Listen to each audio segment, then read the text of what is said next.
5 seconds remaining. Ban.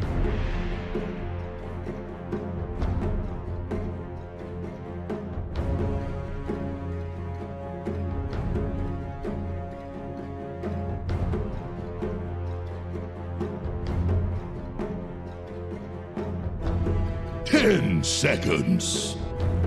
The Dire get a ban.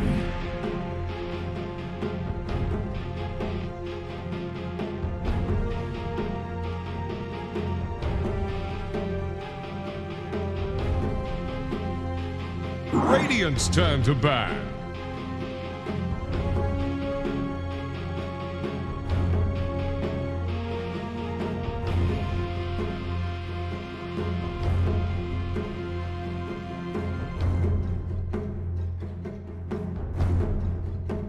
Dire's ban now.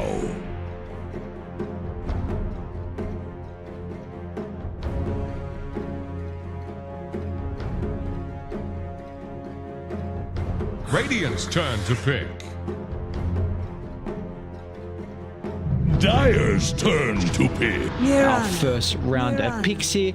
We're going to open up nothing different, just a classic old Mirana. Yeah,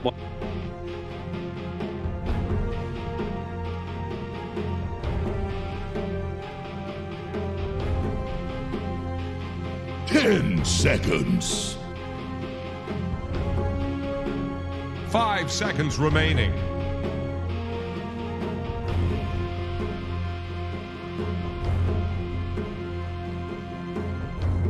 Dire's turn to Radiant's pick. turn. League's assassin. The Shrek.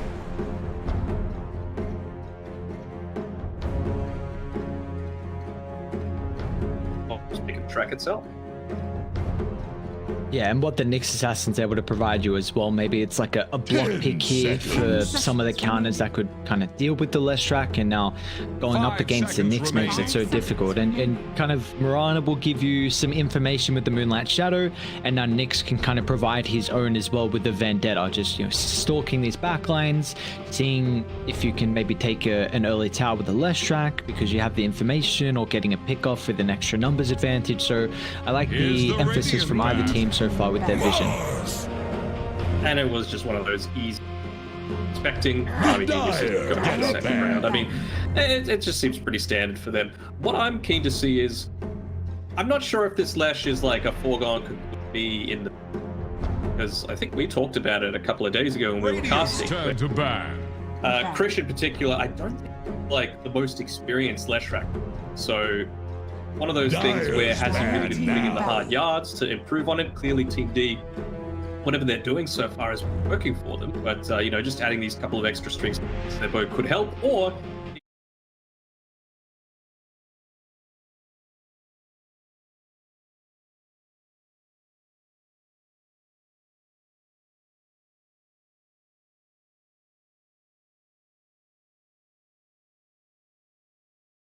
I feel like definitely, you know, maybe your position 1 can play it, KYXY can also as well, and we have seen that there has been some flexibility with the Leshrac, and you can give it over Destros too. So although, I mean, I don't know how you would feel about a Nyx Assassin and a Leshrac support duo.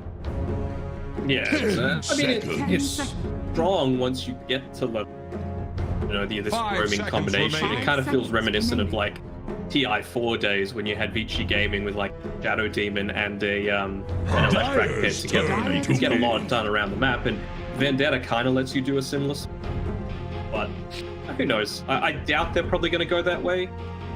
I do like Army Genius fans though. I mean, picked up a Leshrac, right? So that's like the illusion counter. So they're like, well, we're not going to be playing the Peel and the Luna, so let's get rid of the Team D. They still haven't revealed all that much about Team D's draft, so I'm really liking this 5 one. seconds remaining. I want to see what Team D pick up in regards to their probably. I do want to see the Lesh as a core, so the secondary support. I want the Lesh to be enabled. If they go for the Phoenix here to kind of take it away from Army Geniuses. Now, I don't think Phoenix is the best support pairing with Lesh, but at least if he goes Holy Locket, then the Sunray's relatively solid. But you know, the Oracle is one of the better ones that we see on a consistent basis. But Then the likes of an Oracle Nyx Assassin support duo, very reliant on your level 6. Until then your supports can't make a lot of plays. I suppose, but you know, level 3 in Oracle at a decent amount harassing the lane. You can start to get those denies going onto the range creeps, which is really good. But you know, Radiant's turn to pick.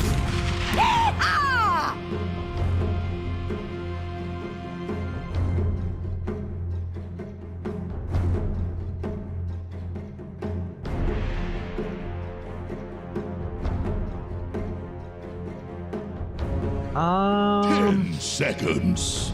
I want to see a puck. That's what I want to see. 5 seconds remaining. Yeah, we could see it next pick depending on if Army Geniuses with their 16th don't go for someone with a stun. Because you don't really have, you don't have a guaranteed stun at the moment. Mars can always build that yours, and we saw that was the answer at the Singapore Major that China developed. The Mars Jules, easy time, well not easy timing, but it's enough of a timing to get the speed connection, and all you need against the puck is one stun. So maybe if Army Geniuses don't pick a stunning hero here, then Team D might feel a little bit more confident to pick that up. Yeah, I mean the puck as well. It just makes your team amazing, and you already have great lane shove. You've got good tower taking potential. So I don't mind it too much, but yeah, the Mars is a little bit of a worry, I suppose. Genius is going to go into here. You would think probably their position 5 is what's going to come next from them. Hell, they could even Phoenix. It's not bad. I wonder if that's why they picked into a the snap. Nyx. Like, I do wonder, yeah, like you said, into the Nyx, into the Snap Fire. They've got 2 really good supports that deal with the Phoenix. Not the super... Snap Fire with the Supernova is relatively decent, but they take away the Oracle, so that was a pairing I was hoping for. It's not really a block pick, though, because you've already got the 2 supports on Team D.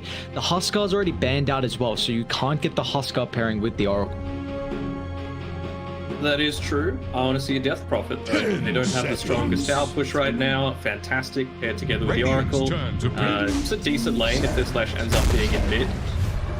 I was saying King seems much more like KYXY's forte. It also gives them an extra way to get in onto those backlines and deal with the Oracle, because right now, I mean, if the sentry coverage is good, which, you know, I have faith in Army Geniuses that it is going to be, you're not going to just have a Nyx Assassin able to run up and... 5 seconds remaining. I'm trying to see what position 1 they pick up here. No, I think you go for DB. Either team or... For DB in particular, I think. But like, I'm trying to see if an anti-mage can be fit in, but I'd be a little bit worried about can be a lot of split damage with the Snapfire, Lil Shredder, and then going into like a Templar Assassin last pick for Team D.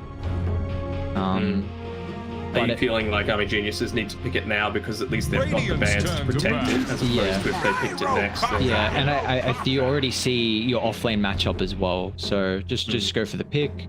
Opt for a gyro. So how are you feeling about the gyrocopter here? All right, but you're always pre-BKB going to be able to get a start off like Carapace. The Dire get a ban, which is a concern. Of course, Oracle. I doubt you're going to be wanting to use the false promise onto it just for a Spike Carapace stun, but it might be forced out. Who knows? And now we're looking for the main die hero. Always got to think of any cheese capability, anything standing out. I don't think they can go for anything. 5 seconds remaining. It's not an amazing Morphling game. Huskar's already gone. Nah, nothing's really screaming out at me. The other thing as well with this gyrocopter is, like, how's he going to build it?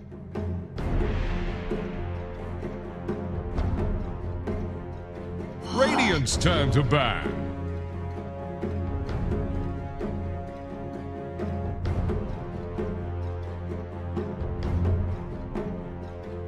It's not amazing either way.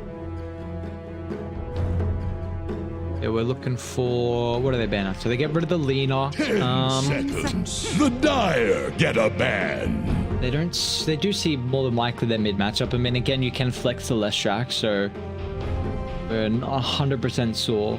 on Team D, at least where they're playing. Is anything standing out for Team D, however? They're looking for their position 1, I believe, still.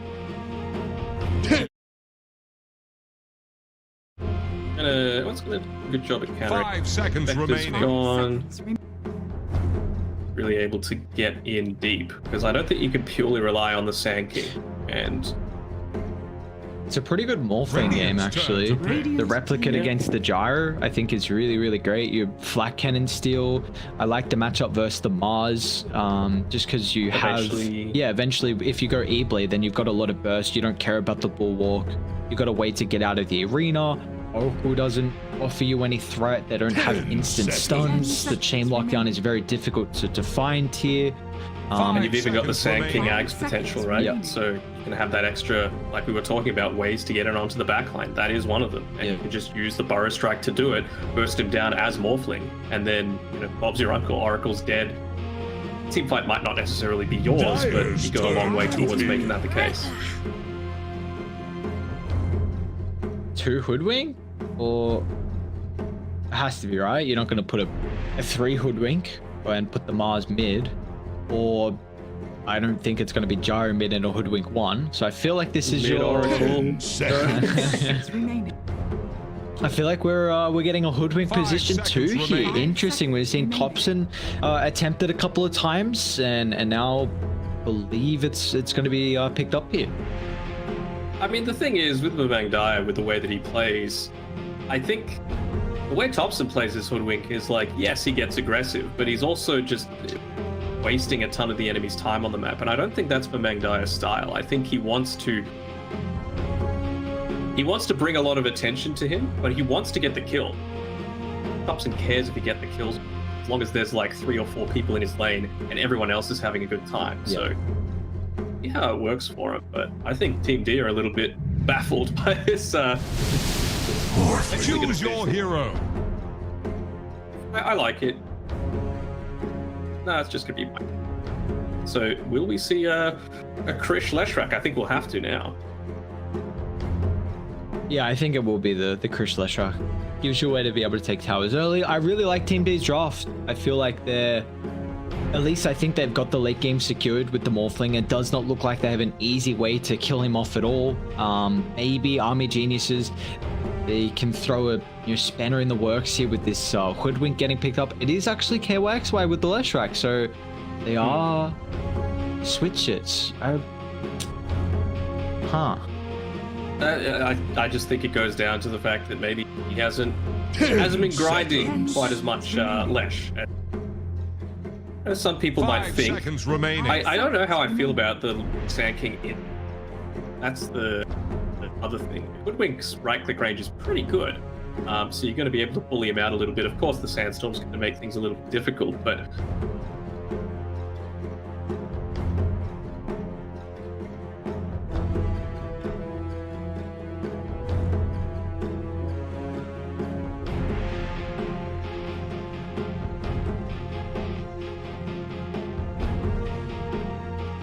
what he's going to go in terms of item builders.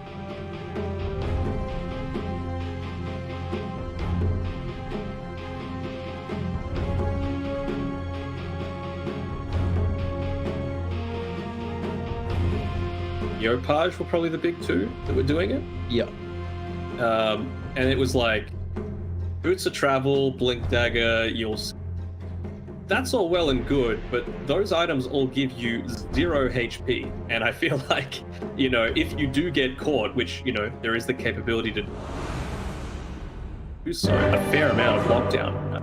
A little slow moving, but you've got it on Army Genius's side. If you get caught, you're just dead. No real big save. You don't have an Oracle. You don't have anything like that to, maybe turn things around via that secondary line. I'm a little bit more worried about that aspect of it, but I suppose it depends how he's going to. Stings. Don't If there's a shining spot at all here for Army Geniuses, it's the fact that Mubang Dyer on his last...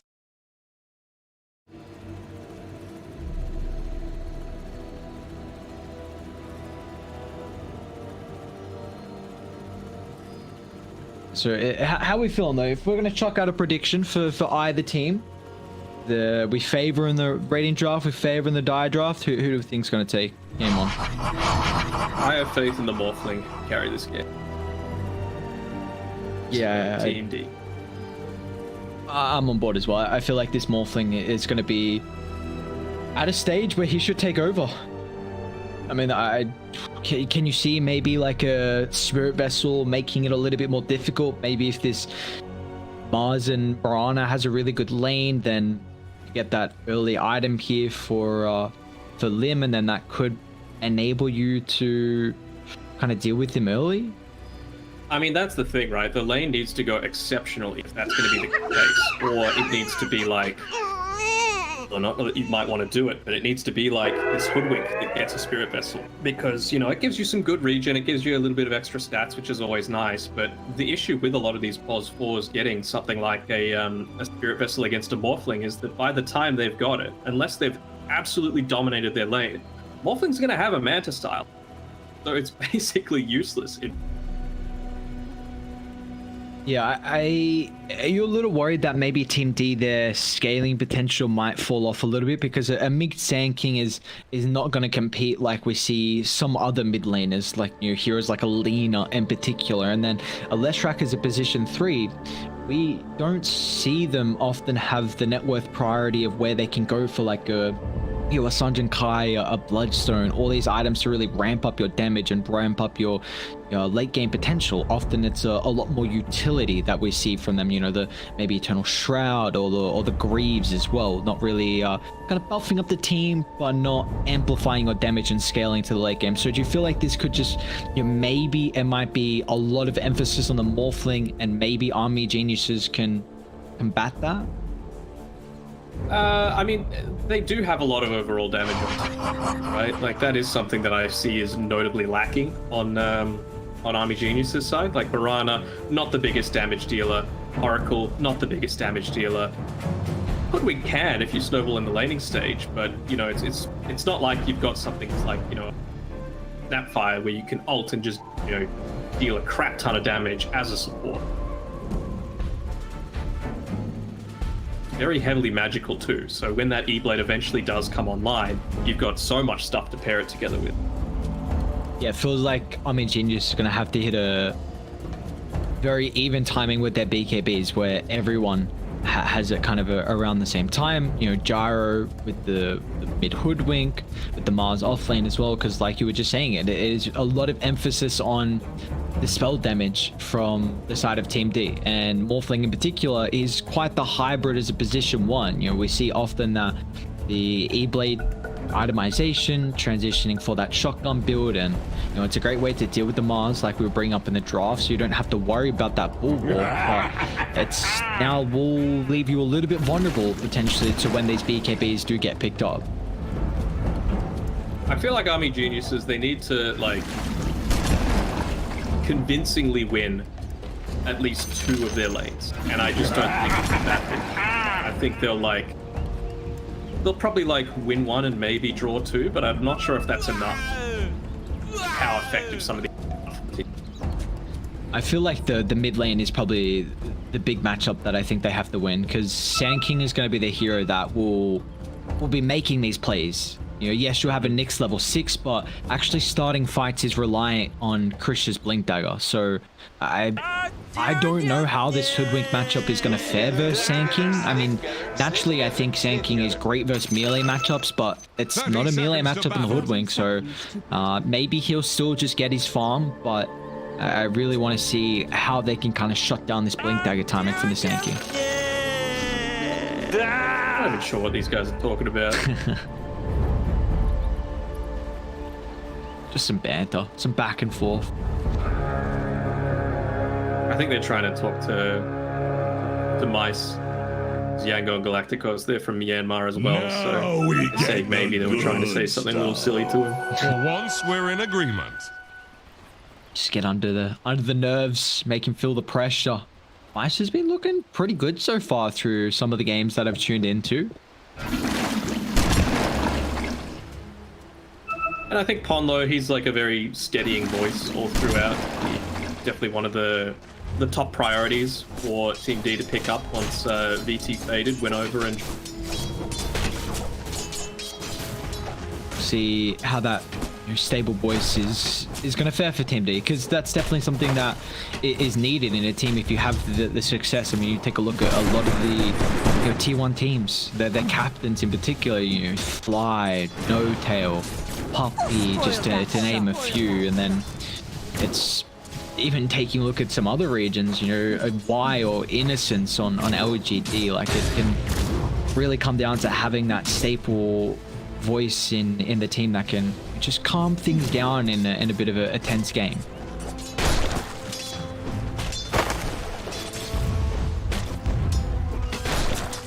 The job of chasing down Limb. I mean, early on, the little shredder on its own isn't that great. You have to make sure that you're in position to actually get a couple of right clicks off after you've got the debuff on them, because it's what, -5 armor, plus he's already got the Blight Stone for -2.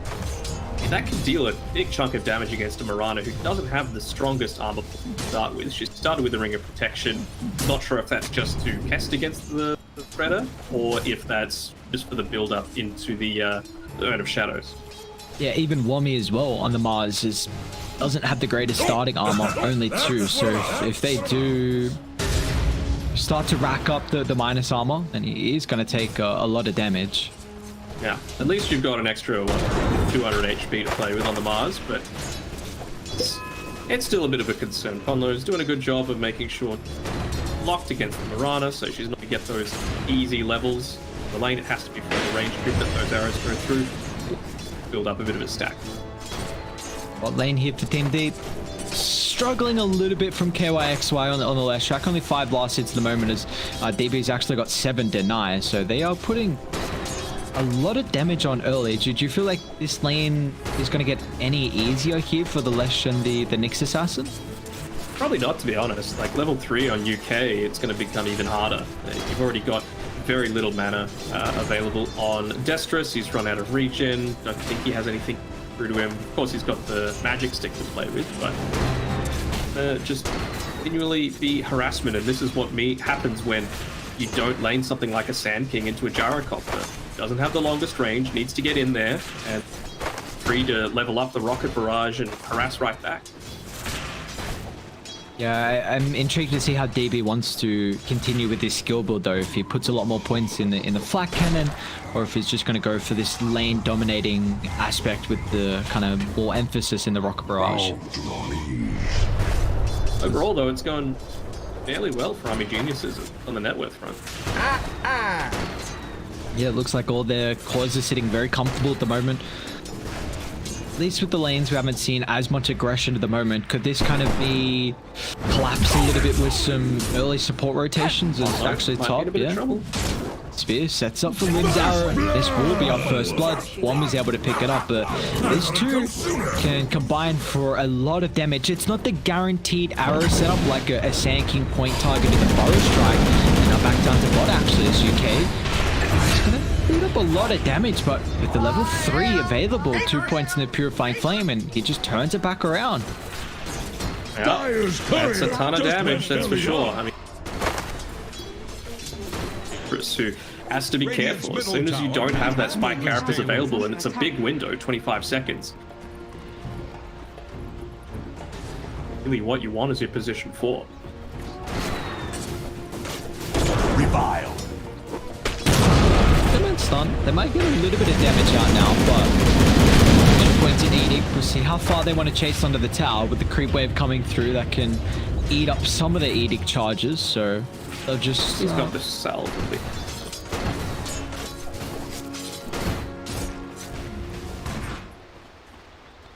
Krish does look to be having a great time. I guess this is the way to enable your Sand King, is that you are a lot easier to be able to farm the small camp. UK is still going to fall down bot, so they dive under the tower successfully this time. DB will be able to get a rebuttal. No, Destris just keeps his life because of KYXY's body. Now DB, if they're back under the tower, there are a lot of damage being dealt in the bottom lane, however.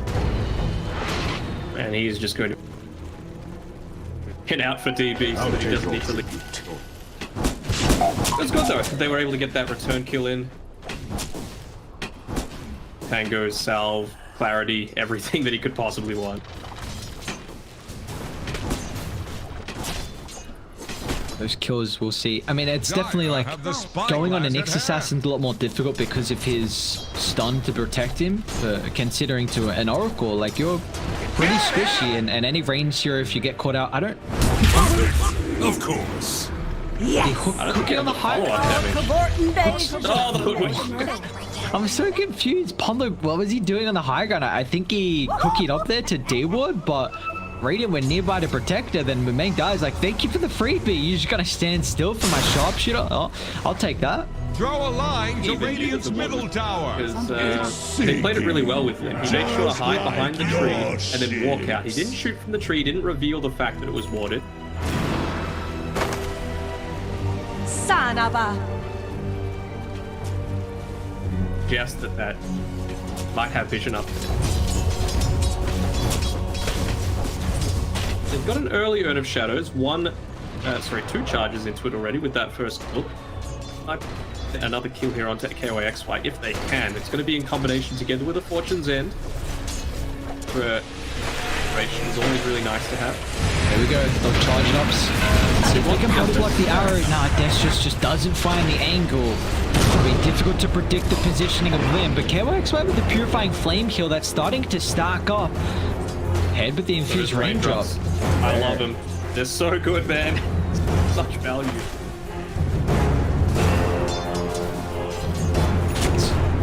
What they're able to give you early, I mean, 0.8 mana regen for a hero like the Leshrac, but it's really not, that's not the reason you want it. You want it for that magic absorption. Is again, they're going to try arrow from the Leshrac this time.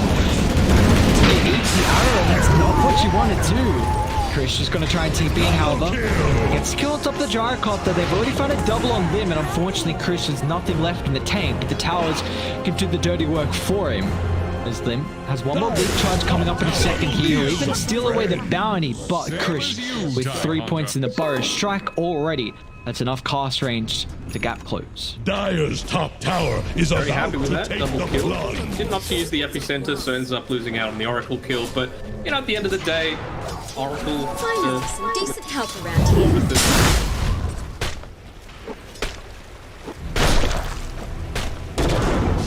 Dire's So he's trying middle to- tower is a little bit unlucky. drowning. He made sure to use a lot of mana onto killing those illusions so they weren't able to get rid of the bottom tower, and if it did indeed spawn there, and of course, Lord Gable was like, you know what, you made a very clever play, but I'm not going to reward you. And gets the... Radiant's bottom tower faces a stiff wind. We're seeing a very early rotation from DB actually coming out. He's looking to head towards top, try and force the Morphling into the jungle, which Micey does have the Morbid Mask already, so he's going to be able to farm relatively well in the jungle. It's a great item for someone who's able to play with such low health and such high attack speed, so he'll have enough sustain to fulfill his needs in the Trying to get jungle. both. Low on mana right now is the Mars. Dire's top tower has been They denied. got Edict up pretty soon as well, so maybe with the next creep wave they can get this tower, but diving Wom is difficult. He's got Hood already. It's second in the net worth for Army Geniuses. I thought it was a little bit... Use the Soul Ring just yet. Okay, so they know that Wami's TP down here, so they might be able to make a rotation towards the top side. It'll be a little bit more difficult given that KYXY is running low on mana, but kind of surprising to me that they were able to take the top tower so quickly. Against this Leshrac, you had the Jarrett.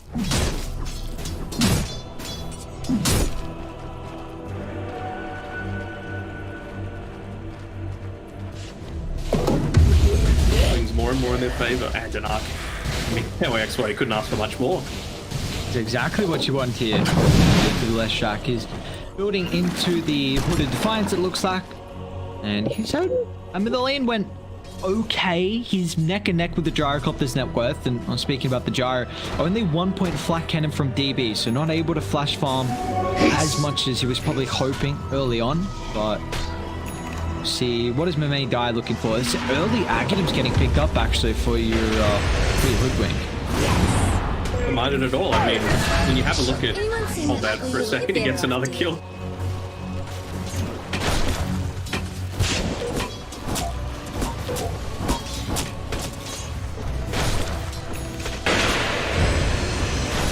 the Mars with his God's Rebuke, for example, your damage spell. It might not be like magical, but it's still a spell in general. So it's going to get buffed up by that boomerang. I was speaking about the Blink Dagger timing here for Chris, and he's got it completed, so we'll look to see how active he's going to be. They probably are aware of a potential smoke occurring, though, with that Observe Ward. That does get dewatered before they smoked, but they still saw the Nyx and the Sand King kind of grouped up together, and they would have had information of that Blink Dagger completed, so maybe they'll look to try and fall up somewhere on Army Geniuses and prevent this Blink from giving them an advantage, but Team D, they are going to smoke up. Let's see the angle they want to take here. Lim's in a very good spot. Level 6 as well. Should be able to chain lock him down and burst him with these, but that's your Mirana dying instead of your Gyrocopter. You're really happy with that. They do still see Gyro, though. He's underneath an Observe Ward. Links up in a couple of seconds. The same one that revealed Ponlo before. Big though, you're against a Sand King. You can't let him just have access to your triangle unopposed. Like the hard camp.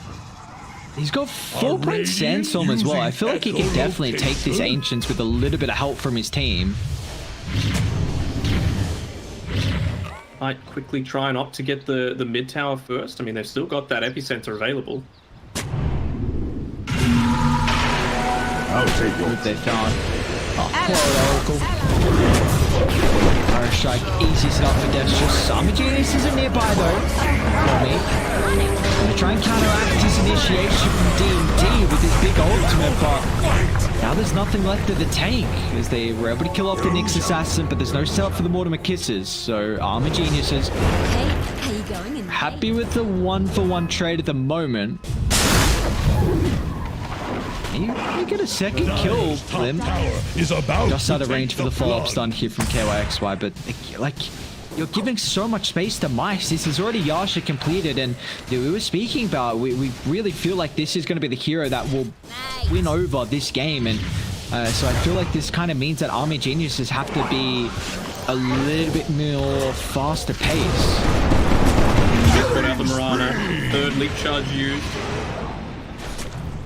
Mars, but I feel like he's just going to want to drag these creeps away as much as he can from the lane. I don't think they're in a position to try and kill KYXY right now, especially considering Epicenter still has not been used. Yeah, KYXY's also got the hood as well, so going through him, it's not going to be easy. Krish, Mark with this jump. Middle tower is under good attack. Positioning around the tower, that's for sure. But you know, you have to think, what are you actually getting in exchange? Gyrocopter is going into the Ag Scepter. What's Wummy doing here? He's got the Oracle nearby. They're going to try and target down UK so they prevent the healing. That's just the blink. Wummy will get away. Lived on about 70 HP after all of that. The defensive urn actually saving him. And all through that, no one's still taking the stack. I mean, you see Ponlo's trying to command his forces to come nearby, but it looks like finally DB with maxed out flat cannon should be able to take this. It'll take him a while though. Again, Center has not been used. They've got the haste rune to enable Push to quickly join in if he does want to. Going to drag this creep wave very nicely done. That'll get him up onto his level 12, so the Epi, when it does get used, is going to be even more. Dire are scanning for enemies. Krish has had a solid game so far. What do we think the itemization is going to be here for the Morphling? Do you feel like he wants to commit for an early Aghanims to play with the Sand King, or can he just still go for a normal cookie cutter build on the Morphling, because you do have a really good target in the Gyrocopter replicate? I think both are fine, but the Manta style is My waters rise. absolutely against anyone trying to build into the Spirit Vessel, and Mirana, she's already shown her hand that she might be looking to go for that. And yeah, you can see, like, things have fallen off for him. He had a very good start to the game. He got a nice and early Urn of Shadows, but the kills have dried up since they're not going to have it around the same timing that you're going to be able to contest before Morphling has Manta style. Wummy. Let's just, can he set up the stun? He can. KYXY has got the 4th, and Bommy, even with this Oh, they got him, it's though. not tanky enough. They do kill the Morphling down bot. So still a great catch though. That I believe bushwhack into arrow was a long enough stun lock. Plus, I mean, Sharpshooter does a lot of damage. Level 12, it's already doing 900 damage max.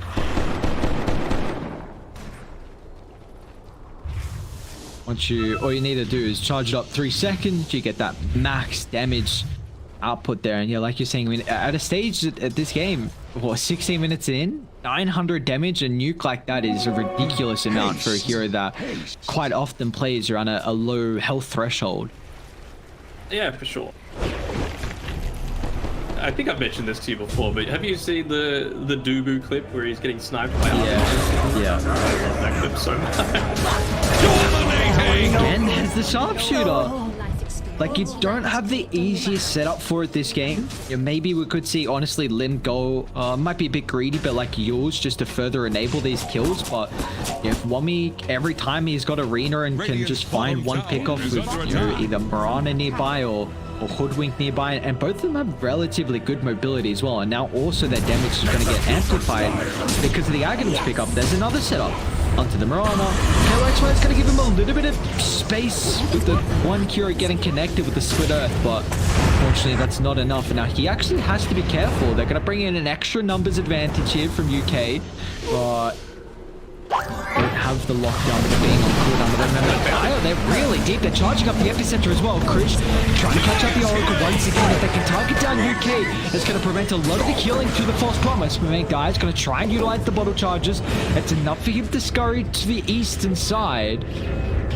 He'll make it away, but maybe Lim won't be as successful as Krish stalks his prey. They've got the ward on the high ground, so Mirana unable to escape the grasping hands of Team D. Dire's middle tower is under attack. I mean, this is a very entertaining game. I could. Going back and forth, the unorthodox picks in different lanes. I feel like Wami's been playing pretty well outside of that one time where he cower, but tanky against everything that they're trying to throw at him. That Hood of Defiance put in I'll work. make an exception. Wami just was able to TP back to base. He was falling pretty low to the sanking up top there. Just by himself sanking with a full creep wave and the caustic finale damage that he's able to put out. It's very difficult for Hero to sustain through that. So what's he building into next? He's already he disassembled his Dragon Lance so that he could get that Aghanim Scepter a little bit quicker. Go back into it again, or do you just rush?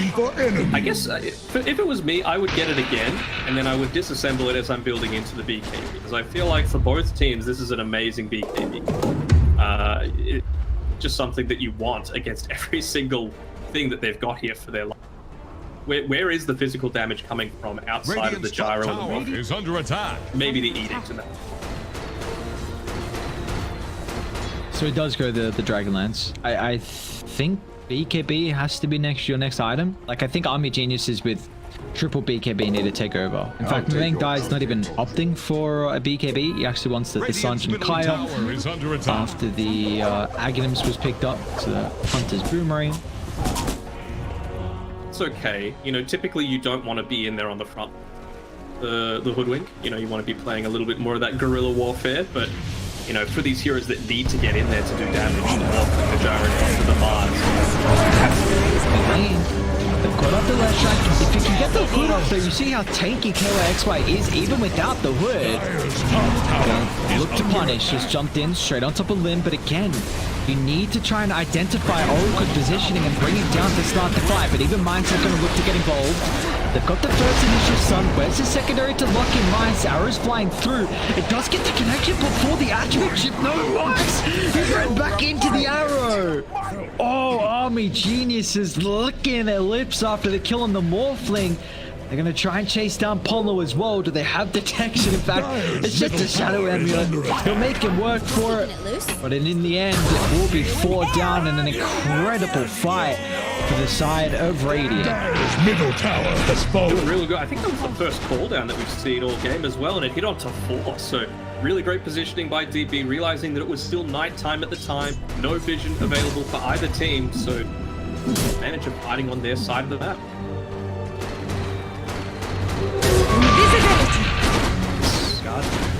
Morphling, but wait.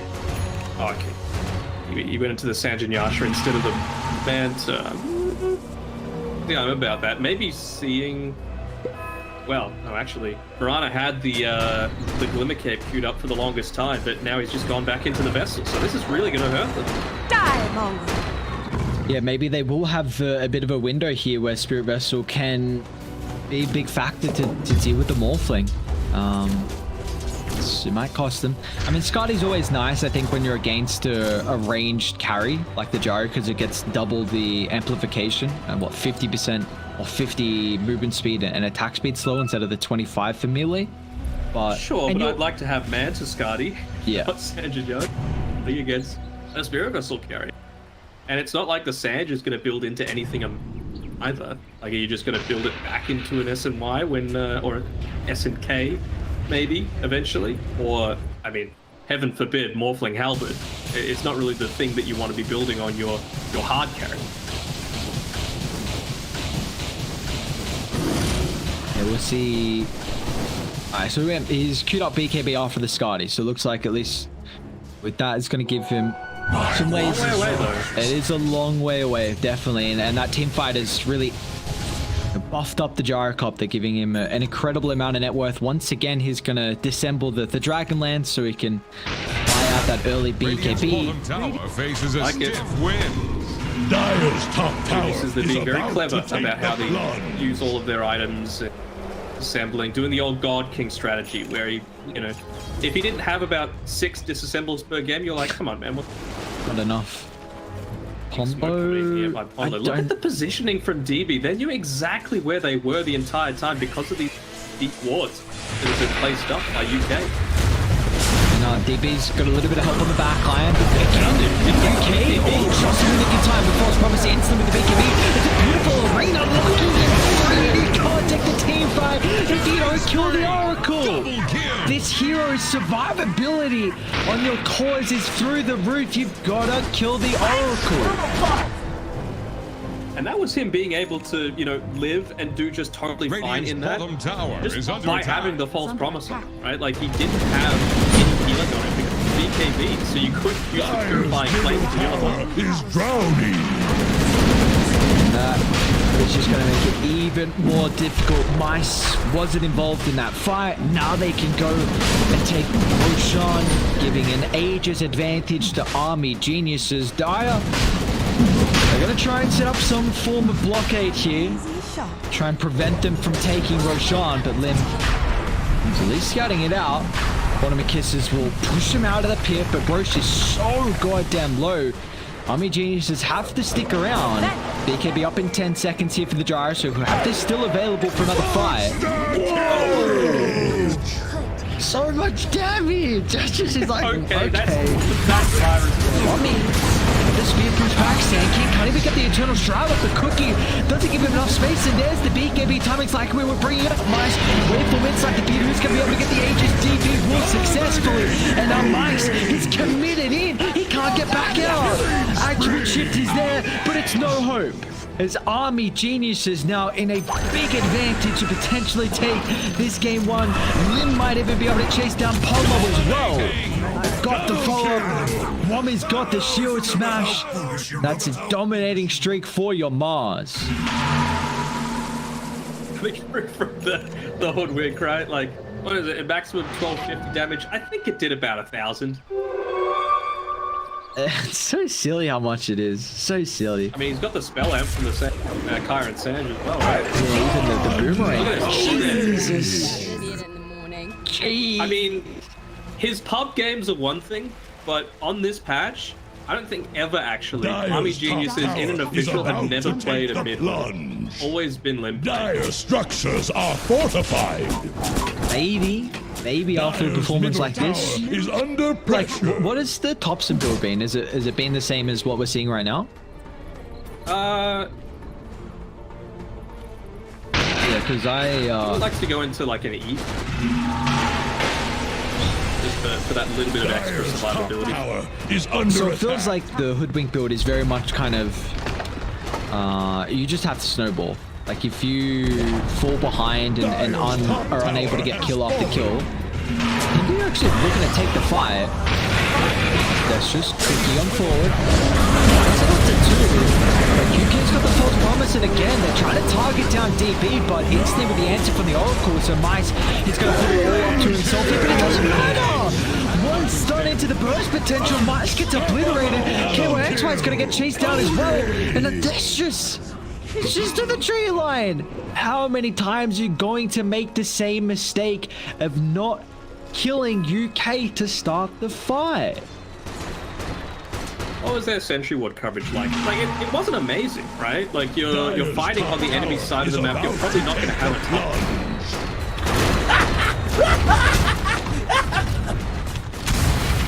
Dire's top tower is under Not attack. to do it, and again, on the gyrocopter with an Oracle nearby, he's shown that his positioning's been on point everything. Dire's top Him again, like, barracks are under they probably attack. know he's there. Dire's top You know, it's just barracks away have from the rest of the fallen. fight. And the Blink Dagger as well. He would need to be remotely Dire's pushed. top barracks have fallen. It's just going to get even easier. Even the main guy is still sticking out. He wants another cheeky pick-off. And now they've even got a gem, so even more easier. I'm hearing a sharpshooter. Nice. He's got 1800 health. Dire's middle tower is under attack. Main guy's feeling himself at the moment. I mean, wouldn't you? 10, 0, and 9? Dire's middle Talked about tower needing to is snowball. under This is the pressure. definition Dire's of it. middle tower just got All of knocked the Radiant down. cores have snowboard as well. 7-1 and 15 on your Mars, 7-1 and 8 on your Gyrocopter. And they are not allowing Morphling to get to that stage where he could potentially carry this game. And in fact, he's 5th in net worth. Mice has really struggled on the Morphling. And Just finally has his ag covered. He back.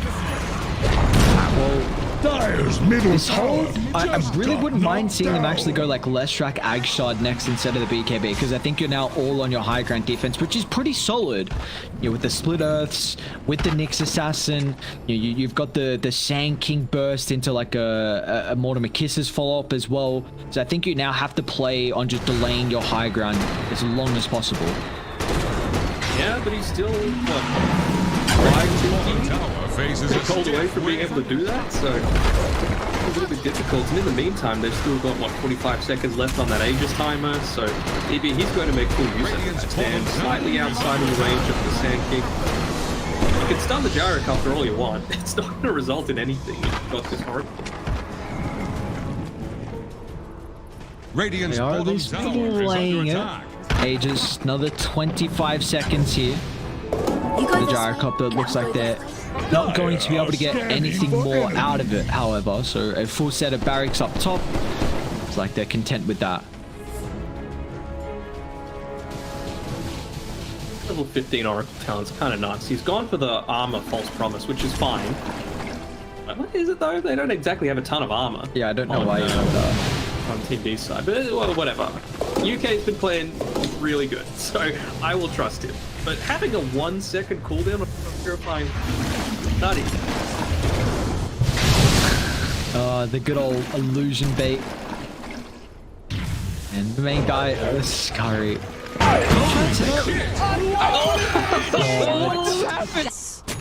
What? Got it. Finally get rid of the ward, but it's done its job. Now they're going up high ground. Might They're fall. gonna have creeps inside the base relatively shortly. No, but I don't think Dire's they middle care. barracks have And I love the fallen. way that they've done this as well on Army Dire's Geniuses. bottom So many tower people are is like, about to okay guys, flounder. all lanes need to be in symmetry. We need 1-1-1, 2-2-2, Dire's bottom No, tower is completely under ignore attack. the one that does not matter because you're a morphling. Like, not like ancients really care about it all that much. Dire's And then bottom on top of tower has that, every single fallen. time you kill a T1 Radiant tower, are you just scanning for enemies. crash the cliff. Like, if you've got this Dire's early-ish bottom time, tower won't last use that long. as much as possible. You want to just continuously push up with the enemy team not being able to do anything about it. Dire's bottom tower is under attack. Dire's bottom tower. Well, the outer couldn't tower's now claimed in withstand Farming the Geniuses. And do they feel content going up high ground without the Aegis? Do you feel like they'll just kind of slow this game down a little bit use the gold that they've got in the back. I mean, Hoodwink's got 4k, so do you feel like they're just going to wait for the next Roshan and then try and end this one? I mean, I don't see why not, right? Like, the comeback potential is so small right now for Team D, unless something massively changed. And now, killing an Oracle just has nowhere near the same level of impact, and because of all of the levels and items that they've been able to gather up to this point, it's going to take it so long. Oh, poor Ponlo. He's going for an Absorb Ward, but unfortunately he's going to get scouted out. The crit wave did see him, and the arrow was able to cancel the TP there. They realized that they had the gem? Oh, they're the type that would know that. They finally do build up that Ag Shard, but it's going to be enough just outside of the range there. Oh. It was the gyro conflict. The Venn diagram of death. Dire's middle barracks have They're fallen. smoked up. Can always rejoin with the buyback coming through. Nice spike out. His timing. Wongy gets a shield up a little bit too late. They're going to jump the back line. UK has to false promise himself this time, but it doesn't matter. On top of the T3 towers, the destruction of death here. As Mice is going to try and provide as much space as possible. Attempt the TPR, but they do have the ward on the high ground. Unfortunately, they don't have an arsenal stun left in the tank though. Mars waveform. This is enough. Mice are still able to get the kill. Romy, how's he able to get back to safety here? And it looks like it should be Mega Creeps Gaming now and Team D. They're just gonna call it quits here. Army Genius is a beautiful game 1 performance. Really well played, but unfortunately for Team D, it was just Radiant win!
5 seconds remaining. Dire's ban now. Here's the Radiant ban.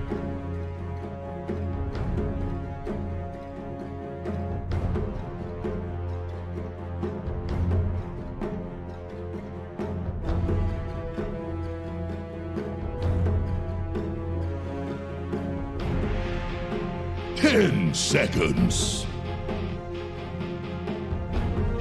5 seconds remaining. Dire's ban now.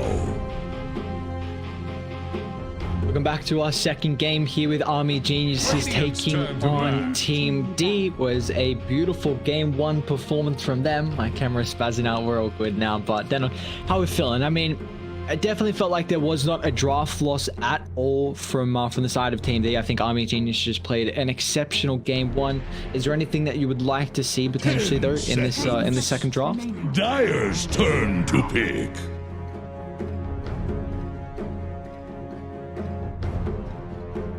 Radiant's turn to pick. Mirana.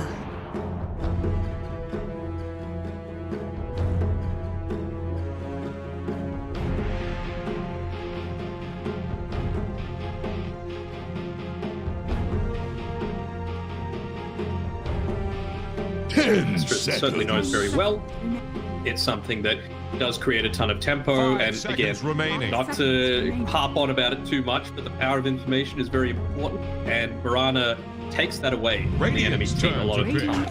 All you really need is a solid 5-10 seconds where you don't know where the enemy team is, and it can force a lot of poor movements of the enemy. But in Hoodwink 2.0 come out for Army Geniuses, and again, like I mentioned in the last game, that was the first game that anyone other than Lim has played 10 their lineups. seconds. They've got that level of flexibility as well, which I really. This looks 5 like a pretty seconds strong remaining. opener for Army Geniuses. Like you said, the flexibility for the Hoodwinks there. You've got some flexibility with the Axe. I'm personally not sure if DB can run it, but I feel like the players have to kind of adapt to the meta, and you would have experimented to see if DB is able to play the Axe as position one. But overall, this combo, you've got an easy way to set up for the sharpshooter. You just get one pick off into the advantage in a team fight, where now you're like a 4v5 and you can go from there. Yeah, I feel like with this Hoodwink, it's open, but I think it's particularly going to be decided on whether it's support or core based on, like, is there a way to 100 to 0 the Hoodwink? And if there is, then it's not going to be a core. You want someone to use, for example, an arena into a spear, into an arrow to kill it off. And if you're a position 4, you're like, it's not great, but it's not my gyrocopter, it's not my Luna that's taken out all that. Here's the We're gonna go with the Radiant Timbersaw ban. instead, though. Not wanting that initial amount of at least lockdown burst, and those heroes, it is quite mobile. So unless you literally lock her down, it's going to be quite hard to kill her. So 2 is still on the table for mine for Mamang Daya. 10 Do you like seconds. the Timber getting picked up, even though it is against the breaker course? I feel like I've seen 5 some people seconds not worry remaining. about it as much, but how do you feel like this is going to, I guess, make an issue of this game here for Timber? It's going to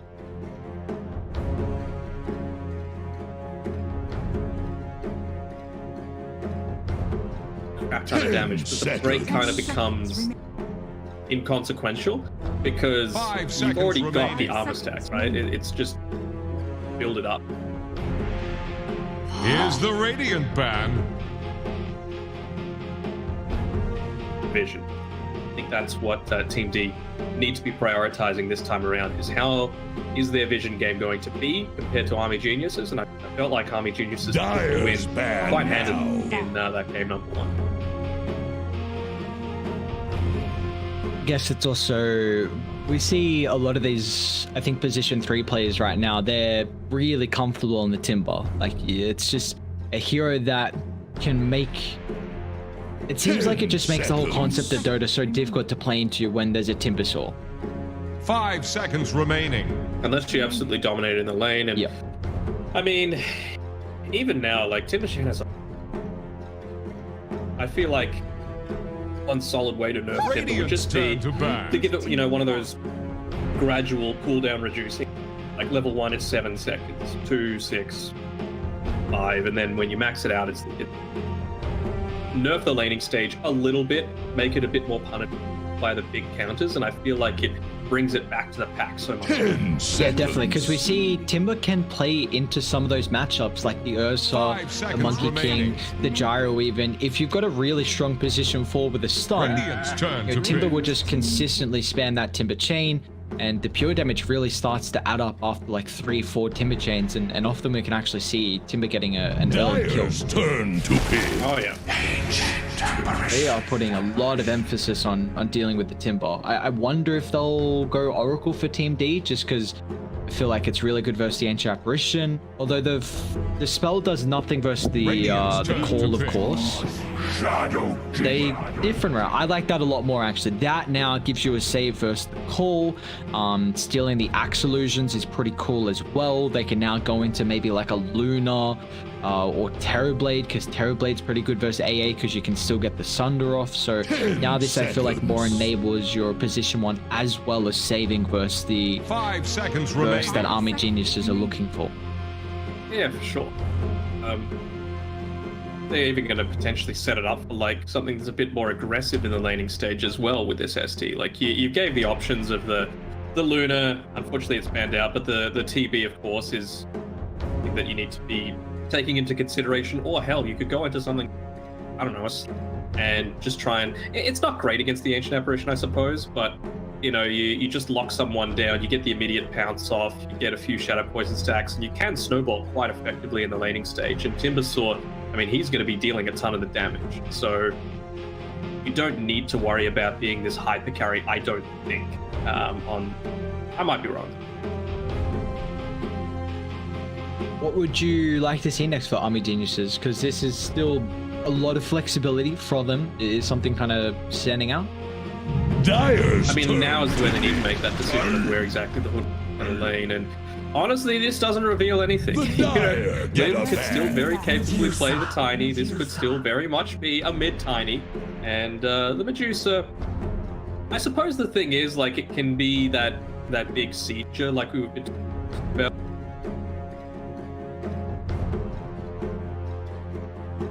10 seconds. 5 seconds remaining.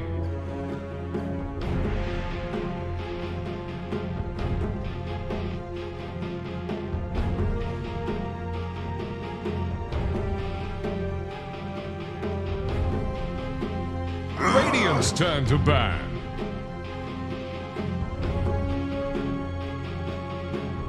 Army Geniuses need to find this Shadow Demon every single fight, and they need to kill it. And so it's going to be on the positioning of Apollo this time. I think that's... I mean, what better way than it to be in the cap 10 position seconds. to decide the outcome of a lot of these big... 5 seconds Oh. remaining. Trying to Dyer's see. ban now. I really don't like Tiny as a support, and I feel like you have the best pairing with Tiny is that Ancient Apparition, just because of the nerf to that we saw previously to the Avatos combination gets. The nerf doesn't feel as bad because of the Ice Vortex amplification and also the Ice Blast as 5 well. seconds So I remaining. feel like this is a game where Tiny can definitely get pickoffs here. Shadow Demon, Rana, even Timber with the heroes they have to follow up on the Tiny. So I really would like to see Mermaid Dyer play the Tiny, and I think we're looking for now Faithlina. They banned up the Faceless Void. They're Here's the Radiant ban. any other good matchups? They even banned the Pango, so they're still not Dyer's sure. turn. They're thinking maybe this axe can be flexed. I kind of want to see something that either slows or has a stun super early on, because I still think this Tiny can be 4. You just need to make sure that level 1, you're manipulating the lane perfectly so that the creeps are right under the 10 tower. seconds. Medusa has terrible movement speed, so if you're on point, you can get a nice toss back 5 into seconds underneath remaining. the tower, and that's where Juicer can really suffer. You can get that combinations off and really hinder her ability to have a good start to the game. Yeah, it does look like a pretty weak lane for Team D, this Shadow Demon Dusa. Shadow Demon's not the strongest laning support, and Dusa can chuck out some Mystic Snakes, but I feel like they can definitely ram the heroes from Army Geniuses down into that lane, and it could be difficult for them. And now they have to make the decision as well. Like, there was always the thought that this Dusa can just be... It's still very capable of doing so, and none of these heroes on Army Genius are totally amazing against a Dusa. So they have time to think about how they're opting to go, regardless of what they think it needs to be something that's going to be getting active. This Timbersaw is just going to be sitting in the lane. Nightstalker, I mean, when that 5-minute mark hits, you're just going to be looking to see him and Mirana minimum, maybe the Shadow Demon, but I feel like Army Genius is going to be right, saying the exact same thing. They're going to be right. Okay, 5 minutes in, they're going to be coming for us, so we got to run right at the Deuce, make sure that they pay for it. 5 seconds If Shadow remaining. Demon moved to join the gank squad, then Deuce is in a position. If he didn't, then, you know, it could be a nice turnaround for the team. Are we expecting this to be Nightstalker 2 or 3? I guess they do still have a lot of flexibility here with how they can play the Timber lane. Yeah, I don't think it really matters, at least for the Timbersaw's game. The Nightstalker's game, probably don't want to be laning into the DAC soon. Assuming it's DAC. That to contend with. Have they gotten rid of... I mean, there's still some, like, plenty of mana burn here. It's not the greatest anti-mage game for sure. But a PL might not be bad in this game. They can go PL, they can go Ursa as well. The Ursa into Shadow Demon isn't my favorite matchup, but I know China were a huge fan of the Diffusal Blade to deal with Dusa. It's a great lane matchup versus the Timbersaw if the Timber is in that lane. The only issue is, again, you don't know where Team D are playing the Nightstalker and the Choose your Timber. hero. So they're going to go Drow. This is a tough Drow game. Like, It's a ballsy pick, that's for sure. it's very good versus the Dusa because you outrange her, but against the Timber, he's got plus armor, so the marksmanship isn't going to rip through the base. Timber can get on top of you with the Timber Chain. Nightstalker has an immense amount of vision advantage. He has great catch potential. There's no save. I feel like DB is putting all his hopes on Meng Daya and Wami to get really early blinks and just make sure they can kind of keep the tempo in their favor. And it is going to be Krish playing against Mamang Dyer. I'm interested to see how that one goes because of Tiny early on, not the greatest armor, but you also need to deal with the risk of being tossed underneath the mid tower solo. There's also the fact that Nightstalker absolutely terrible at pushing out lane. So when he's looking to get aggressive around this 5-minute mark, it's gonna cost you a lot of...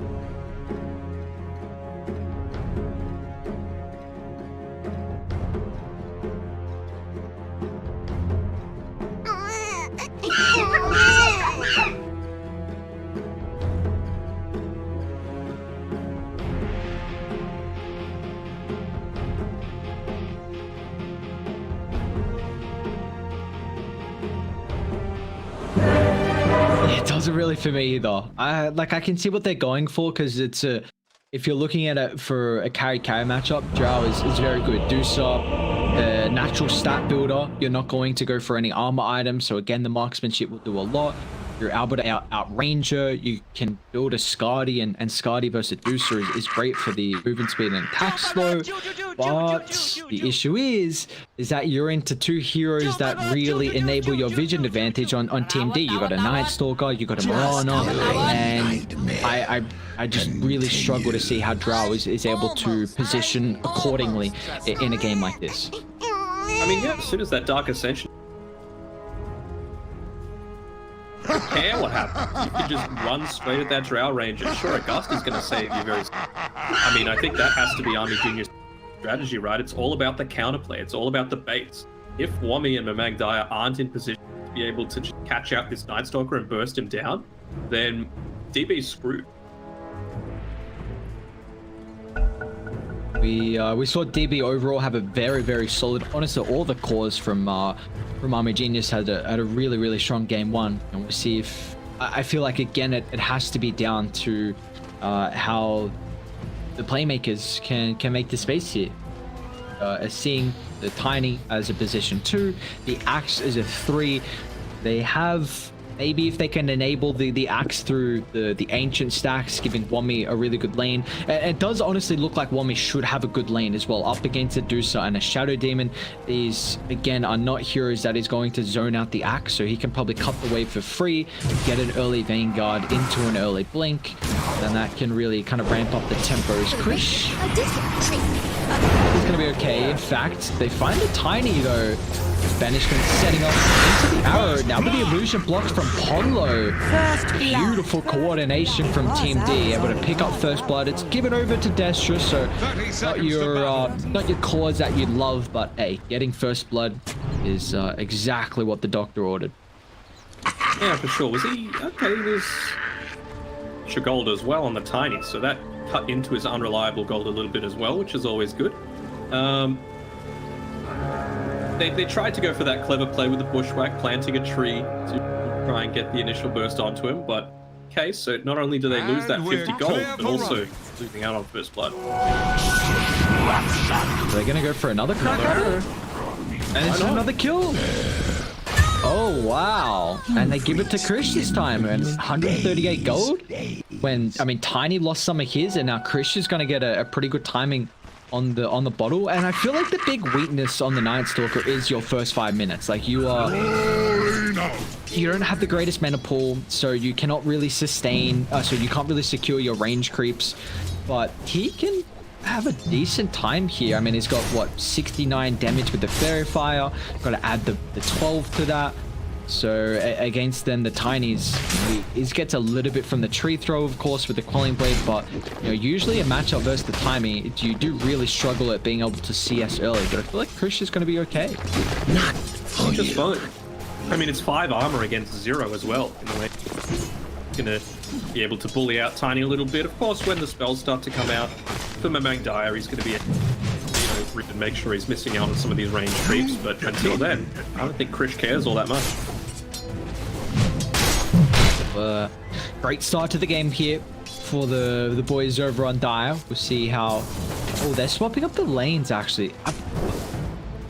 Why do you feel like they've put the Drow Ranger up top into the Medusa lane?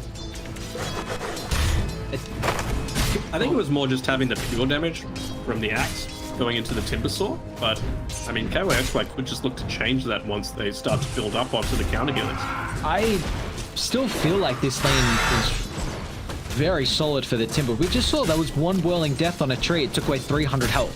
Like you just don't have to right click Wami. I'm not saying that I think it's right, but you just saw immediately what he did, right? Yeah. As soon as he hit level 2, he just made a beeline for that. I mean, this matchup for Drow does get very difficult once the Timber gets levels. So, you know, once you hit kind of level 5, level 6, Drow is just zoned completely out of the lane.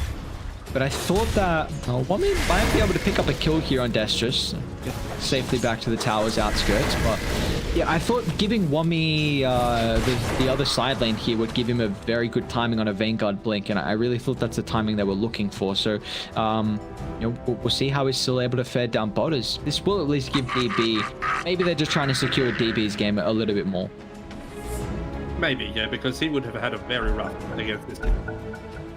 Maybe not super early on, but like level 3 onwards, it just becomes, I don't want to say unplayable, but very rough. And I don't think you want an axe to be enabled that much by it, because you've already got Mamang Dire, right? He's going to look to get aggressive. His base boots, maybe an Echo Stone before the Blink Dagger, but I feel the Blink Dagger is more because of the way that Krish is going to want to be playing against the Drow.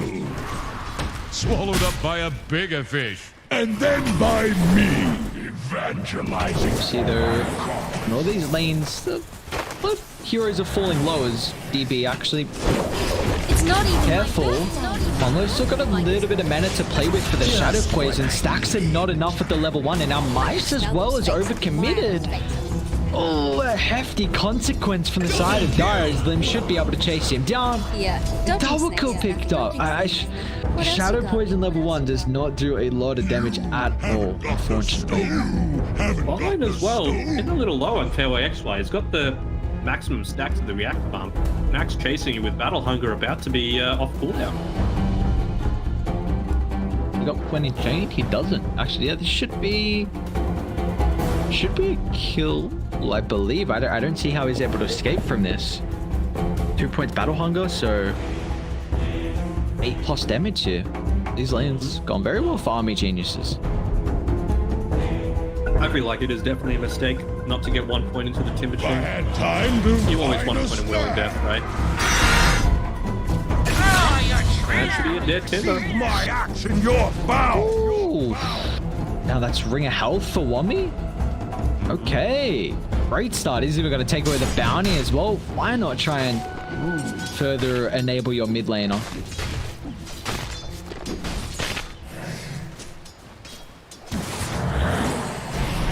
DB, they're going to make a crack at it once again, but still Ponlo's only level 2. The body blocks here. 3 poison stacks and the help of the Medusa with a lot more health this time. They will get the kill on DB's Drow Ranger. Lim is looking for his own counterplay here on the healed Wink. One more right click. Then can he find it? Bushwhack. The Acorn shot him. And now Lim as well, actually. It's 2 points Mystic Snake.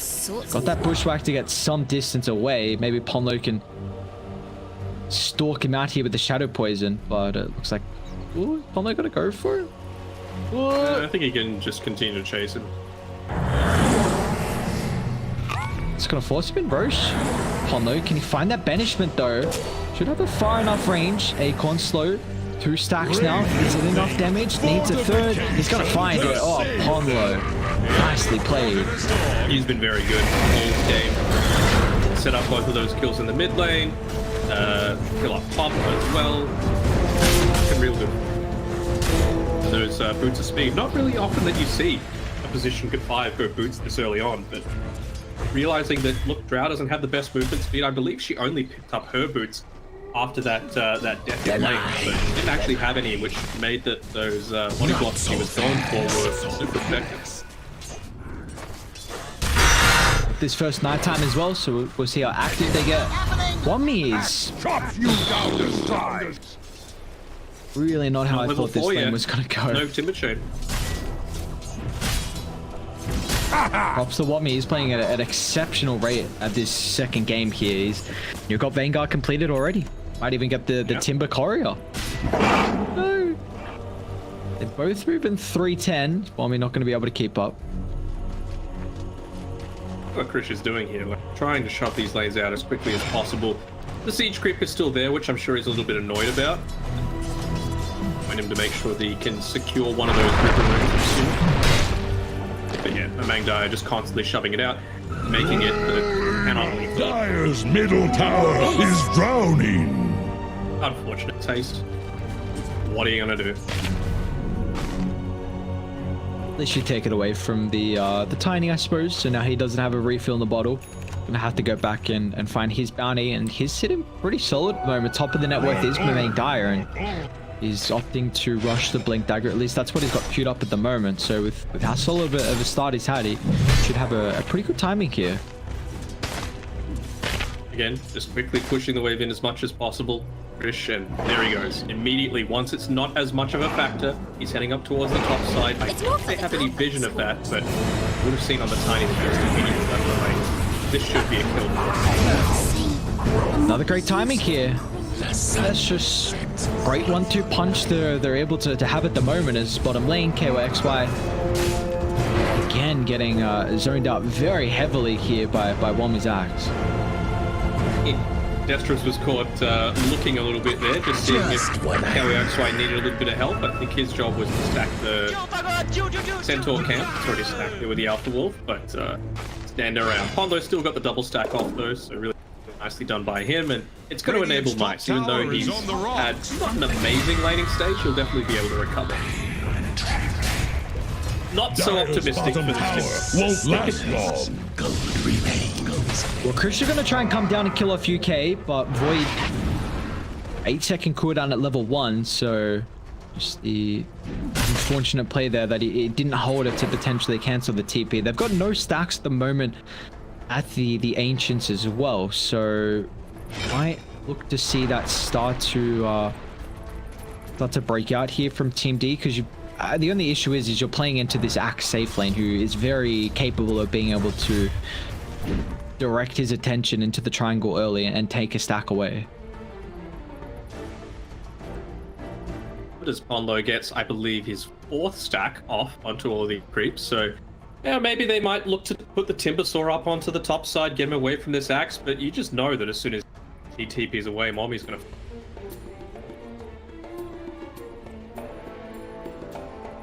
Still no Dark Ascension. Did finally just finish the phase boots. He's got the Gloves of Haste coming out to him. I believe this is to go in. Excuse me, yes, the Hand of Midas. Looking for a potential way to scale this game for Chris. That is kind of one of the issues with the Night Stalker, is that your way to keep up in farm is really off the mark. We don't see the Aghanims anymore because of how slow it is, and yeah, I mean, that is the way to do it, but it's so damn expensive. You think of all these other heroes and their farming potential, you know, you think going a Maelstrom and that sort of stuff. Well, yeah, and this is a hero that does love to have experience as well. Like, once you get all the abilities maxed out, that's great, but he's got some really solid talents on the Night Stalker too. So get to the later stage in the game with, of course, the Midas, it's not only gold, it's also the experience that, you know, a lot of people kind of just shy over. And 4th death. I mean, he's buying the middle tower is the under Lord of attack. Defiance, but Dyer's how much bottom that's going to tower do against is this? about to It'll protect you a little bit against the Tiny, but Top lane. He's going to end up forcing a dive here. Oh, instant bushwhack, Chris, still. Very difficult to bring down. 1100 health earlier on, but where's the burst to enable this Night Stalker dive here? And going to the Medusa doesn't offer much damage at the moment, but it looks like Mice with that Mystic Snake, and Chris actually might try and get a kill on Rim. So almost took away half of the health with a single Mana Void, but so difficult to continue to control this hero through Dark Ascension, so TP out will be successful. Is on the rocks. very close to getting away, realizing that Lim had used the 2 charges of Scurry, so wasn't able to chase him with that tree vision. Perfect timing coming through from him there, even with fantastic position. He did exactly what you would expect him to do. He knows that it's coming up towards the end of the night time. You know that those are the things that you want to do. You want to make those moves happen towards Drow Ranger. It does end up getting him the kill, but not a result of anything bad at this.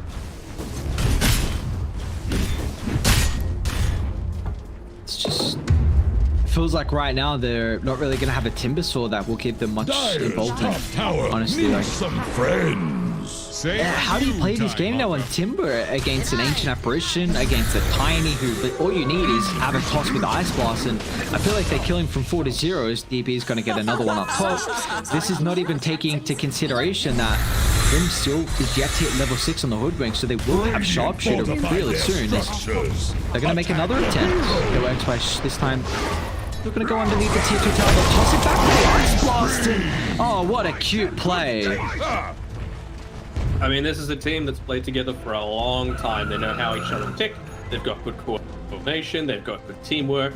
Sometimes, you know, they can get a little bit careless and fall off the wayside, but not this time around. I mean, Magdire, he just wants to keep the momentum going. Bottom tower Been able to take all those stacks in the jungle, but that extra net worth, they feel like they can take more. Attempt up top is under attack. so getting the fight to the Drow. Yeah, that's the big one they're needing here. It is up in 10. I kind of would like to just see them farm because of how close Krish is to the Midas. Yeah, I don't mind him having the you got to make that rotation when you're immediately able to. Might have just been 10 or so seconds. Looks like he'll be just parking himself in the mid lane, at least it's that. Okay, well, that's why. Again, Mommy, look at that play! He ran him into the Ice Blast with the taunt. Oh, I don't want to look at the KDA. Tower won't last. Oh, it's 6 deaths. No, that's not good. That's really not good. Good at all. They're trying to make this rotation through onto the Drow Ranger. Is under attack. Find this actually. Gonna get the body block off. You can. Screw you, Drow Ranger. Get out of here. And Mice still loses his life as well. He was going to eat the arrow. That's going to cost him his life too. Army Geniuses, I mean, their bottom lane is going swimmingly, but their Drow is taking a bit of a beating as well. Also, 3 deaths this game. Handle this deluge. Really nice. Until the night just ending, so you've got about 3 minutes of nothing, but those kills, it's going to be enough to pick up the minus there for Krish. On me. Blink's going to get delivered. Radiant's middle tower is under attack. KYX like, finally some peace. Watch this Shadow Demon's not to get too much peace. Sharpshooter gets him in the threshold where Wommy can cut off the head. And now they're like, oh, peace. No peace, sir. Peace was never enough. They need the Ice Blast.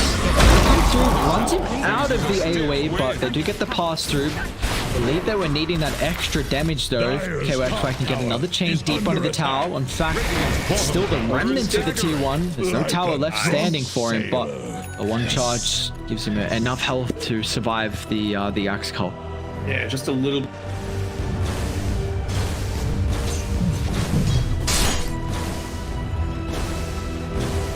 Just prevent the 7th death onto him. They're trying to bring down Radiant's top tower.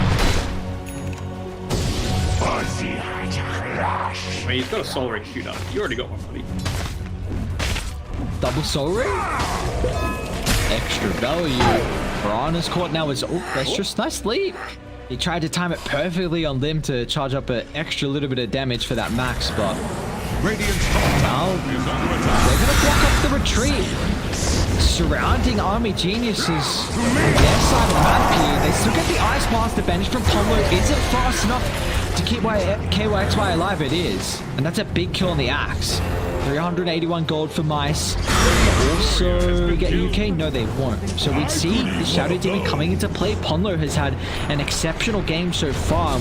You were bringing up in the draft that how important it's going to be for Shadow Demon's positioning. As a captain, you kind of want the game on his back here, depending on if he can get that save, and we really saw it come into fruition there.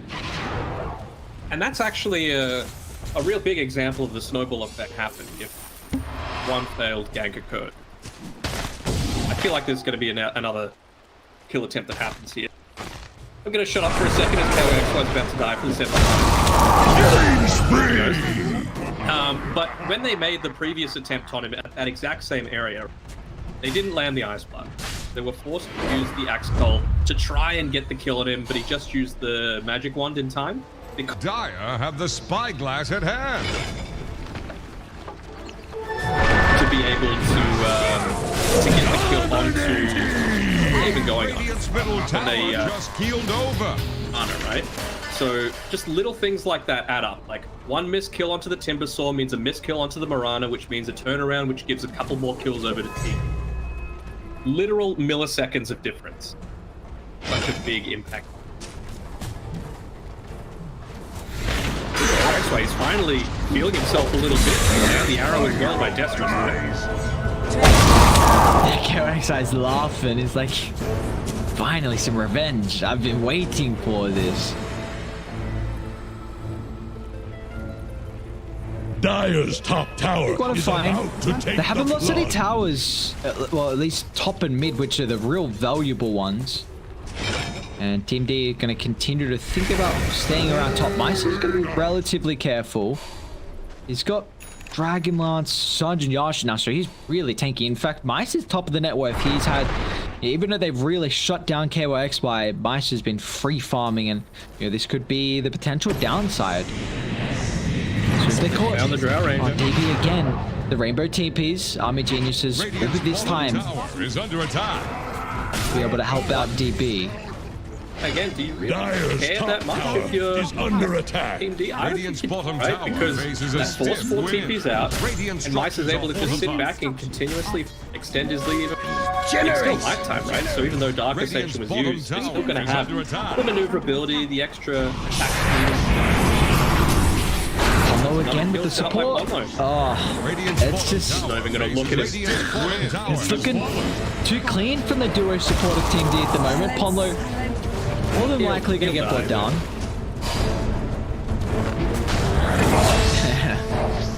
And make him work for it. One less enemy down. But, you know, all that does is, again, the rainbow TPs. Radiant's middle Then tower force them can't top. handle this Timbersaw damage. finally able to get some farm bottom. They take the tier 1 tower bottom. Nice farming. Dire's top it tower up. is about to take the They lose their plunge. tier 1 tower for it. I don't think they're in a position just yet to Dire's make the top rotation up towards top. is But under attack. a Radiant Vanguard now structures are complete for fortified. KOXY, I believe.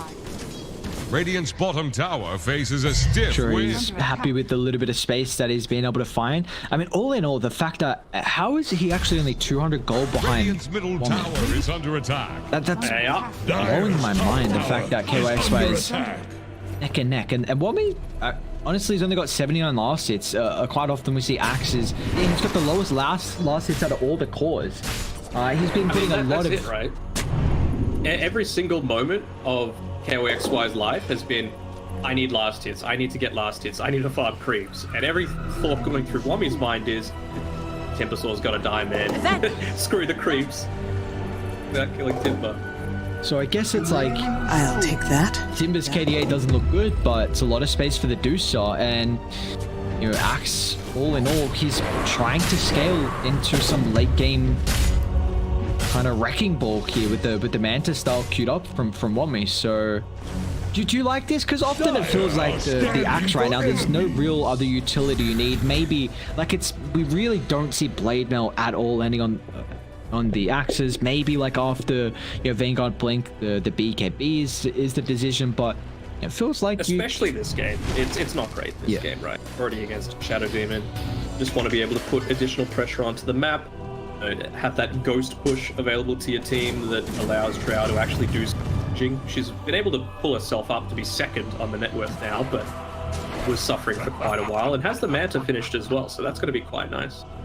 And I think it's also the recognition that like Radiant, they really don't push waves too well at all. Like an AA and a Hoodwink's not bad, like definitely not bad at all, but like Tiny has to commit onto the creep wave.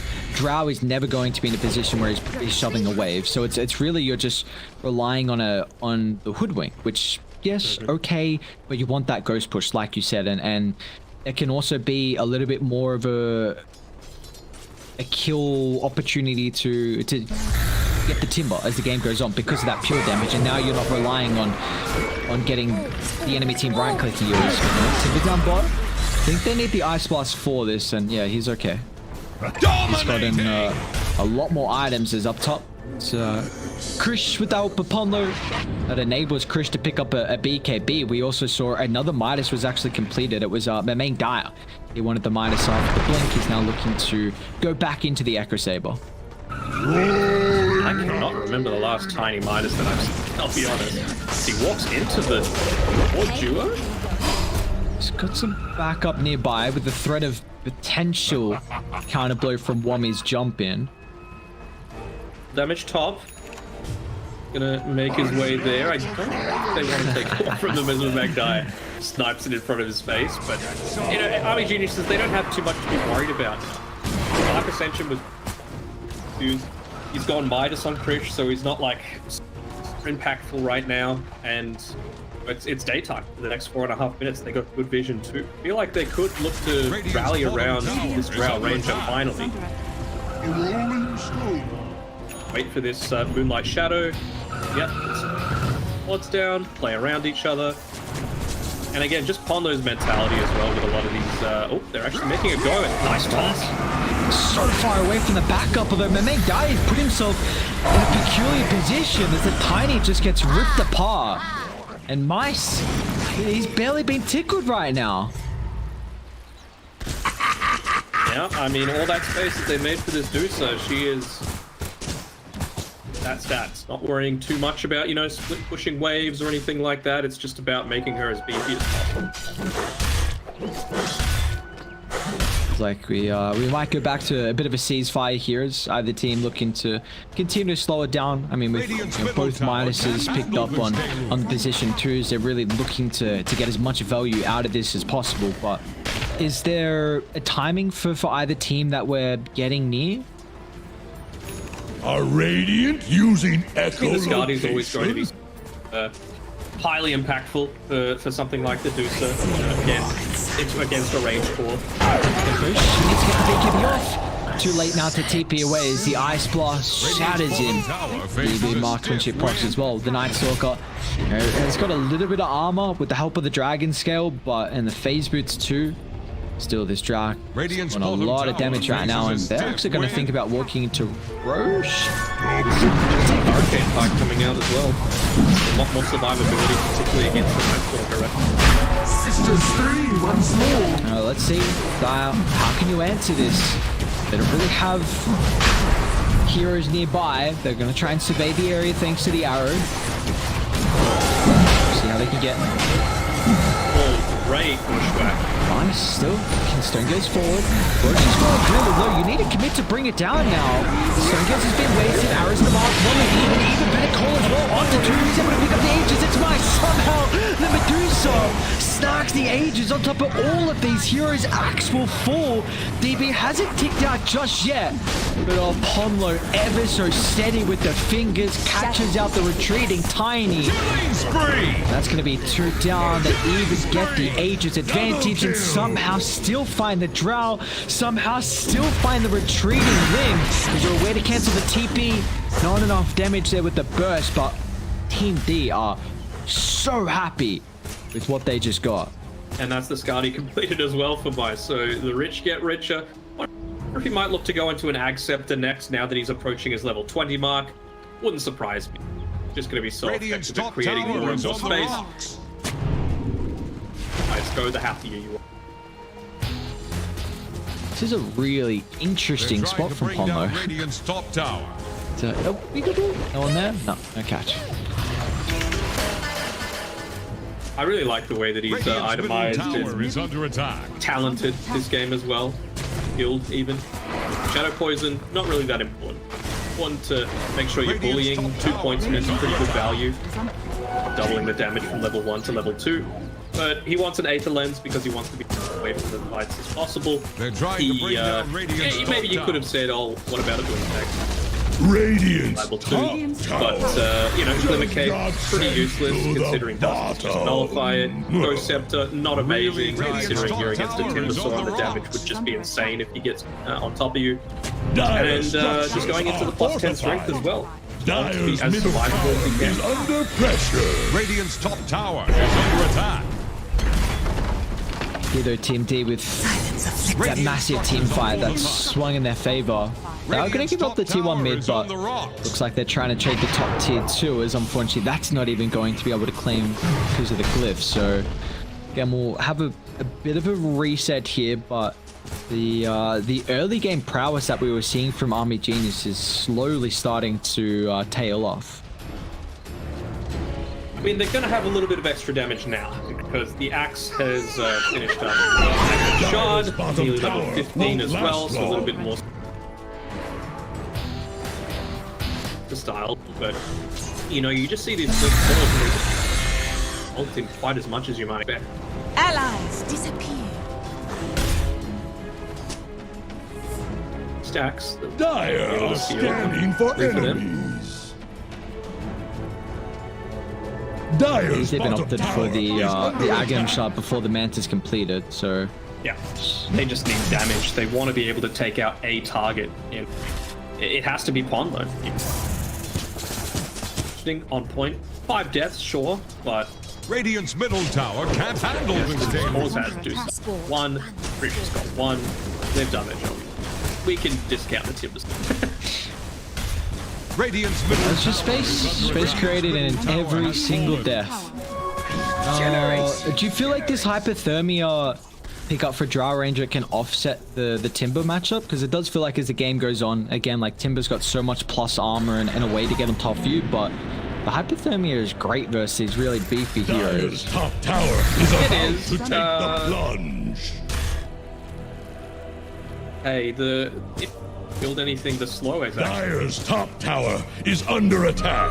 Salamena Heroes, smiles upon me. I mean, who are you really killing that's going to be standing next to other people? my question. Of course, the regen reduction is nice, but no, I just feel like it's a bit of a desperation move. Setting up Quiet's magic. Tiny was trying to split push the map. This is something we were bringing up earlier, is that Army Genius is really suffering ways to be able to keep their lane shoved out, and you've got to put your heroes on the line. Heroes, even Lim down bot, they'll attempt to TP the damage. Is it enough for the poison? Still, of course, with how Ponlo has leveled, and he's not going to have a way to bring him down inside the base there, but the recognition, it's just deal with the side lanes, then we can get grouped up once again and take these towers. Still attempts being made here. Frisch. Crew trying to catch out the Drow Ranger, even leaping forward, but that's going to leap into the vision there.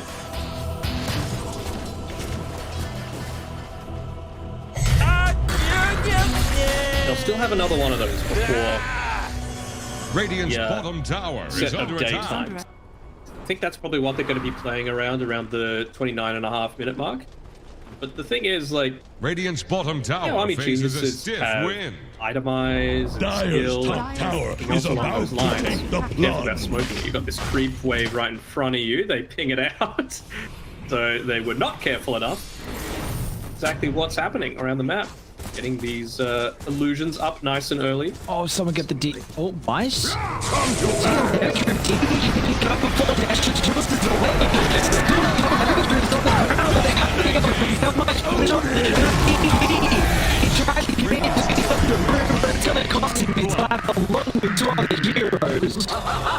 And his Chrysalis on his career.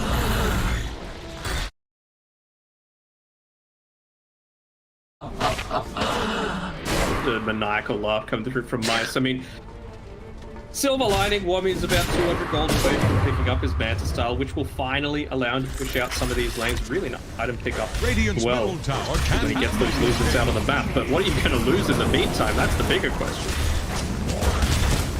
X-Way uses that double damage rune to pummel the hell out of that tower. Through the fall with ease, and like a solar crest pickup from Destra, so just enabling Mice to freely siege, and they've still got nighttime for another 40 seconds. Wami doesn't have a TP. It's coming out to him now, but they put siege running exactly over where they're running. Oh, they saw It's just Wami with the ward on the high ground. They know exactly where the axe is. Chris able to blink in forward, and should be your dead axe. It just makes sure it needs the constant damage over time, so it can't get a blink away, and now we can see Reaper helping out as well. Wami? Okay, that's a lot of damage with the ice box. That's the big difference. I think the next team fight could be huge. The fact that he's finally been able to pick this one up. I mean, level 20 would be fantastic as well for the extra Culling Blade threshold. And I think that this is actually a point, even though it's 17k that Army Geniuses could finally make a solid attempt to come back into this. Because this axe just on its own can do that. Still need to find combo. Top lane. Trying to set up on the main guy, just a little bit too shy on the arrow here. The main guy's going to look to try and burst the hero down, but he's still going to be so cautious of his positioning, as they don't have any information of the extra numbers that could be filing into this top side. D-ward off as well. Nicely done by UK.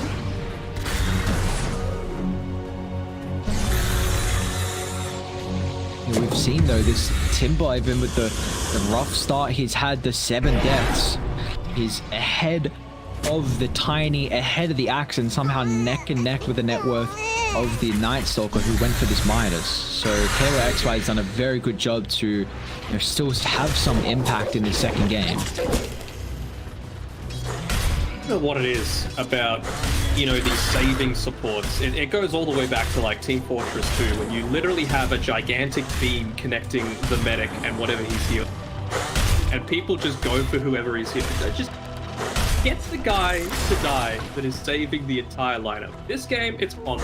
And last game, it was UK on that Oracle. And they're just not dying. Not dying anywhere near enough. They're not the priority.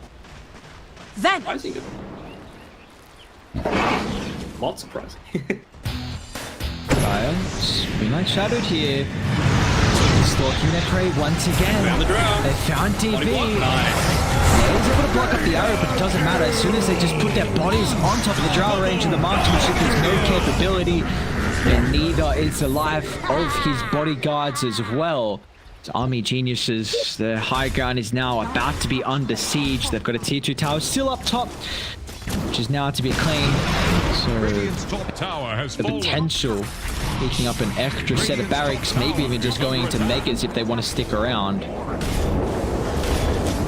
Going into a blade mail, which I do not agree with at all. Trying to bring down Maybe Radiant's just top wanting to tower. be play the hero role for his team, but Radiant's top going to at tower least has have to wait fallen. until the AA is alive. And Laser Rack's gone in the meantime. Turns against Radiant's top tower. I was always against tower is about to They go for a smoke when AA is Structures alive. are fortified.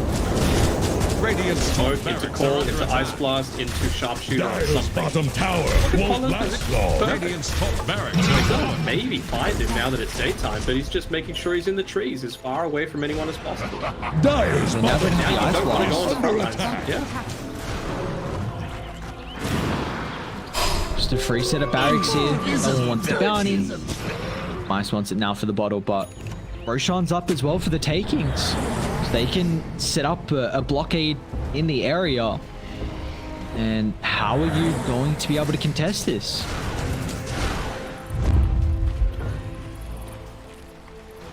Smoke of your own, why not? Tommy, lead in charge. Things good remains. They find the Shattered Demon on this initial jump. Getting any information at the moment. Finally, Destress will be revealed. I could have Roche is the main target though. Mice is going to lead the charge in forward. One move to jump the ice jump. They find Polo off to the side. He hasn't used the banishment just yet. They burn a decent amount of meta away from the Medusa, but now without the initial burst, they have to look to retreat. As Kush has done an incredible job to lock onto the Drow once again. Either teams are recognizing which target they've got to bring down, but unfortunately for Army Geniuses, it's not them who's victorious in this second game, as we're going to have a tied series 1-1. Went on the Deucer again.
5 seconds remaining. Dire's ban now. Here's the Radiant ban.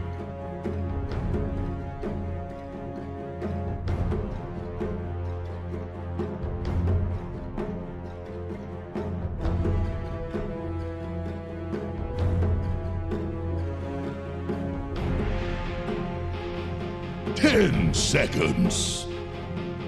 The Dire get a ban. Radiant's turn to ban.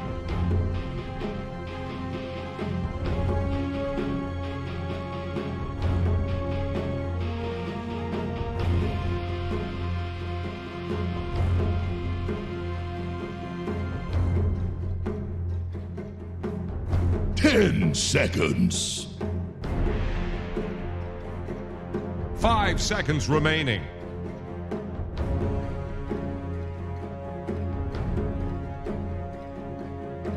Dire's turn to pick. Radiant's turn to pick.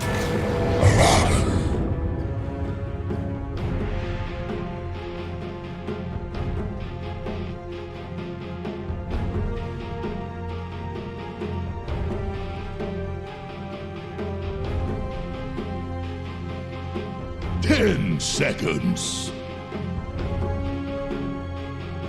5 seconds remaining.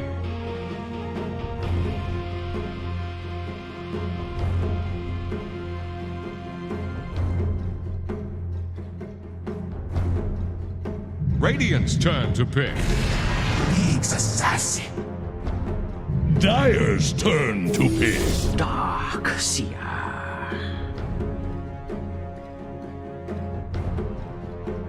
The Dire get a ban. Sack.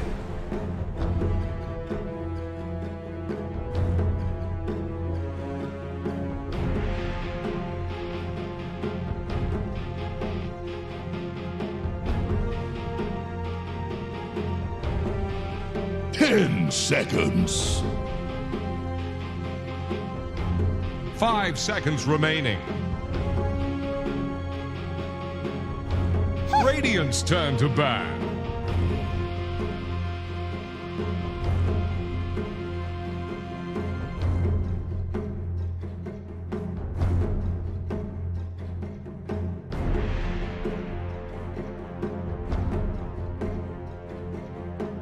Ten seconds. 5 seconds remaining. Dire's ban now.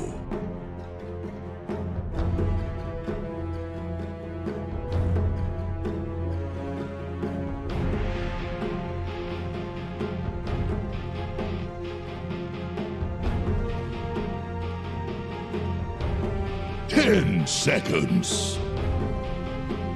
Here's the Radiant ban.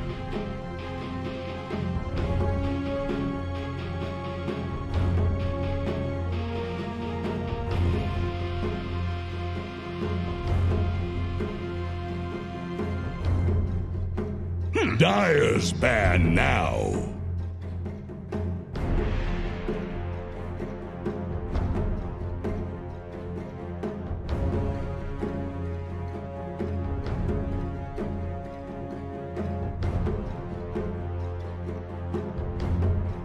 Ten seconds. 5 seconds remaining.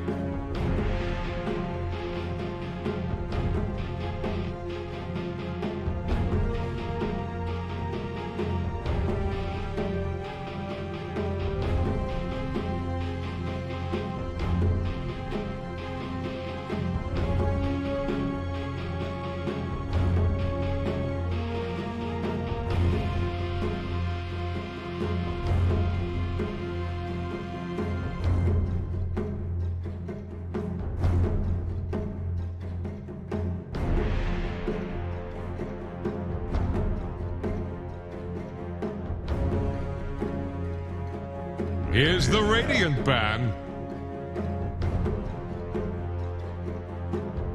Radiant's turn to pick. Dyer's turn to pick. Clockwork.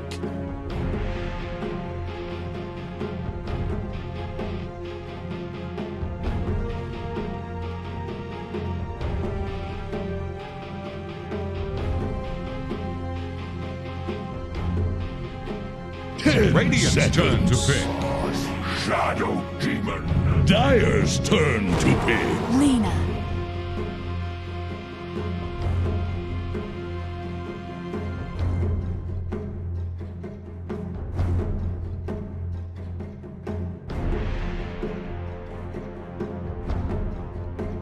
The Dyer get a ban. Mars.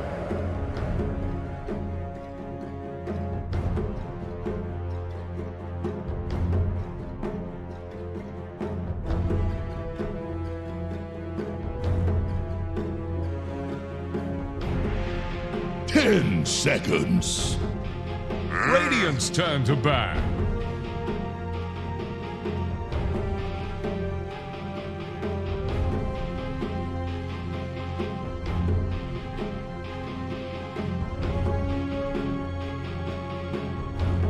The Dyer get a ban.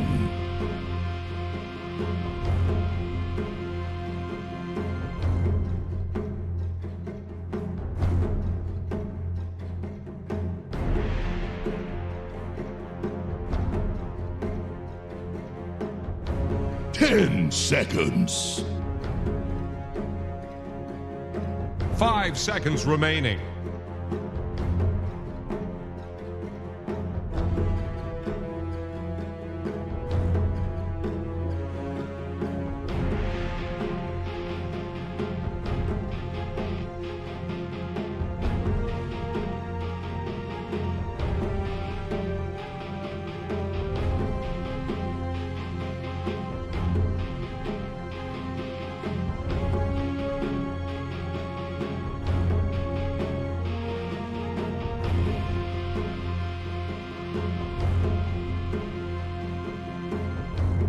Here's the Radiant ban.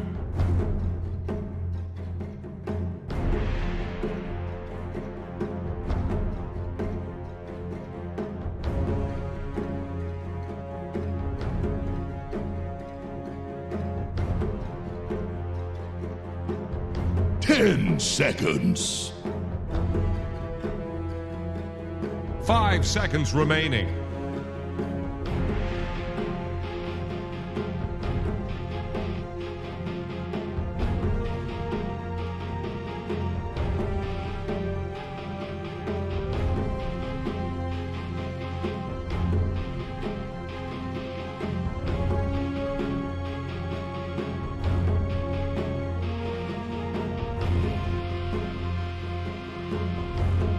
Dyer's turn to pick.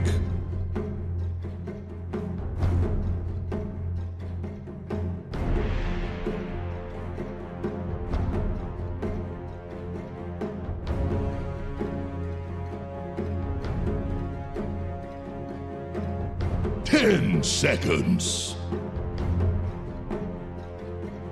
5 seconds remaining. Radiant's turn to pick.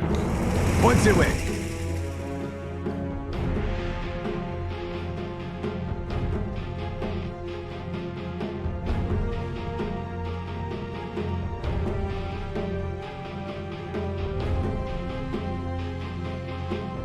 Ten seconds. 5 seconds remaining.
Dragon Knight, choose your hero!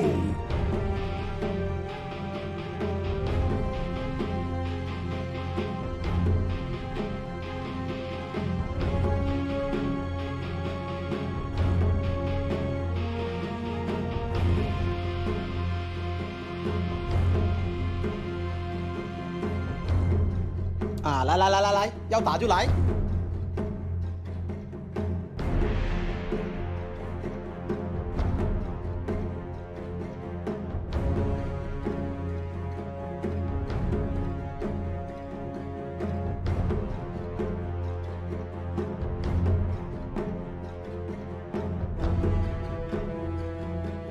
10 seconds.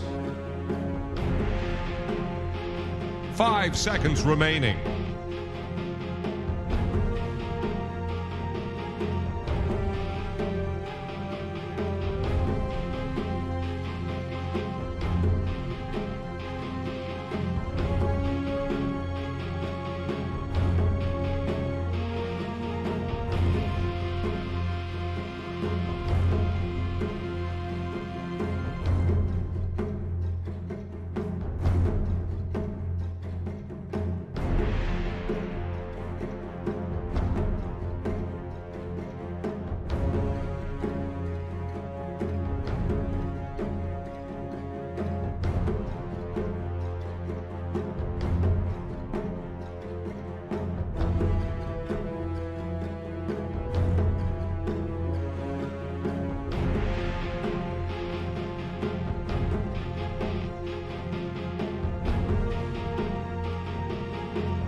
Prepare for battle. In strength is victory. What a punk. What a punk.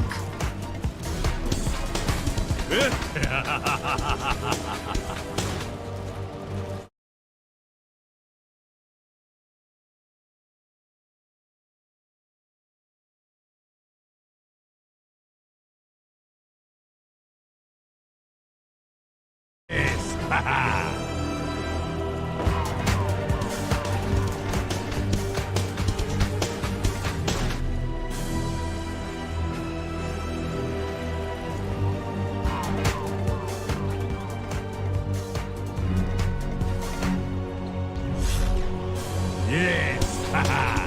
30 seconds to battle.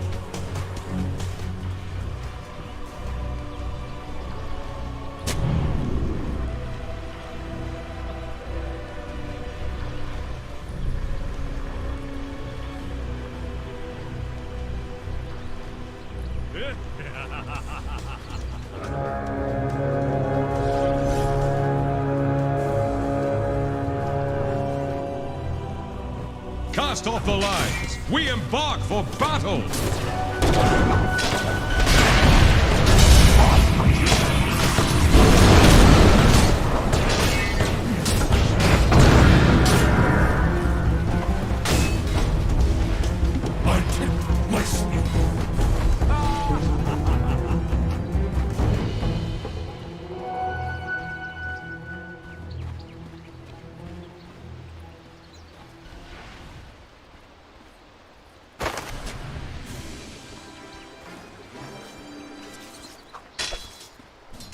All right, ladies and gentlemen, welcome. We are here for our first game of this best of 3 between Execration and SMG. It is MLP Dota Don't Expire, and my deepest apologies for being late with the game. Unfortunately, we were having a couple technical issues, and naturally, we were waiting for the NA stream to end. But we're back. We're finally here. John, how you doing, sir? I'm doing great, Mike, and I want to correct you in that. We're not late. Everyone's just early, all right? We're right on time when we need to be, and we are in for the first game between Execration versus SMG. Draft's already done. Take a look at the bot lane. We've got Palos on that safe lane DK. He's got RR and the Pause 5 Nyx. Laning up against KP on that Pango. Afu on the Shadow Demon. So they get the Shadow Demon. They don't really have the stun combo here from SMG. It's a melee hero matchup. You can still play around with the Swashbuckle and eventually Lucky Shot once those spells are up. KP was forced to go for the jump just because they were going for that first blood on the bottom rune spot a while ago. And this should be a relatively stable lane. You know, Palos, it's a DK. You can't really bully him out. You don't have arrow combinations to burst him through. And because of that first blood attempt as well, Afu has level 1 disruption. So it's not as annoying just yet, but once you have level 2, you can kind of play with the Shadow Poison and try to zone RR out. Well, we should have a look at the other lanes quickly as well. John Moon, of course, mid lane is going to be on the mid Mars today. Bob going to take the mid laner. Pretty interesting matchup. I can't remember the last time we got to see Moon playing mid Mars, but should be a rather interesting experience here. Of course, against Bob's Lena, it's not going to be too easy. Of course, you have the shield to block all that damage, but can still be a little bit hard with all the harassment that Bob can throw out. And you can already see it kind of reflecting in the CS right now. Bob already finding himself ahead on that Lena. Yeah, it's a tricky one for Moon to hold on to. I think the best thing he can hope for with a Bulwark, not just blocking harassment, but also blocking out the CS. Like, that's the best you can hope for. Redirect the attacks to stop the creeps from melting. It will sacrifice your HP, and Moon's already kind of out of regen. Should be faring out more right now. Does have the bottle incoming, so you should be able to sustain. But this is the scary thing when Execration drafts these big heroes for Bob. Like the TA, like the Puck, like the Lena. He tends to be the playmaker. He tends to be the win condition. And if you give that kind of player a really smooth, almost free start, you might be asking for trouble down the line. Oh, top lane, speaking of trouble, mid one is going to drop here on the Leshrac. Raging, of course, is going to be there on the Darkseer with BDZ on the Clockwork. Quite a devastating kind of combination to have with this Darkseer. Of course, if mid one does get caught by the battery assault, with those double iron shells, it's not going to be very hard to just take him down. It's just so easy. They've got the damage output. It's just a really aggressive lane coming out here from Execration. And we have seen Raging Potato take the Darkseer a couple of times. He knows how to play it on the edge. The Leshrac eventually gets a lot of damage and a lot of punishment that can fly out. I think you're much more reliant here on Raji to be on point with the Aphotic Shield to punish those dives. Kind of make it take a bit longer than it should, but once you have double Iron Shell, the early levels in the Aphotic Shield can only block so much. So you're not getting maximum value here for Raji, and mid one's going to have to watch that spacing. Once more levels are up, it can be mildly chaotic. You just need to stick to your creep wave and clear out as best as you can. No, that you certainly do. Very good time so far for Execration. Just less than 1k net worth lead, but every single lane seems to just be going their way. Very smooth experience so far for this Radiant side. SMG, of course, they've got this very kind of mid-heavy lineup. It's just got some amazing timings throughout that mid-game here with this Mars, Leshrac, and Pango. So you're looking around that 10-15 minute mark before this draft really starts to feel very strong. I suppose, though, you could say the same thing about Execration with their own draft, but I'd say Execration, they probably have a bit more scaling potential with their draft as well, right? Oh, for sure. Like, they've got the Lena, you can go right-click. Raji being chased down by BDZ, though. Oh, he's gone. There's no chance of her surviving. Again, if BDZ catches you with that battery assault, with the Iron Shell, it's just too much damage. Level 2 battery assault, 45 per second, and then you've got the Iron Shell right now doing 50 per second. So essentially, BDZ is doing almost 100 DPS at the level 3 mark if he gets you with the battery assault, and there's just no way to survive it. It's practically impossible. Yeah, and this is a scenario where you might want your Pause 5 to have quicker boots or even wind blaze, because you'll always just get run down like this. Yeah, Roger, he's going to be close by to that tier 1, but look at that vacuum out. Just perfect from Raging. Another kill. Mid 1, he's going to have to stay back, but he will try to pursue with the Diabolic Edict and does at least get BDZ. So he gets a nice trade. BDZ not confident enough to try and turn around there with Raging and maybe trying to get mid 1 as well. Of course, it is against the Leshrac, so you do have to be rather careful. So he can do 2-on-1, no problems. Still, mid 1 at least able to secure a trade, and it's going to make him feel a little bit better on this Leshrac. At Execration, though, doing a great job of pressing the issue, and well, quite frankly, John, this Darkseer Clockwork duo, it never really drops off. It just feels like it's constantly strong throughout every stage of the game. Speaking of BDZ now, he's gonna make... Oh, it was actually the illusions of the Nyx Assassin. So Arfu denying off that illusion rune. I was just slightly confused there for a second, but yeah, nice little play there from Arfu to make sure he denies the power rune away from Bob on that Lina. Just a ton of space for Palos. Look at his CS there on the DK. 37 to 10. Afu's just been forced to kind of chase down that Nyx because he's playing around the jungle, blocking camps. And without the presence of the Shadow Demons, you don't really have the damage to zone out the DK. You rely on Shadow Poison stacks to try to zone this guy out, and Palos at 6. He's just going to keep free farming. So it's a great start for Execration. Top lane's been great. The mid matchup's been great.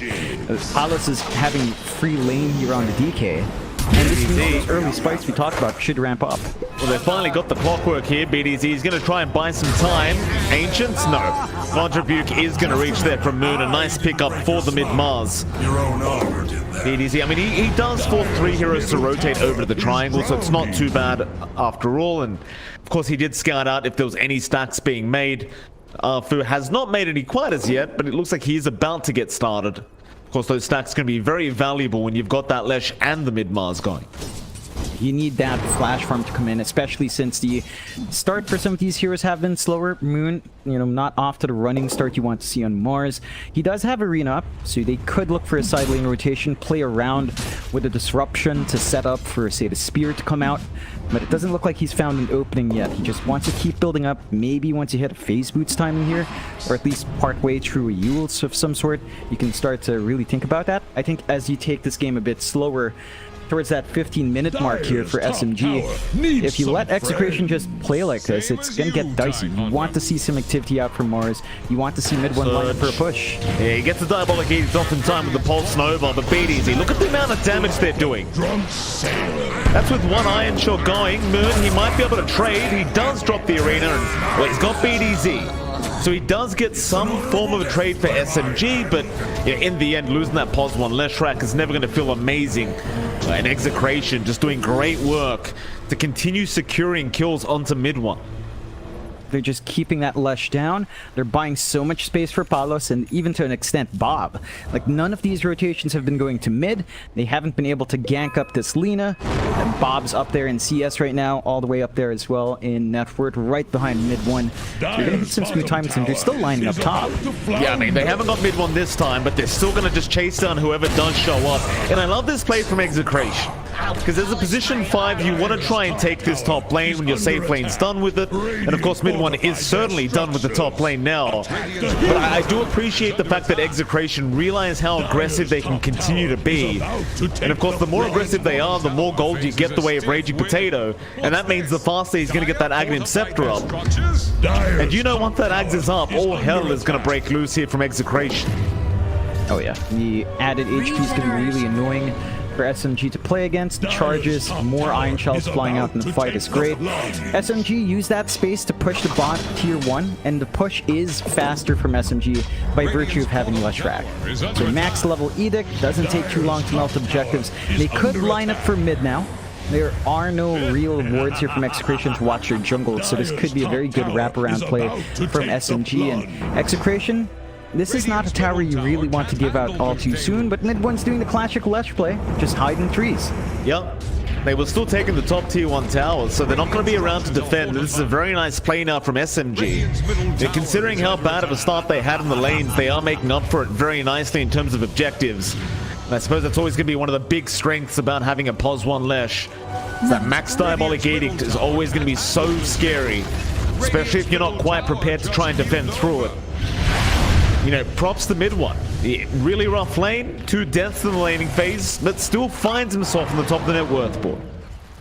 It comes down to what we were saying about draft. Like, SMG spikes at 15 to 20, and they don't really scale out. Yeah, Moon, he doesn't really connect the spear there, but he's still got Raging wrapped up in the arena, and that's going to be quite enough.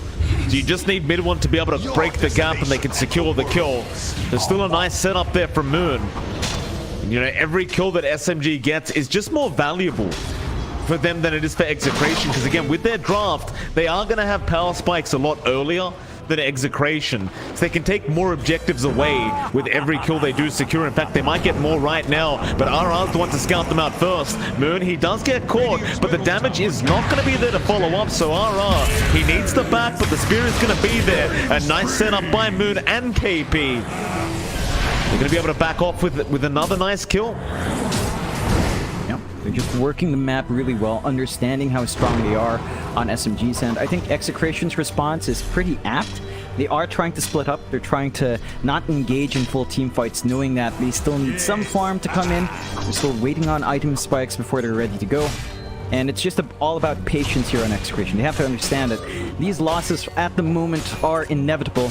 SMG are just trying to get as much as they can. They will have to throw their bodies forward for some of the tier 2s though. I don't think you can really afford to lose the map that fast here on Execration's end, and as long as they don't get pressured around those objectives, you should be feeling fine. The mech's almost up in Raging Potato, so he just wants some sustain for his team in the middle of these early fights, and I can respect that. We've seen Dark Seers go for mech a couple of times, rushing it first into Guardian Greaves. It does make a good difference in the first early parts of the game, even towards the late game with Greaves' aura can always be impactful, so they are just trying to play for this earlier timing to match SMG's aggression here. I mean, as well as that, you don't really need the Ags up yet either, right, on the Dark Seer, because you really want to get to that level 15 point to really kind of abuse the, or rather 10 point to get that level 10 talent, but you get my point. He's only level 8 right now. The Ags are going to be amazing, but it's not the power spike Raging wants yet. I think the mech is going to be much more impactful at this time of the game, as they are going to make the jump in onto Arfu with the hook shot. Not going to be quite on target, but BDZ, he still knows that Arfu's trapped up. He's really got no way out now. He'll try and buy himself some time, but in the end, it is not going to work out for him. Again, this monster duo of BDZ and Raging continue to find kills, but now the return is coming back the way as a nice arena is going to trap up Raging Potato. They even lead BDZ and go for the bigger target. BDZ, he'll just TP out while he can. As top lane, who are they going to go on? Looks like they are trying to make the play onto mid one, but RR, he is just going to melt to the amount of damage that mid one is pumping out. And now Palos, he will at least be able to avoid the split earth there from mid one. Not only do they not get the kill, they do give a kill back the way of this Leshrac, and that's going to be quite some bad news here for Execration. Yeah, you're really building up now on SMG. Mid one, top of the net worth board right now is 7.1, 1k above Bob. And he is actually using that gold to great effect. He's showing up in fights, he's pressuring lanes, he lines up for the objectives. Execration with the Yules up on Bob could start to look to set up. Try to play it with the LSA Yules combination, just look for burst. They need to take this mid-tier 1 out soon. Hook shot, Arfu just continues to dodge these ones from BDZ. Kong's forward to try and make sure that Raging does make it out. He's going to try and run with the Purge. It's just so much slow, but they do end up saving him. He can try to turn around now. Arfu, he still gets the disruption off in time. Raging will surge away now, but KP's on the chase with the Rolling Thunder. He might just be able to keep up. He's Raging. He has Surge in one. He might be able to get it off, but no. They get the stun just in the nick of time. Moon able to pick up a mega kill streak now. So it looks like they are going to move in for more. Bob trying to run a nice slide strike array. And that might just be enough as SMG, they're not done yet. You'll set the back up in 5 here for mid one. Moon, nice arena down. He's got 2 in there. Line strike array is out. A nice impel as well from RR, but it may not make enough difference as Bob, he is still melting on the leaner. He's going to drop. Palos is trying to survive the best he can, but the amount of damage they're pumping out is just way too high. They've got the clockwork too. BDZ, he has the hook shot. He can try to find a way out, but he's going to throw it out onto Moon. They might be able to get a trade, but no, Rogi. He will save the day, Moon. He is going to make it out on the Mars. They won't be able to kill off BDZ, but they get everyone out of there. It's still a great team fight now from SMG. They're really just playing aggressive, and it's really what you want to see from this lineup. They know they're strong, they've got their initiation tool with Moon, they've got the control coming out and the damage coming out with mid one. For Execration, this split-up tactic now is not working. He streamed into that last fight 1-by-1. Bob came in trying to flank with an invis, was spotted out by the sentry and just got dusted up. They need Bob to be able to just stand there and fight and get his damage off. He is majority of the damage coming out now, outside of the Iron Shell and Battery Assault. So you want that big core to be able to stand its ground. The BKB is going to help Bob in that case. It is still a ways off. Like, all of these items that they need to wait for are just giving more openings for SMG to constantly run around and find these kills. Mid one, very, very confident now. Gets the Yule Scepter off. Diabolic 80 popped and lands the split earth, but RR is going to be around with the Impel to try and save the day. But mid one, he knows the surge was used. Raging, he'll get it up now. Does he have enough time though? He'll run towards the right. Palos is there, but KP, he still gets the kill to Raging Potato. And now the Rolling Thunder's going to fly out. Onto Palos and BDZ he goes. He lands the stun. He's got the big target. Arena is there with the spear out as well. Palos, he's still able to try and fight back, but for how long? It's not looking great for him. He'll try to arm the toggle to get himself out, but they've just got the damage. SMG hitting his power spike very, very well with this draft now. Moving into that top tier 1 tower, and Execration, they're trying to ride out the storm the best they possibly can. But my goodness, it's a pretty bad storm outside. Oh yeah, it's just raging right now from SMG. They take that top tier 1. Tier 2's still standing for Execration on every lane, so they're not quite losing complete control of the map, but it's getting hard for them to reach beyond that river. They've been stuck on their own side for a very long time, and they still need gold to come out. BKB is the big timing here for Bob, but you might also want to really build into this blink now and Palos just so you have the jump initiation and you can isolate maybe the softer targets. RR is trying to scout around, but SMG's just been very on point with playing together. There's no opportunity to go for Vendetta plays here solo. They're just a bit too tanky now and a bit over leveled even on the supports. Wafu, he got scanned out. It's like Execration. They're going to take that as a warning sign to back him. They will be correct in thinking so because there are more heroes coming in from SMG. Bob, he is going to make it out just fine. RR, he'll be fine as well. Nobody going to be able to catch up the Nyx Assassin. At least not yet, but Rogi, he's going to get the vision now with that Observer Ward. Mid one on the chase, he is running very fast with those boots of travel. RR, he is going to be alright. Let's make it out. Again, for Execration, it's all about just juking and jiving SMG right now and not trying to test the waters here against this dire side.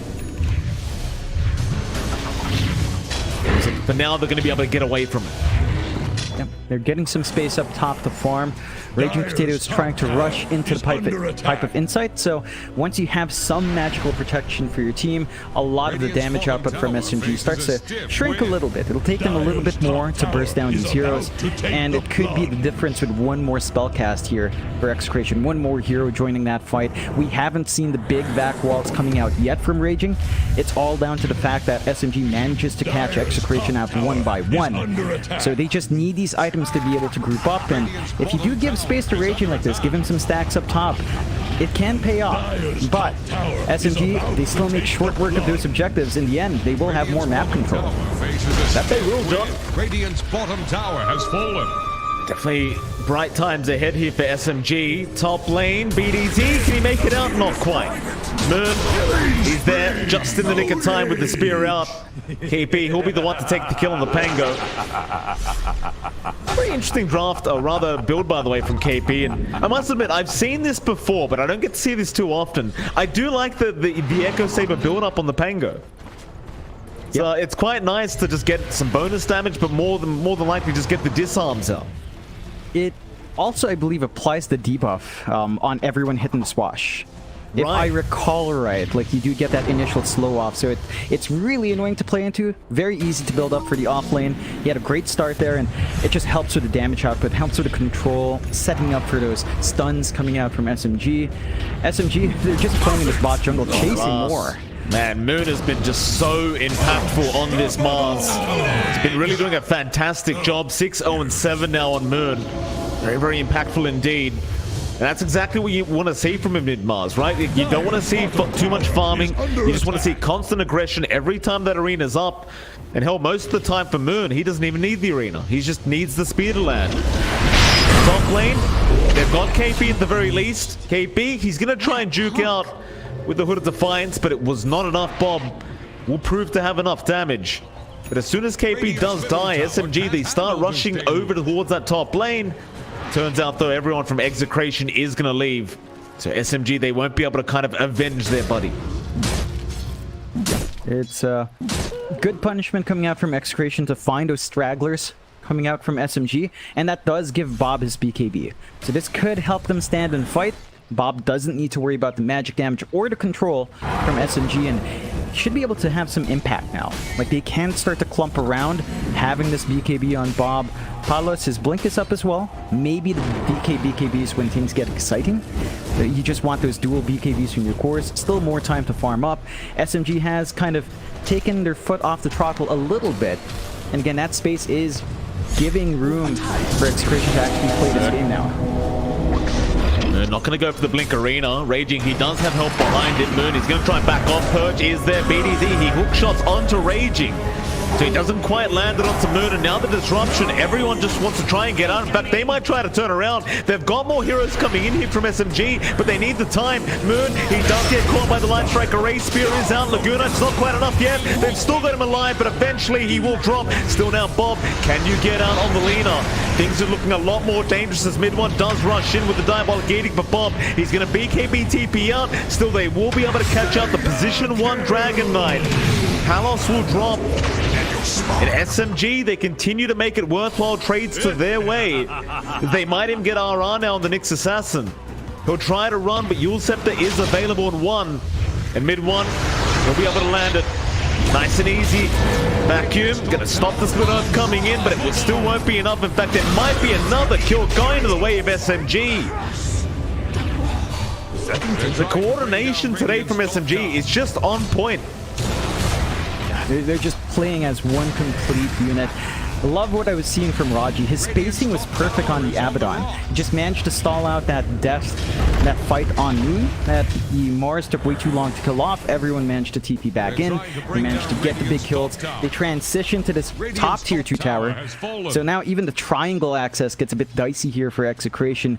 And SMG looks like they're posturing for Roshan. Absolutely. Execration could still play with a hook if they want to be sneaky, but BDZ needs to get in position if he wants to contest that. I mean, I guess you could try for the steal, but that's about it. Like, SMG, they're not going to go for the Roshan yet. Except they did back off back to the Fountain for a reset on mid 1.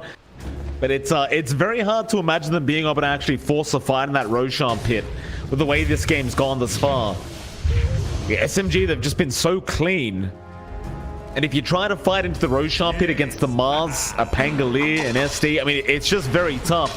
Not to mention all the damage coming out from mid 1 on the Lash. But we are going to have a smoke on smoke. Raging, he's been caught out again. They've got the Darkseid, but they're going to try and turn now SMG. In fact, no, they might go for the fight. Mid 1, he's just so tanky. They just can't burst him down. He'll still survive. BDZ is going to be there to try and save Palos. He runs his way out. But KP, he'll go after BDZ. Now Raging, a nice vacuum back into the wall. SMG looks like they do want to retreat now. Execration, no, they are not retreating. They are going back in, just kiting in and out as now Moon is back in with the spear, but doesn't land it onto a tree. Bob, Light Strike Array. Again, it's not enough though. Rogi's there with the Aphotic Shield, and now mid 1. He wants to keep up the pursuit.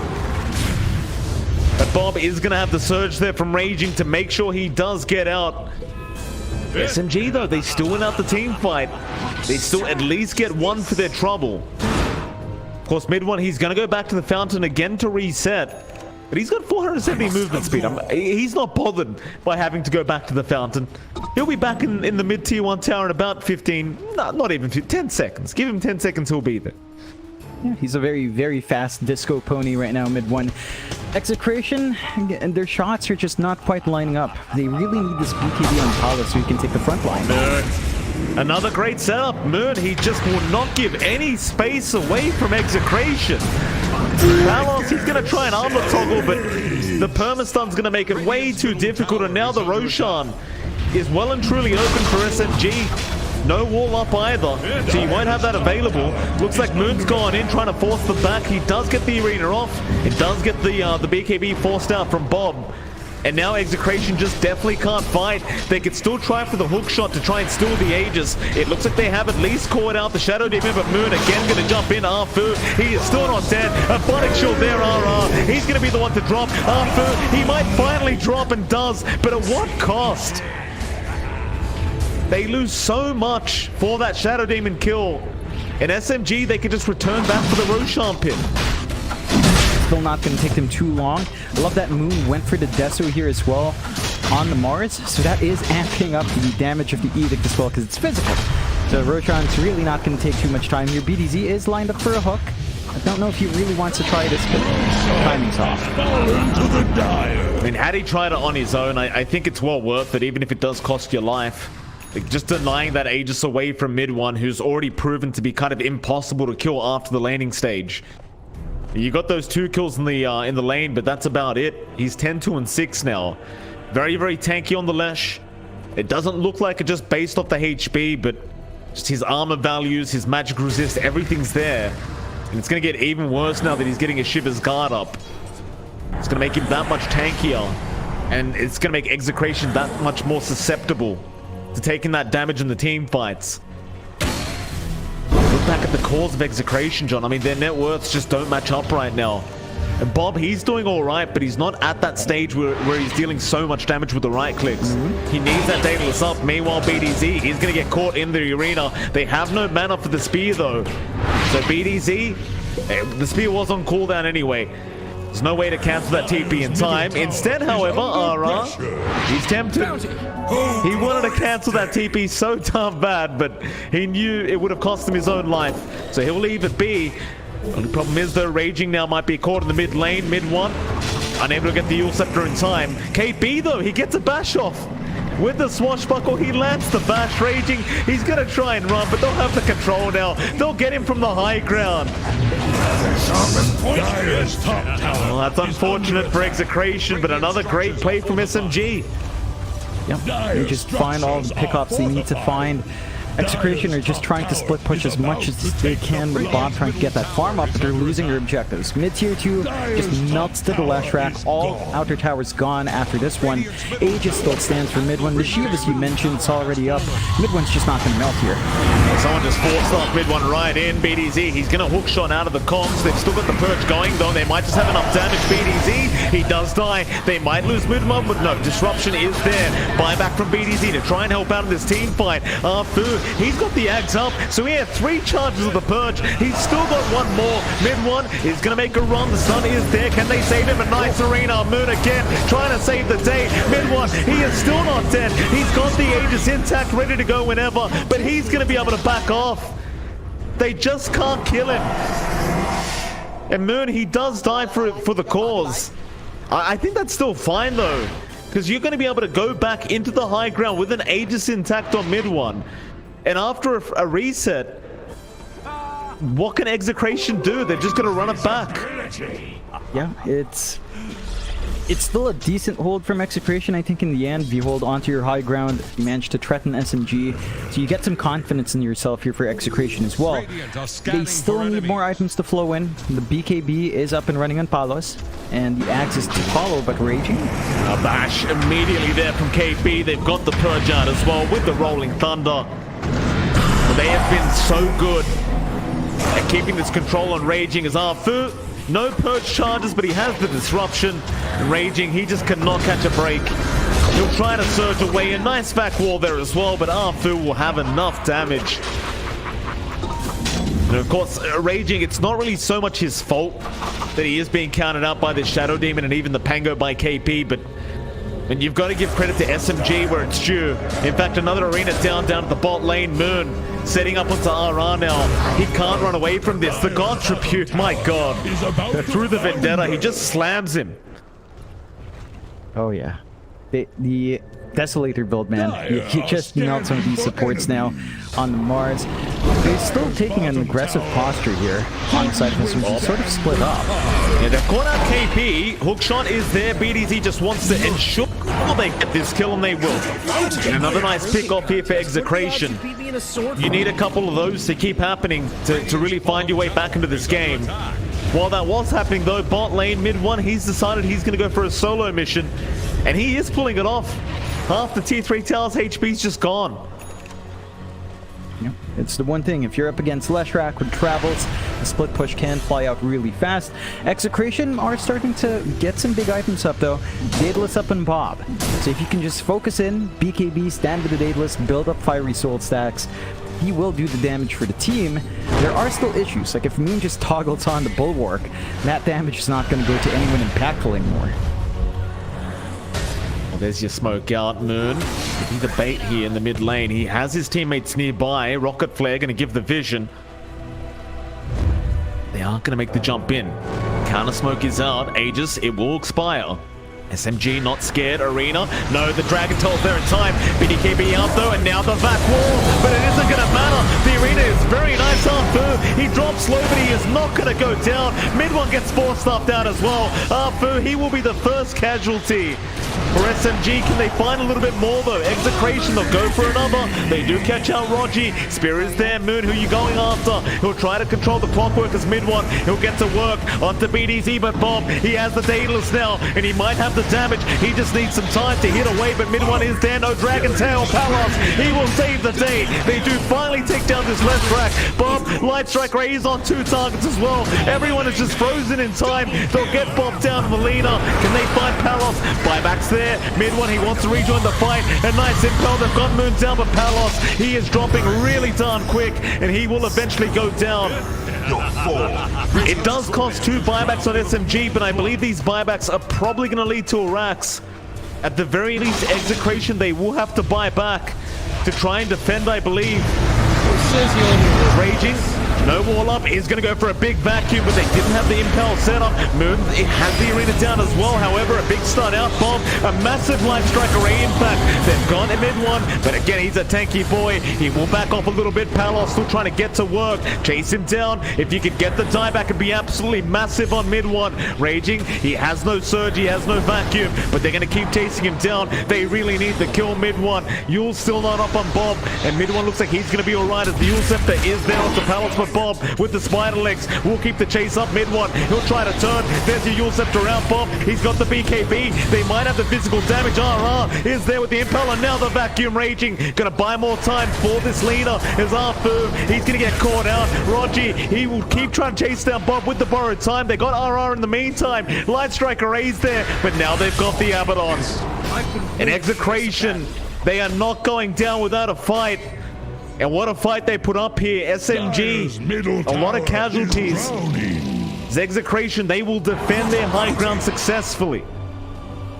That fight started pretty good for SMG. I felt that the arena coming out for Moon, actually leaving Bob outside was a benefit. The issue is not all of their heroes were inside the arena, so they were still being chipped away by the Lina with that Daedalus up, and they're just going to be able to take a lot of objectives with those diebacks on some of those supports. Double damage on Bob. You do not want to run into this Lina at the moment. Her damage is pretty ridiculous. This kind of goes back to the build of mid one. He doesn't have anything protective beyond just that casual Hood of Defiance, maybe the Yules. He needs a BKB of his own. He's saving up for it, buys out, and of course he has buyback and cooldown anyway. So this could help the cause. Mid one doesn't need to worry about the control. He can just stand there and try to pick off the softer targets and worry about the Lina later. Oh, BDZ, you trying to get the outpost. Cogs out. Nice hook shot. Will barely avoid the spear. And with the surge from Raging, they're going to get him out. Or are they? KP still trying to chase them down with the swash, but he is not going to connect. And now the turnaround, RR. He's there. The Nyx, Impale, not going to be out on Moon. They might just be able to get a solo kill onto KP, and the Impale is there. Do they have enough control? KP going to try and swash, but no, a nice vacuum Raging. He times it perfectly. KP tried to commit the swash, but the vacuum drags him right back in. And the damage flying out from Bob is just ridiculous now. He had the DD running, critting for 1k on the Lina. The side of SMG, it's going back to the point about drafts. They were strong 15 minutes to 25 minutes, now approaching 35, and the scaling of Execration's kicking in. They even have the Ags up on Palos, so even the DK can do some damage with the Black Dragon form. And Bob is just a big win condition now for Execration. For SMG, I don't know how you shift this win condition around. Maybe you start to focus more on farming up in Moon, get him really tanky, get his damage higher even more, and kind of ride from there. The impact of Moon has been tapering off. Again, maybe this BKB gives him a second life, allows him to just stand forward. It is fresh compared to the BKBs on Execration. Top lane, mid one, he's going for that farming spot, John, the one we always talk about where people do tend to get caught out. He'll try for it. I don't know if they'll even have the damage to kill off mid one, but Palos is making his way over.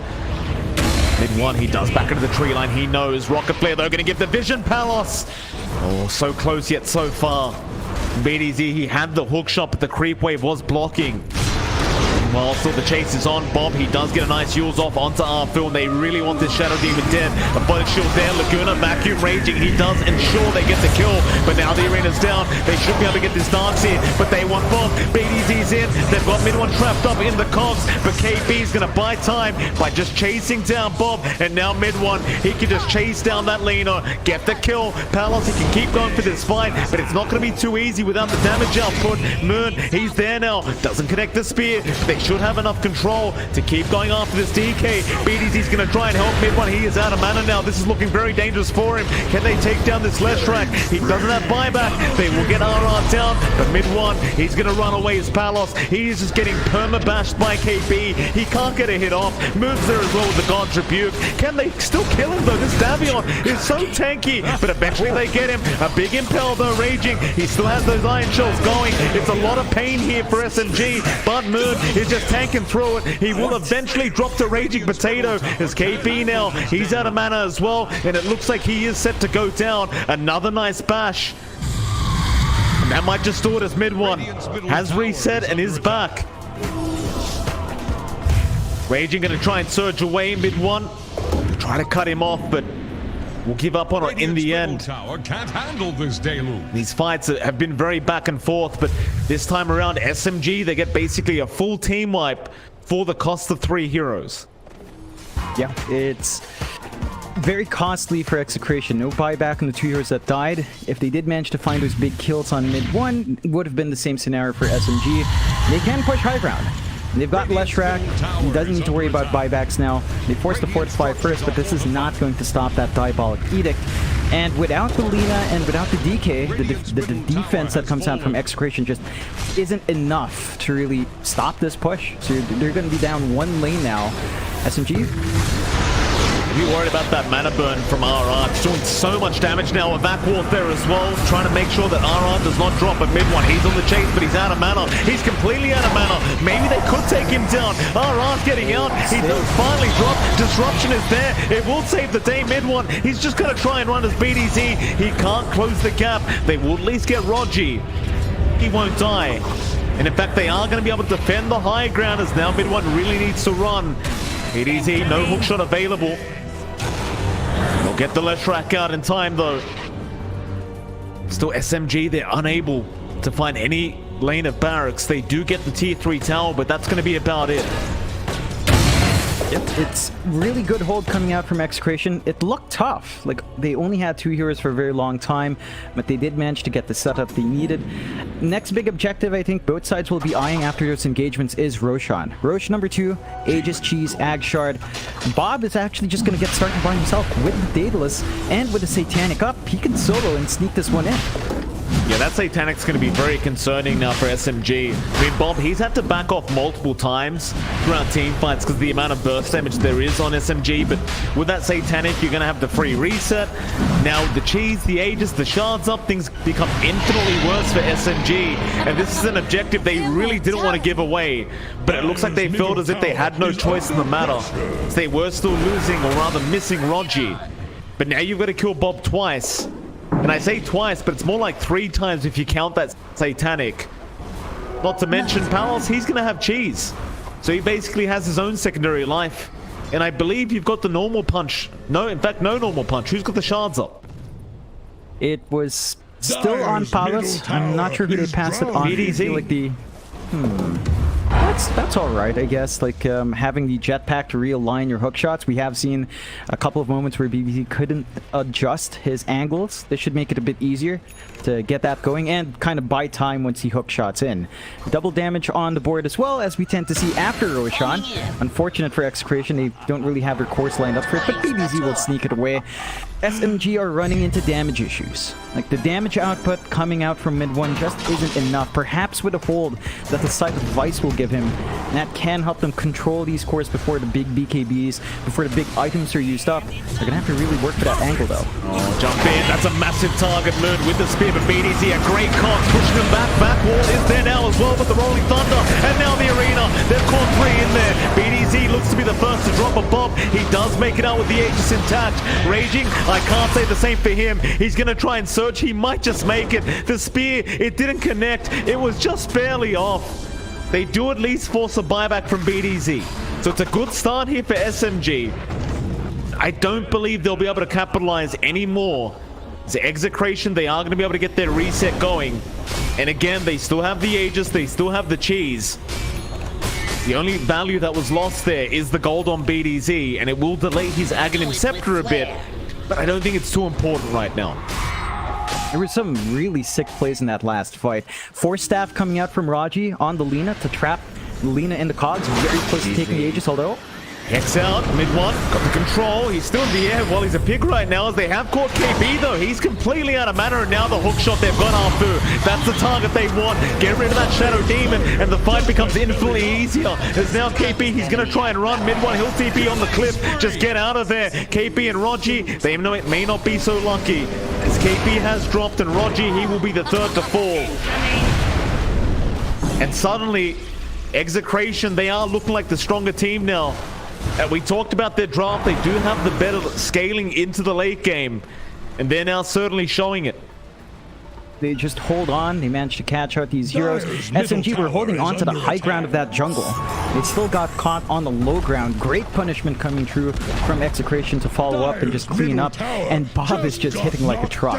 Like they just can't stop this Lina. High ground being sieged, 2 supports down. They can bite back on the Cangolier, but without the Abaddon, I think you lose a lot of your durability. Without the Shadow Demon, you lose some of your saving plays and your hook shot. They've got Moon. Hex is out as well. Moon, he's dropping quick. A nice vacuum as well with the spike. Carapace, but mid one, he's going to pop the BKB. He's going to try and fight, but the right click damage from Bob is quite scary right now. They'll get rid of that tier 3 tower. Buyback is there from Moon. And that's not going to be enough. Execration, they are going to keep forcing it. It is a 5v2 scenario. Middle barracks have fallen. They'll let the mid-racks go. Pretty big win here for Execration. And it's at the cost of nothing. You've still got the Aegis, you've still got the cheese. And now to make matters worse for SMG, BDZ, he does have the eggs coming out on the clockwork. So you've got that free kind of refresh on the clockwork now. Now, SMG, you've got to start to wonder what they do about this. It's just a very difficult scenario. And Johnny, if I may, I'd like to kind of take it back to RR on the Nyx Assassin. You look at every team fight, he gets 1 mana burn off, and suddenly mid one has no mana. And we saw it with KP, we've seen it with Moon. It's becoming quite detrimental now to SMG. They just, if you don't have any mana with these heroes, how do you fight? You can't. You just can't without it. And it's kind of funny to see. Mid one, he's got 110 plus 105 int. Of course, times 5 on the mana burn. So he just immediately burned through a ton. And mid one's just burning through a very small amount. The damage scaling as well is still a big issue for SMG. Like, they just haven't been able to shift their farm onto anyone else but mid one. And all of that damage is still mainly magical. Like, Edict is nice, but in a big team fight, that damage really spreads around 5 heroes and doesn't feel great. Whereas for Execration, again, they've got all this damage on Bomb. Palos has managed to scale up. They're going to smoke up here. If they catch some of those big cores, if they catch Moon, without the buybacks, that could be the end of the game here. Geez, now that you pointed that out as well, mid one's taking over 1k damage per mana burn.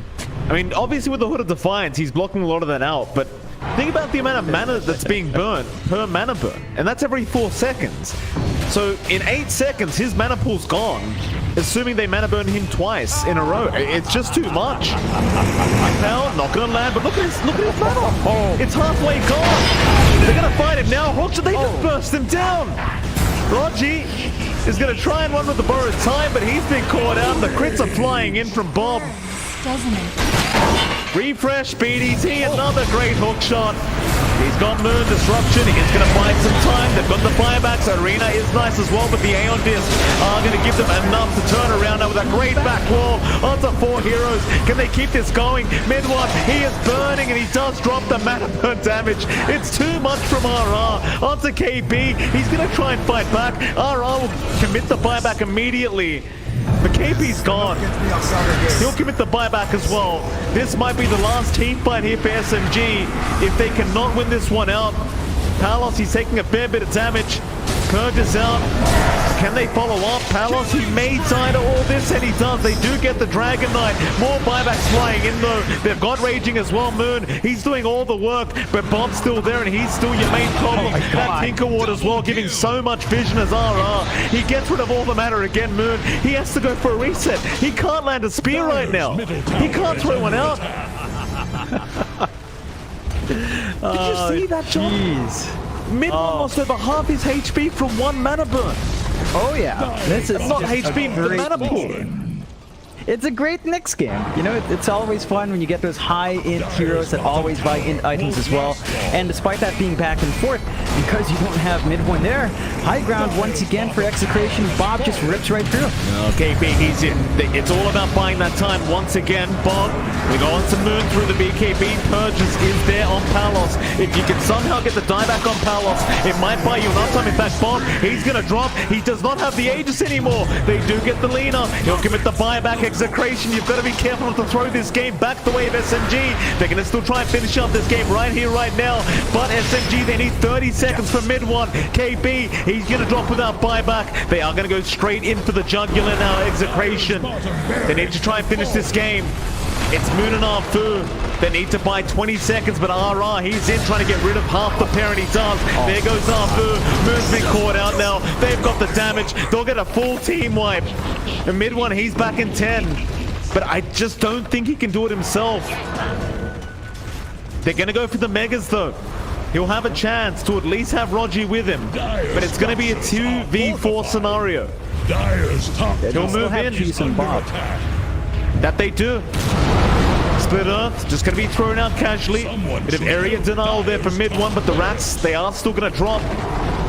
Dire's top barracks have fallen. They just can't protect them. That'll be Megas. Palos, he's not done.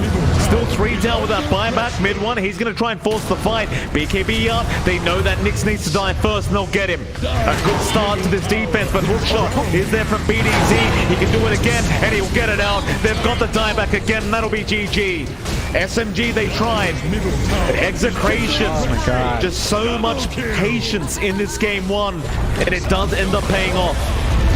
I'm looking at the graph right before the game ends. The win probability, Execration, oh my goodness, looked good in the first 12 minutes. It was all the way for SMG, not quite like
Radiant's turn to ban.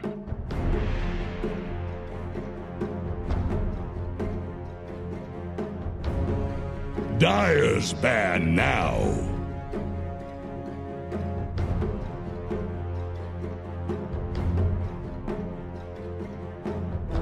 Here's the Radiant ban.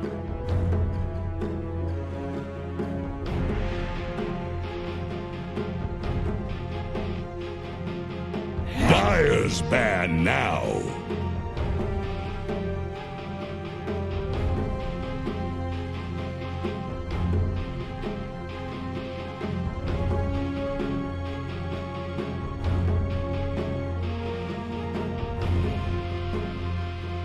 Ten seconds. 5 Radiant's seconds turn to remaining. pick.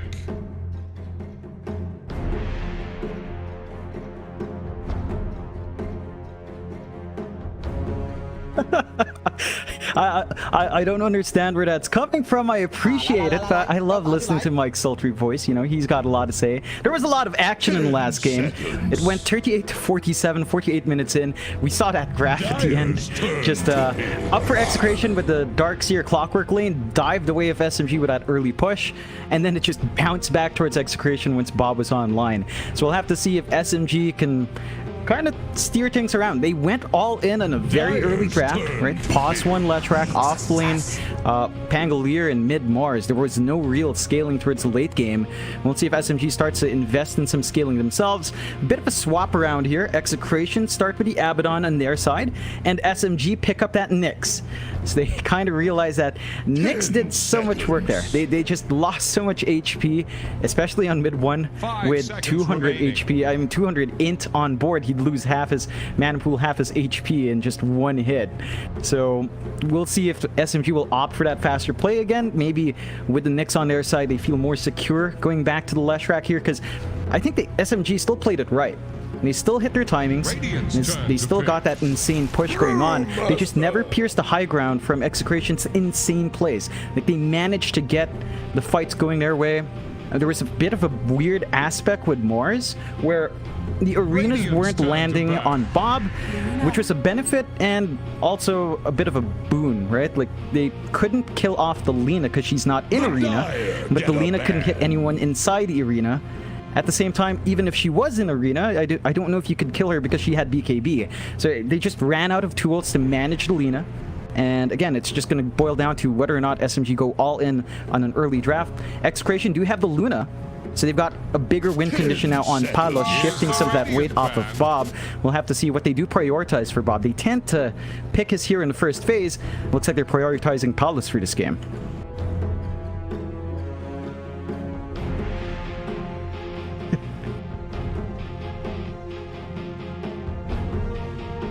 Ten seconds. 5 seconds remaining. Dire's ban now.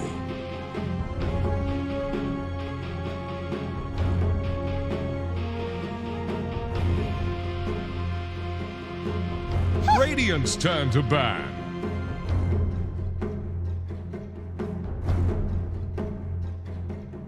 The Dire get a ban.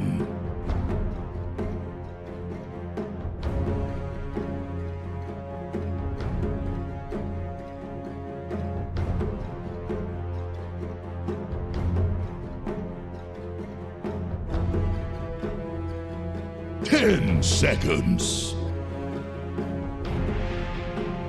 5 seconds remaining.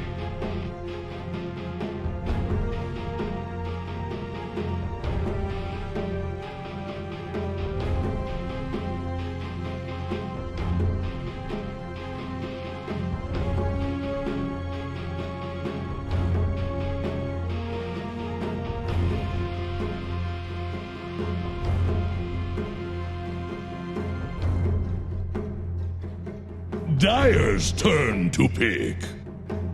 It's just down to that scaling. There were so many small plays.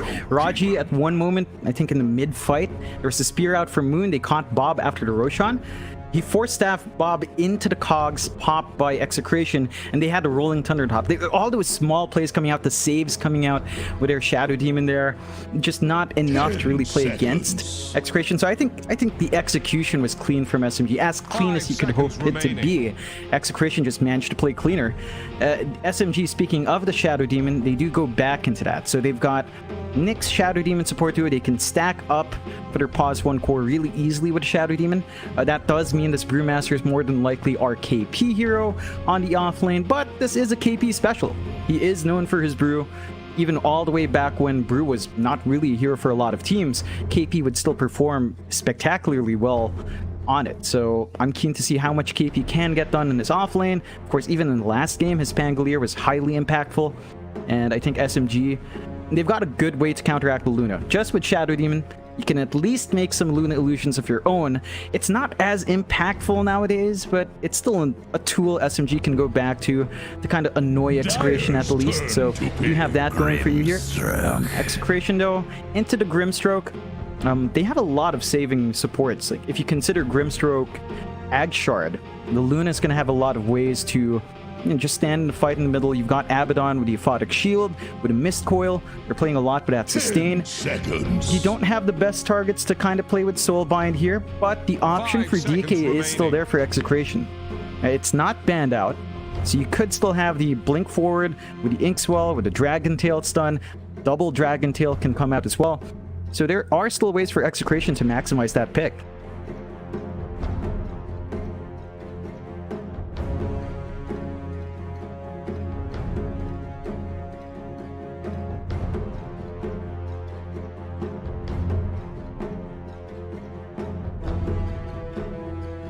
Radiant's turn to pick.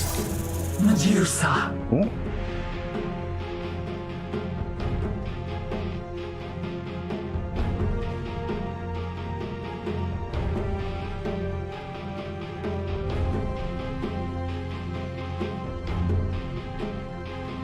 Seconds. 5 seconds remaining.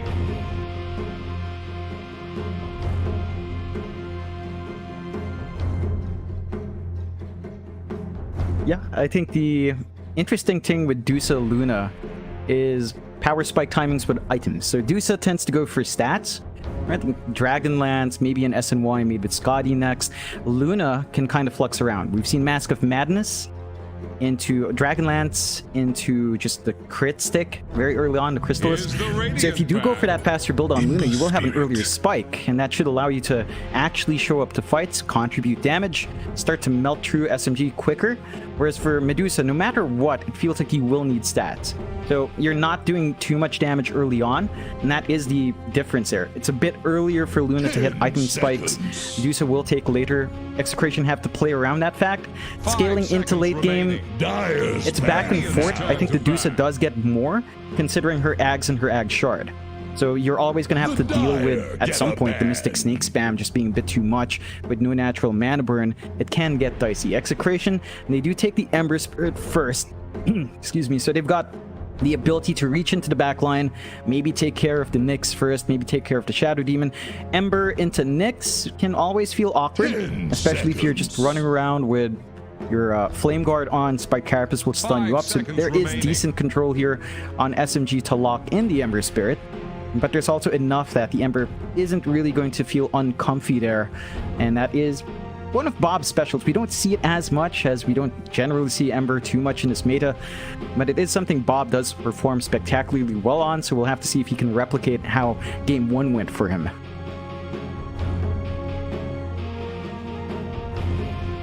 Radiant's turn to pick.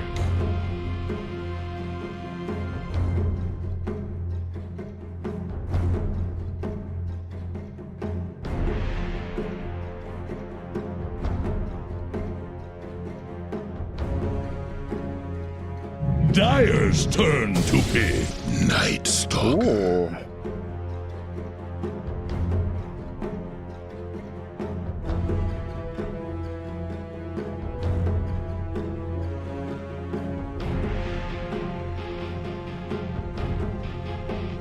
Ten seconds. 5 seconds remaining. Yeah, I think the Night Stalker is a great solution specifically for the Brewmaster. So you blink in on the Brew, you pop your silence around, you should have enough time to burst him down. He is still fairly tanky, but if the Brewmaster can't split, then the Brewmaster just doesn't feel amazing. It doesn't contribute just by its base skills, especially towards the late game. Like Cinder Brew and Thunderclap really don't do much. So you will rely on your ult, and Night Stalkers just make it hard to cast that spell that in response to an initiation from Execration. Of course, this gives them another Inkswell combination. So they've got the Inkswell Night Stalker blink in, very easy way to get control. And it is a way, as you mentioned, for Execration to play fast. They're not really tied into too much farm. SMG, they go into the Death Prophet. So it looks like that is our Moon Hero down mid. Gives them a steady source of push. Gives them some way of playing the map while trying to buy space for mid one's Medusa. They do have to hit those push timings, so once you hit level 6, level 7 on the DP, you want to use Exorcism in a nice gank, and then transition immediately to the objective. Start milking those towers.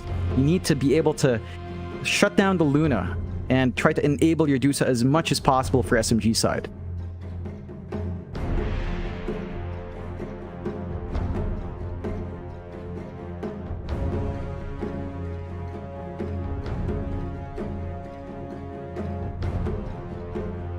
Ten seconds. 5 seconds remaining. I'd lean towards Execration. I like Luna's timings a little bit better, and it lines up with Execration's power spikes a lot smoother as well. They can get a really quick build up here on Palos. I'd say the Mom Dragonlance Crystallis build looks really good.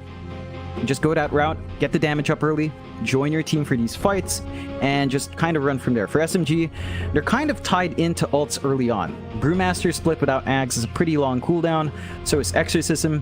When those spells are down, you could still set up with your support duo, but the uptime for Execration Zone ults are a little bit better. I mean, Eclipse is pretty long. Outside that, Ember Spirit Remnants are fairly low. Dark Ascension might be necessary a couple of times, but as long as it's nighttime, Raging should still have impact anyway. So I think when it comes down to playing a faster pace, hitting your own spikes, it's easier for Execration to do that. For SMG, it's a weird mix. Like, they do kind of rise up by the 10-15 minute mark with the level 6 spikes, but then they kind of have to wait for mid 1 to be ready to join in, and they need to kind of get some space for KP to hit that Ags timing as well.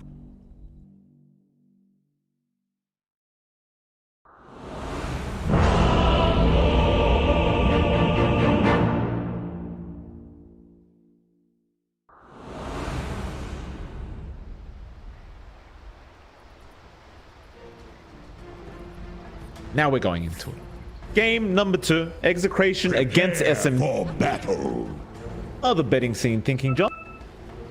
Apparently, it is going to be SMG as the favorites. 1.6 to 2.19. So it's still very... But even after game decided that SMG is looking like the stronger team going into game 2.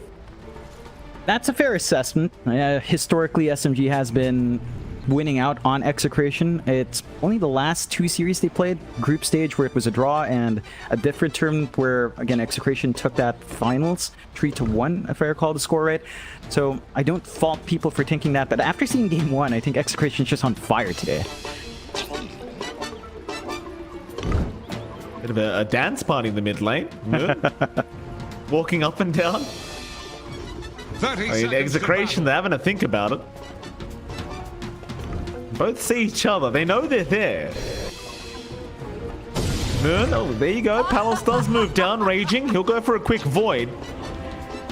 That's going to be about it for now. Back to the dancing for both teams, it seems. Eventually, they are going to run out of taunts, though, so that this might end very, very soon, but it won't matter. 10 seconds away from the bounty runes. Both teams will go to their respective areas to get their 2 bounties. And there will be no fighting to ensue in this game 2. At least not for now. Just a steady start for both sides. Allows us to see this lane split up, of course. Raging is going to take that offlane Night Stalker. He's going to be joined by BDZ on that Grimstroke. They are going to be up against mid 1 on the safe lane Dusa, and Raji was just spotting out if the bounty rune was not taken. Fortunately, no sneaky rune for him. Does get the early block.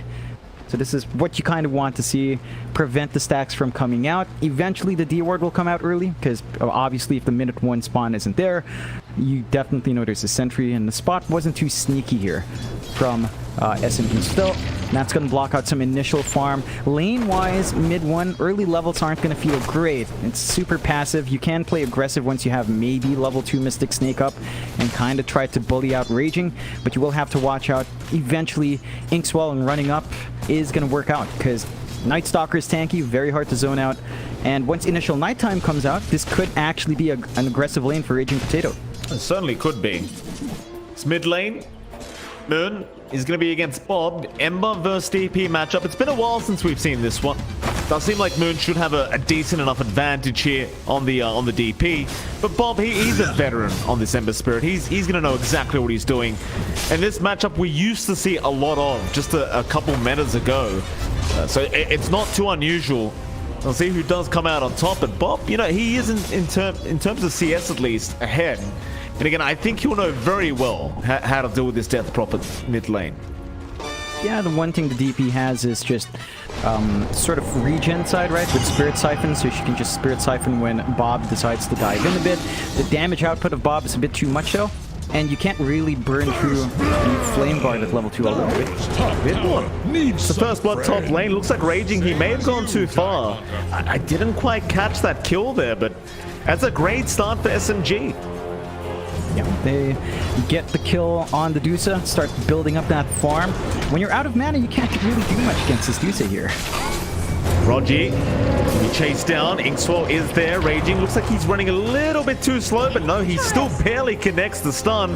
And now the Void will be available to throw out in just a second, but he won't even need it. Have that laning Observer Ward, and that'll give him enough vision to secure the kill onto Rogi. Still a better trade overall for SMG. BDZ dropped really low as well. He does have the salve at the least, so it's not going to be too bad. He can hang around the lane, but he might just go for the reset. Looks like he will eye for tier 2, sniping a couple of couriers on the way. And that is a salve and tangos.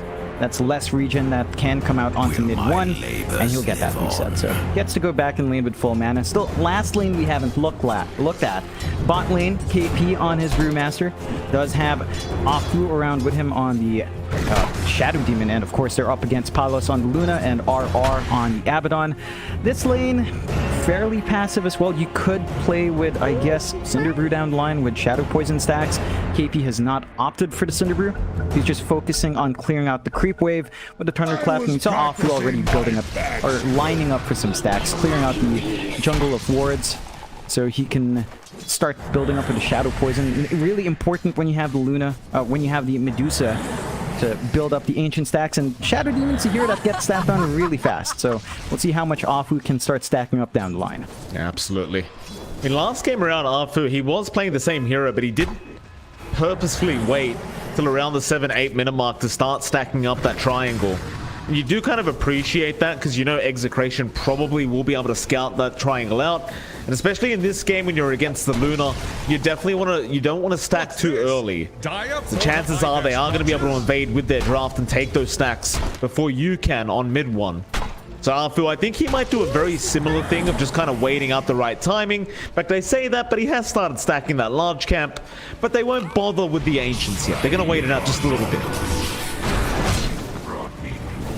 Good movement out as well to secure the water rune away. They still managed to get it on Moon up top as well. So Bob is going to be behind a bit in regen. Does realize his camp is blocked. Only gets a D ward now. They're getting a lot of value from those sentries here on SMG. Large camp still blocked as well. And that's going to set Execration back a bit, as Bob would love some small camps to clear out. Just going to give a slight edge to Moon, very slight, to at least recover in its lane. Should. Raging Potato. School given. Nice impel out there from Rogi. Mid 1, he's getting intercept as well, and they'd love to take this large camp away from Raging. It's very, very nice to see the position 1 just trying to contest that large camp, and well, Raging, he won't be able to stick around to contest either now that he's going to go back to his tier 1 tower and sort out this creep wave. So I feel like things are going very well for both teams. I mean, we haven't really seen too much action quite yet, but both position 1s having a great old time. Palos, 3 CS ahead, but that's quite negligible. Again, it's going to be the stacking game that matters. But as I say, both pos ones are having a good time. Mid one, he's going to be chased down, and Raging's going to go for a dive with this Ink Swirl. Mid one, understanding he can't run, will try to go for the fight. They will at least trade the cause. But that's certainly a favorable trade the way of Execration. Yeah, and it's that first nighttime we talked about for Execration. Because you have a Grimstroke support, you can play aggressive with that added move speed you get with Hunter of the Night. And you kind of have to watch out for that from SMG. It might be time to consider just dipping into the jungle at this point in the game, just to avoid the nighttime ganks.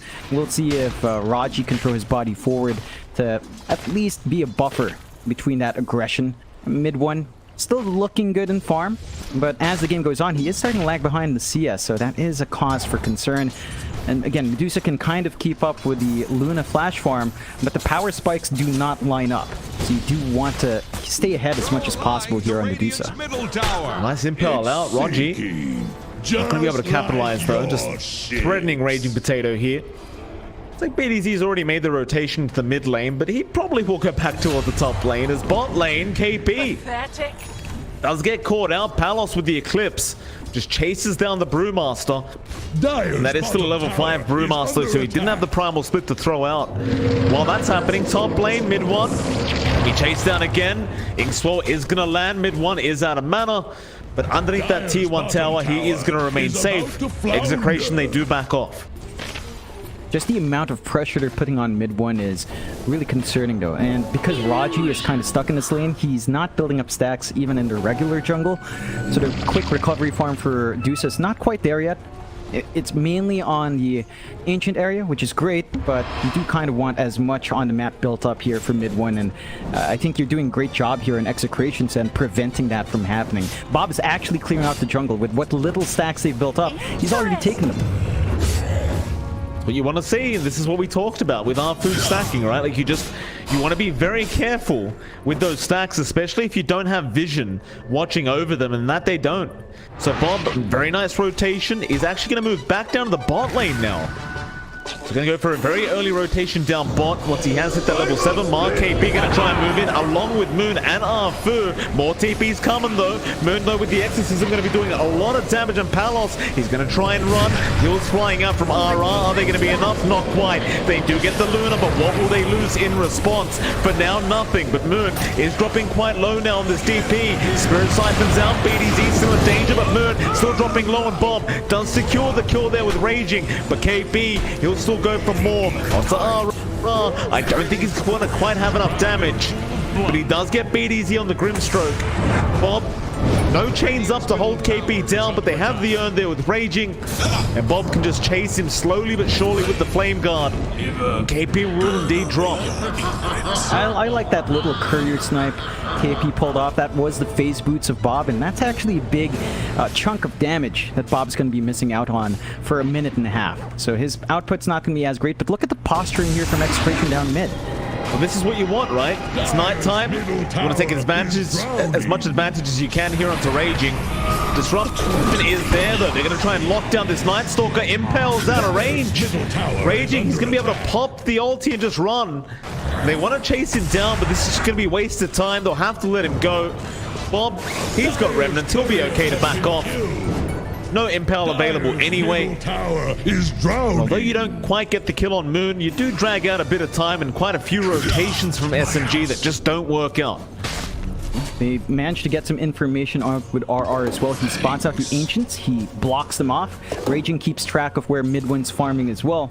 So they're really trying to put a lid on that dude. So compare that to Palos. He's been left alone in the jungle. He's not being jumped. He's not being hunted down. He is free farming at a really good pace, and once he gets that Dragonlance up, once he starts looking for more stats, he will be able to join these fights with that early Eclipse and max Lucent Beam. The power spikes just do not line up with Medusa, so we'll have to see how much more space mid one can get done for himself. SMG looks like they've gotten the signal. They are trying to hunt Palos down. But they are. Barely going to miss out though. Palos, he does get the information to back off just in time. Dyer's top tower. I suppose that's one of the big issues right now for SMG. Without your Nyx Assassin at that level 6 mark, it's very hard to try and catch out this Luna and set up the kill. Top tower. Still, I mean, speaking of that Nyx Assassin, Rogi, we there stacking up the triangle right now for mid one. This will allow mid one to really start to escalate in farm. And this is that timing I talked about as well. Like with mid one, you want to make sure these stacks aren't stolen. They wait till he's ready to get the stacks up, and we'll ignore that for a second because mid lane, BDZ is being chased down, but he's going to be able to back as now Bob wants to rush forward. He does have 2 remnants though, so he should be relatively safe. And he does just remnant out. SMG unable to find any kind of target to lock down. And it looks like this mid-tier 1 tower push is going to have to wait for another day. I don't think it's too bad for Execration. It feels like SMG are the ones that need to look for a push with that Exorcism up. We haven't seen Moon commit to a lane yet. He has just been satisfied, kind of building up here. Level 9 now on our DPO. AB ends up dropping. Palos able to get a solo pick-off with the Eclipse. He did have the Primal Split. And I'm not sure if it was just coming off cooldown, but... well, Palos, it's a very valuable solo pick-off to get. It's going to give him his level 10 now, and well, you talked about it earlier, John, but he is still freely farming with no pressure. Radiant's top tower is under He doesn't have as many stacks, although. Yeah, top lane. They've got Arfu. They'll be able to get the Shadow Demon. Rogi gonna get a nice impale off. Moon gonna move in. BDZ, he should drop here, but 1 charges are there. Still get him. Bob still on the high ground, needs to get himself to the low ground, but they are going to surround, and he's in big trouble now. Bob try to run. 1 remnant left, but Moon, he has the Crypt Swarm. He will land it, and he gives the tip over to Bob immediately. He knows Bob could have dodged that, but it looks like Bob, just trying to play on the edge, does get punished for it here by our Death Prophet. He made a small mistake. His first remnant out, he popped his return too early. He ended up on the high ground in that camp. He wanted the low ground, so he couldn't break that line of vision. He got caught out. Good punishment coming through from SMG. Should open up a bit of a push as well if they want to. Exorcism's still up. Why the hell not? Dyer's bottom tower is Tier 1 tower just not going to last very long. Exorcism is there. I mean, this Tier 1 mid tower is just gone. I mean, Execration, they can try to defend this, and in fact they may. They are TPing in, but Raging's right into KP with the Primal Split. I'm not sure about that TP. He's going to try and get himself out now with the Dark Ascension, but he's already down. Onto BDZ, they'll go right after the Grimstroke. He might die. Still with the Exorcism, it's just so much damage. Bob in the backside trying to find out Rogi on the Nyx Assassin, but he's got the Vendetta to get out. They don't get the Sentry down in time, and Palos, after having such a free laning stage, does die for the first time as Bob. He will finally take down Rogi on the Nyx, but it's just not well worth it. As Bob, he's got no remnants left. Radiant's bottom tower has They don't manage to land assaults in time. He's going to be able to back. But it looks like that mid-tier 1 tower is finally going to go down the way of SMG. Fortification. Dyer's top tower. Fortify holds him back a bit, but mid 1 shows up now. He's got the Stone Gaze. He can actually contribute in this fight. And it's a lot of commitment from Execration, but you need to keep this alive as long as possible. They're going to try. With 1. Stone Gaze is out. They got the Tier 1 tower. Eclipse has been pumped by Palos, but he's not getting much damage out of Raging. He just goes down to so much damage there from Moon. Rogi being chased does drop as well. Bob looking for a way out. Let's have 1 remnant on the map right now. Try and buy some time with the Sleight of Fist, and it looks like it's going to be enough. SMG though, they got what they came for. They just need to leave safely. It looks like they should be able to do that, as you've just got so much defense from SMG. Chains are there, but it just doesn't look like the follow-up's going to be out. That dual scepter there from Moon. Bob will finally remnant away. And these fights are shaping up now for SMG, putting a lid on Palos because of his death. Palos, unfortunately, he popped the Eclipse, but he was still staring at Dusa towards the tail end of the Stone Gaze, and he was just stuck. Without that Eclipse, the damage output of Luna isn't actually particularly great. They couldn't really follow up and get their control off. A very good plays coming out from SMG, and they are really getting that space out for mid 1. So his triangle's very secure. They've done a great job now of taking that big objective. Jungle opens up a bit more for Raji to scout around. He does pop the Vendetta. Palos is aware. There were a couple of wards watching, and the rest of Execration are going for a smoke play. They will. Mid lane Moon. Not gonna go for the DP. Might be too hard of a target. Instead, they have spotted mid one. KP's going to be around with the primal split though, and Arfu's going to TP at the right time. Raging, he's going to spot out the Shadow Demon. It's not quite the target they want to go on, but they might have to. As mid one does show himself now. Arfu's been controlled up by Bob, and mid one, he's quite low on mana. He'll just keep trying to fight back with the Mystic Snake. Who else are they going for? KP, he's in the primal split trying to take down Palos on the Luna. They'll try to save, as Moon is going to move in now with the Exorcism. They'll keep trying to chase down Palos. TP away, Moon, Yule Scepter. He's not going to get it in time. The fog was there. SMG, they do end up protecting mid one successfully. Their only casualty thus far is going to be the SD on Arfu. And in fact, Raging, he is still around on the Night Stalker, but they can't reach with the Impale. On the backside, they'll let Roger go. Raging Potato looks like he had to commit the Dark Ascension so he could make his way out. He's still playing tag really aggressively though. There are 3 heroes. If he does get stunned up, could be risky. At least he does spot the Ancients being taken. So they are aware that the farm is being built up here. Very even game so far. 10 to 11, 1k lead on SMG. Palos right up there with a farm of mid 1, but mid 1 and Moon have managed to take over. Execration now. They need to kind of execute a bit cleaner. They are almost set to get damage. Like Bob has the full Maelstrom up, so his right click damage is pretty darn great with the Sleight of Fist. He's got level 2 chains, slightly better stun duration on that one, and Raging's very close to just finishing up. In fact, he has his blink. Skips out the Spirit Vessel. The Raging. Oh, nice kill. Mystic Snake going to be enough mid one. Be very happy in another tip out. Moon even giving the tip over to Raging Potato. Trying to really get that mental warfare going here from SMG, and you love to see it. Top lane Moon, he's going to run into RR. The Abaddon, no borrowed time up yet, but he should have a skill point saved up. He does. He won't bother using it quite yet. He knew he was fine.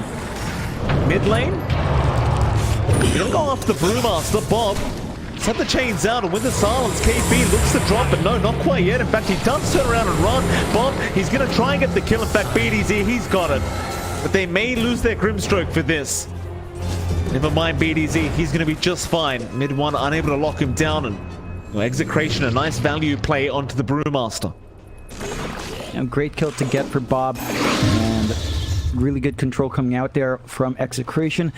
A bit preemptive mid one to pop his Stone Gaze, but cooldown's not too bad, so you should have it back up by the next time Execration swings around. For now, Execration not fully committing to grouping up as 4. They are just kind of trying to spread a farm around. Palos rushing a BKB next on the Luna. Not really going for the damage build. He just wants to stand. He wants to be able to use the Eclipse, have presence that way. Raging with a blink up, they can play with that, but he has just been trying to be a nuisance in the jungle. Hasn't really been able to be a big nuisance in mid window, but he is taking attention away here. Yeah, just walks away. I mean, Roger, he's had a lot of trouble landing that Impel on the Night Stalker, and it's not very easy. I can tell you that. I mean, 532 movement speed on Raging right now without the phase boots being activated. Makes it very, very tough. In fact, almost impossible to land that Impel while he's moving. SMG, they're going to spot out RR. Looks like they aren't feeling confident enough to really be able to kill him off, as he still has that skill point saved up, ready to go for the borrowed time. Raging would be a much preferred target on the Night Stalker. Oh, he's actually going to make the jump in on KP. He has got the help around. So KP, Eclipse is there. Disruption, going to buy him some time. Maybe he can get the Primal Split off. In fact, he doesn't even need it yet. Drunken Brawler, Primal Split going to be pump faked. He will throw it now. The Miscoil not going to make it in time. KP will barely make it. Really playing on the edge. But he is going to be alive. They do manage to at least force out a big spell. So next time Execration forces a fight in the next 2 minutes, you don't need to worry about the split. That is a lot of space for mid one. Playing in bot lane, he's the one to go for the early Chrysalis as well. Yeah, Raging. Make a jump in onto mid one. Just with the Night Stalker though, you just don't have enough damage. And even with Bob around on the Ember, I doubt they would have had enough to really deal with mid one before the team does join him. Feels like you at least need Palos around on the Luna. But even then, like Palos, he needs to farm up. He's still behind mid 1 in terms of net worth, and that's going to make it so he's not feeling too great about himself. I'm finding it really interesting that mid 1 this game opts to actually go for that early Crystallis into Daedalus, right? Like most of the time we see Medusas go for the Scotty first, really stack up in stats before going for damage. I think he realizes that if he does go that route, the damage output of Luna is just stronger if they went for the same build. And Palos is, you know, SNY into BKB, so he's not going for damage himself, he's going for a stand in front and fight build. And it's going to be interesting to see that clash. I don't think we've seen either here go for these sorts of builds in the same game, so should be an interesting test of power spikes here. Mid lane, nice impel setup, but you've got the Aphotic Shield there. It's going to make it very simple for RR to ensure that BDD does get out. Instead, they're going to run into Bob, but he's a much more difficult target to try and pursue. Sleight of Fist out, Mana Drain is there, but and you just don't have the lockdown to even think about killing off Bob, or maybe you do now that mid 1's showing up. But you need the Impel first into the Stone Gaze, so they aren't going to pursue. However, Execration they made with a great crippling fear round from Rage Potato back in onto KB. They will blow up the Brewmaster. Into Rogi.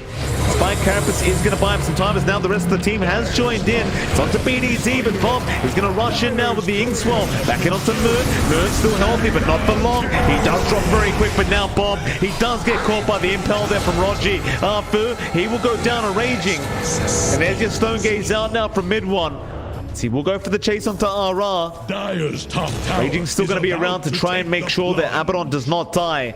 And in the end, it does seem to be a favorable trade the way of Execration. Top tower is They get a under lot of that out of that fight. They get some big kills on 2 cores.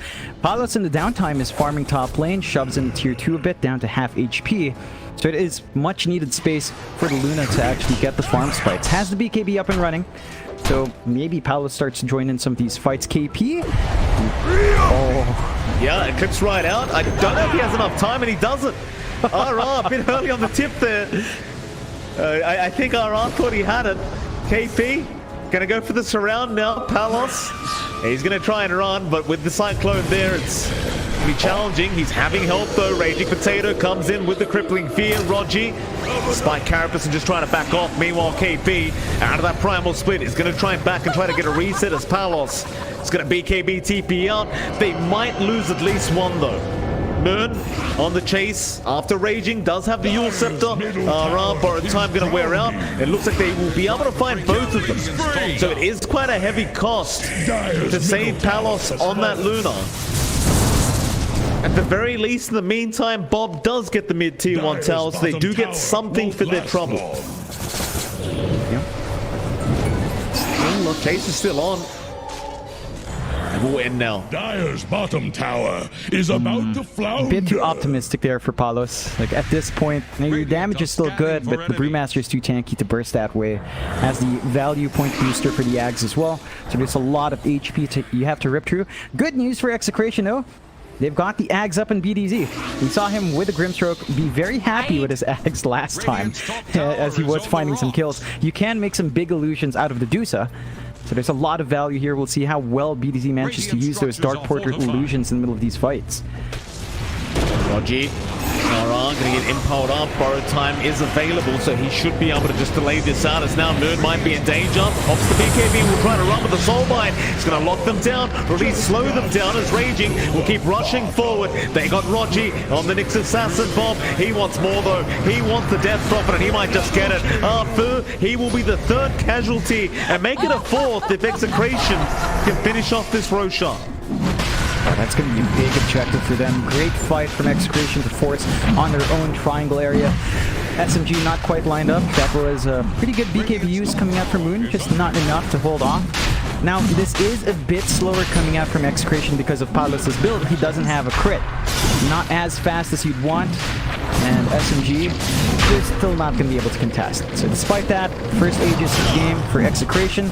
Palos is queuing up his Crystallis Daedalus next, so he will have damage flowing in. It looks like he does have internet connection issues, so we do have that classic Southeast Asian pause. Thank goodness. It looks like there is going to be a quick reconnection soon. But yeah, we've got to have the SEA pause going because we've got to ask you the important question, John, because people love listening to your voice so much. Have you had merienda?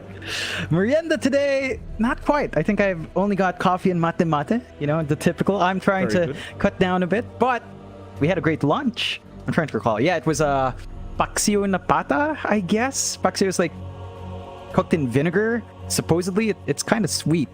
But it's like kapata's like Thai, so it was like a pork Thai stew.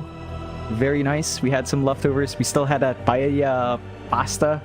I don't know what you call it. Paella fuela? I have no clue. Good lunch. Leftovers are always nice. I appreciate leftovers. You know, I'm a simple guy. How about you, Mike? Any merienda outside of a nice drink of mate mate? No, absolutely not, John. I am currently starving, just waiting for waiting for dinner. This is what I do to myself. I purposely don't eat because then dinner will be twice as delicious. Oh, That's the way I like to think about it. Yeah. Yeah. So, it's great. go on, John. You know, Go on. it just makes you savor it. You know, like especially we were having a talk about doing this. Like I just skip dinner and I just have lunch. So my entire day revolves around one meal, and I look forward to it so much. So much. When I wake up, I'm just waiting for lunch. You know, my day is all about lunch and Dota. That's it. You know, you really appreciate food when you do that, Mike. Absolutely do.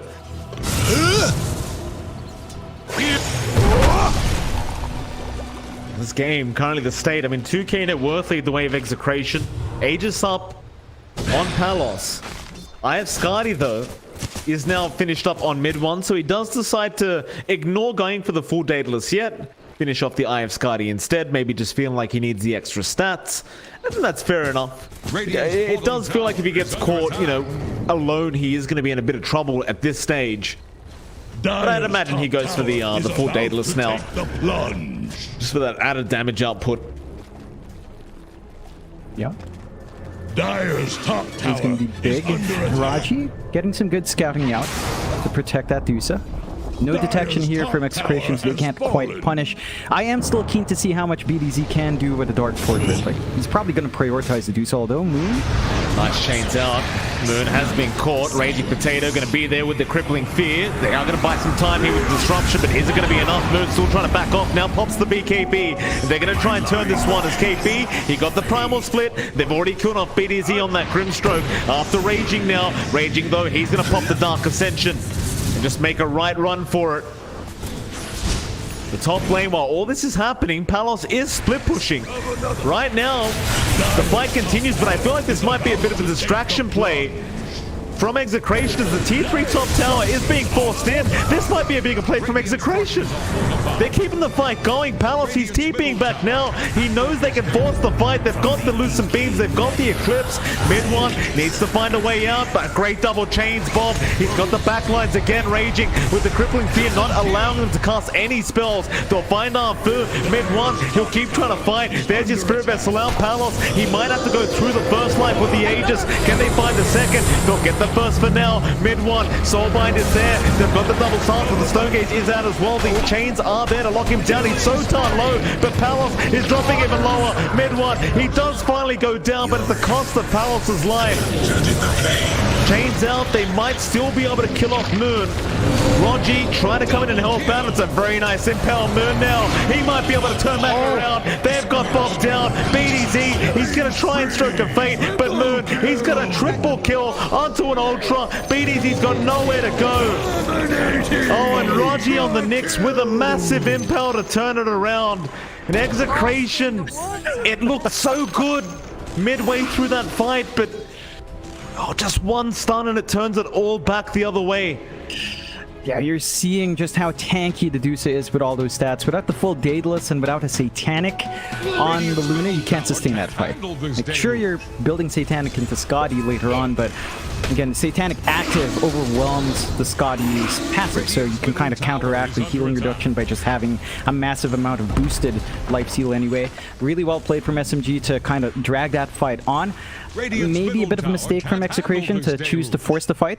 If they just kept Palace up top, they would have been up at least a tier 3 here, maybe even a range racks with all the time given there. Still, SMG, they have a slight network lead. They are starting to build up. You're seeing some issues from Execration and holding back, trying to burst down some of these heroes. Moon is really tanky with Shivas up. You don't have a great way of piercing through that armor just yet. Rogi caught. Moon is there though with the Yule Scepter. Bob trying to remnant forward, but won't really be able to close the gap to get the chains off. And I'd say even with the chains, it would have been a bit of a disastrous fight for them, as SMG did have 4 heroes around that area. Would have been a rather difficult time had the fight actually been engaged. Yeah, just a big issue of damage for Raging. He's all about utility in the Night Stalker right now, so even if he tries to jump some of these supports, he can't quite find the solo kills. Bob, he's surrounded. And he is. Spy Carapace is going to be all the setup they need. And it's that classic mix into the Ember. You pop the Flame Guard, it's the easiest Spy Carapace of Rogi's life, and then the easiest Impel after that. Yeah, it just lines up, and it was Execration who picked the Ember into Nyx. So Bob's got to be aware. Respect Raji's Nyx a little bit more. They need more detection around the map. Sentries are in certain areas, but not all of the jungle, so you're not quite free to just farm as you want. KP, he's had the Ags here on the brew for a while. Double charge has been really impactful and just sustaining these fights. The side of Execration, they're not lagging behind too far. 2k lead is up on SMG. Palos is still within 400 gold of the Dusa. So overall, you still have a lot to play with, although... Yep, Raging, he's been caught. A lot of slows out with the Purge. And the Cinder Brew, they'll have enough to get through him. Nice start here for SMGs. They'll go after the Grimstroke now. BDZ, Soulbind going to be popped, but he knows he's down. He just has to get his spells out before he does die, as he does not have buyback gold. In the meantime, Palos, he's split pushing. That top lane needs to be defended here by SMG. I mean, you got a good team fight, but it won't mean much if you lose all these objectives. They force the rotations, and Palos, he's going to BKB TP back. Meanwhile, mid one, he'll push out the bot lane. And Moon will hold everyone else back to allow mid one this space. Bottom tower has rung its last back down to the bot racks they go. Full spread at Radiant's bottom barracks. They'll find at least one lane of barracks. So it kind of works both ways. If you don't have Palos to defend, then SMG can do the exact same thing. Oh yeah, it's getting a bit scary now for Execration. The lead widens for SMG. Their split push is getting a lot better. It's an interesting back and forth. When we talked about Luna versus Dusa, there's also this weird dynamic of Shadow Demon versus Grimstroke. We have seen the Dark Portrait illusions of Medusa come out. It hasn't felt amazing. Like, the damage it's pumping out is just not enough to dig through the Dusa and Palos. Palos in a spot of danger now. Can't really turn around against mid one's Medusa at the moment. We'll have to back off. It seems like Palos at the very least is going to need that Satanic to feel like he can man up 1v1 against the Dusa, and even then it's going to be rather tough. As mid one's working towards a butterfly now, and once he has that up, like, Luna's not one of those heroes that enjoys going for an MKB. I don't think Palos is quite expecting to have to go for an MKB. We'll see if he does opt for it after the Satanic, but again, I don't think it's going to feel very nice for him if he has to go down that route. Yeah, it's not ideal for the Luna. I don't think it's too bad in the hero, though. We have seen that before. Still a pretty okay item, but he is running out of item slots. Like, he might have to toss the Dragon Lance, which he does need. Base range of Luna's not amazing. Hurricane Pike has utility as well. Raging, he's alone here. He is. Has the ulti up. Yules is going to be there. It shouldn't be enough, though. Raging should be able to back himself out, and he does. Because you do force out the ulti, so you know that for 2 minutes, Raging Potato is not going to be able to do much if a team fight does break out.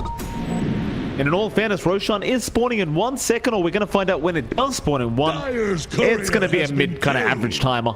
But they're going to defend their top lane anyway, so no Roshan quite yet. But mid one is in. No way to cancel the TP. I don't think they really would have had enough time for the Stone Gaze as well, so they won't bother trying that either. Yeah, the damage coming through from mid one is terrifyingly strong, though. He had the DD up. He's hitting like a truck. They had a few more seconds to hit. Might have been a free kill. Still smoke out. We could catch someone out. Raging's taking point here in the mid lane.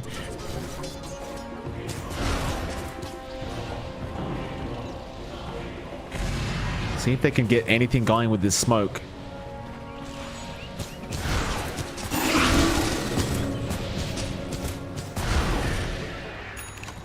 Execration, they seem to know that SMG's around here somewhere with that smoke up.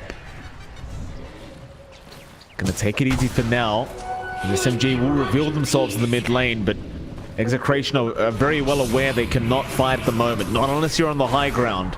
And even then, it's going to be a very tough kind of experience to get through.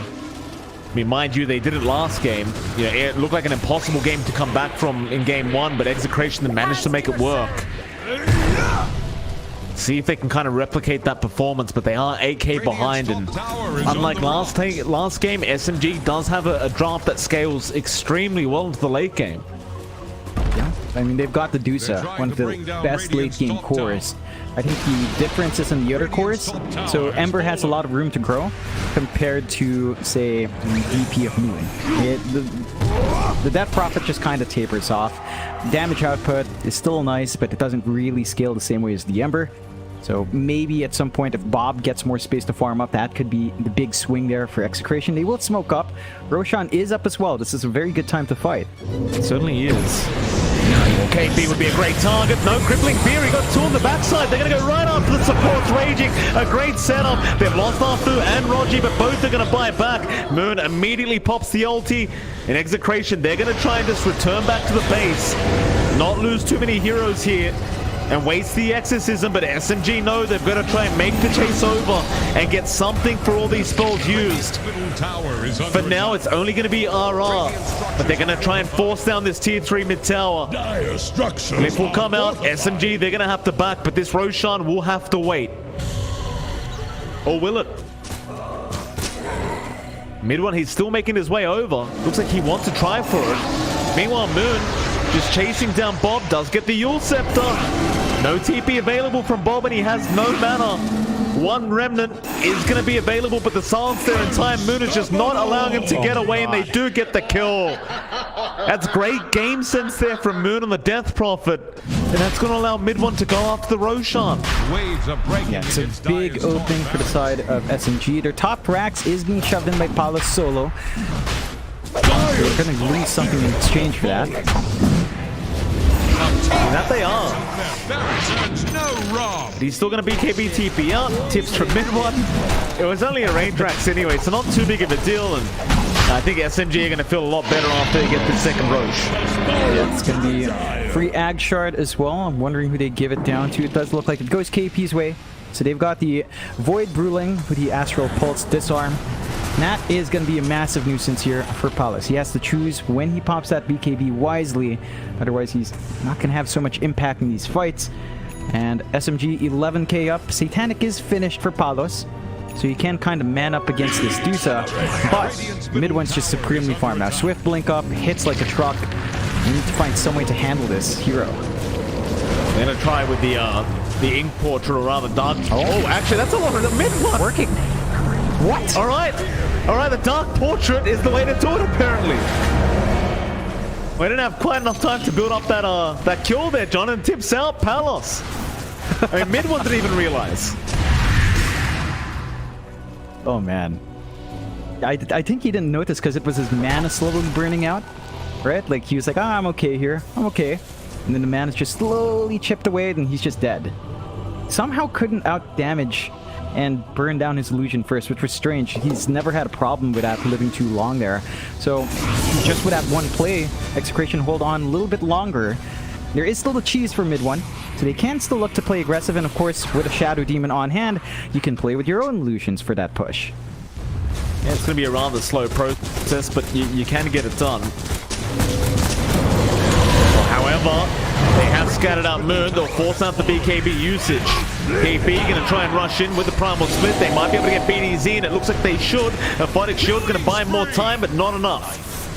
They'll get the Grimstroke, stick it down from mid one. Still the jump in with the crippling fear now. They want to try and go after the Nyx Assassin, but Palos is being chased down with RR. Meanwhile, on the backside, Bob trying to kill off R4, but the disruption is going to save us now. Raging, he's trying to run with his own BKB. Mid one just standing his ground. Palos, he'll try to man fight. Rogi dies to the glaives of Palos as now maybe they could fight back. They have the Eclipse. Palos, he won't pop it yet, and now the turnaround. They've got the Hex out there from Moon with the Death Prophet and the Stone Gaze. Palos gonna try with the Satanic. He can't get stoned up. He will just barely get it. But Palos still alive.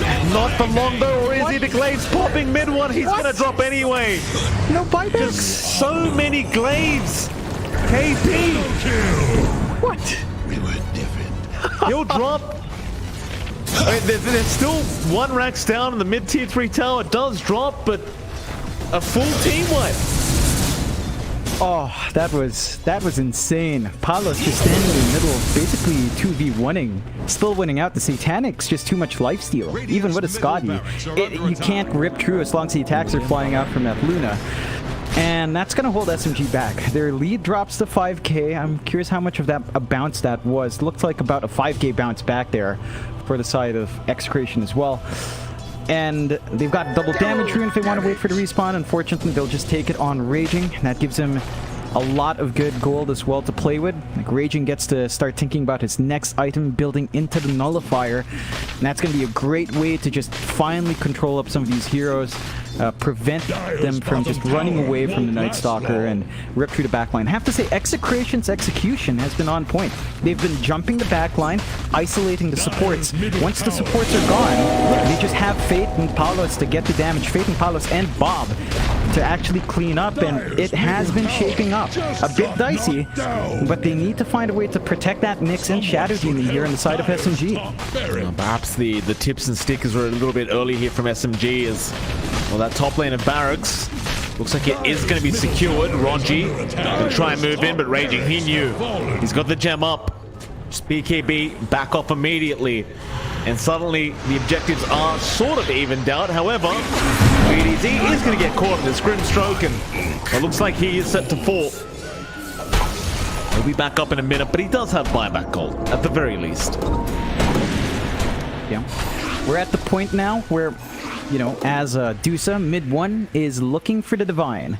So you're just saving up for that big item, get the damage off, and that is the way you kind of beat out Luna. Luna's not as good of a Divine carrier down the line. You will have that advantage here on mid one, and that should be pretty impactful once it does start flying through. So you're building up towards that ultra late game now for both sides, and it is just a question of Luna versus Dusa, with the added caveat of Bob's Ember.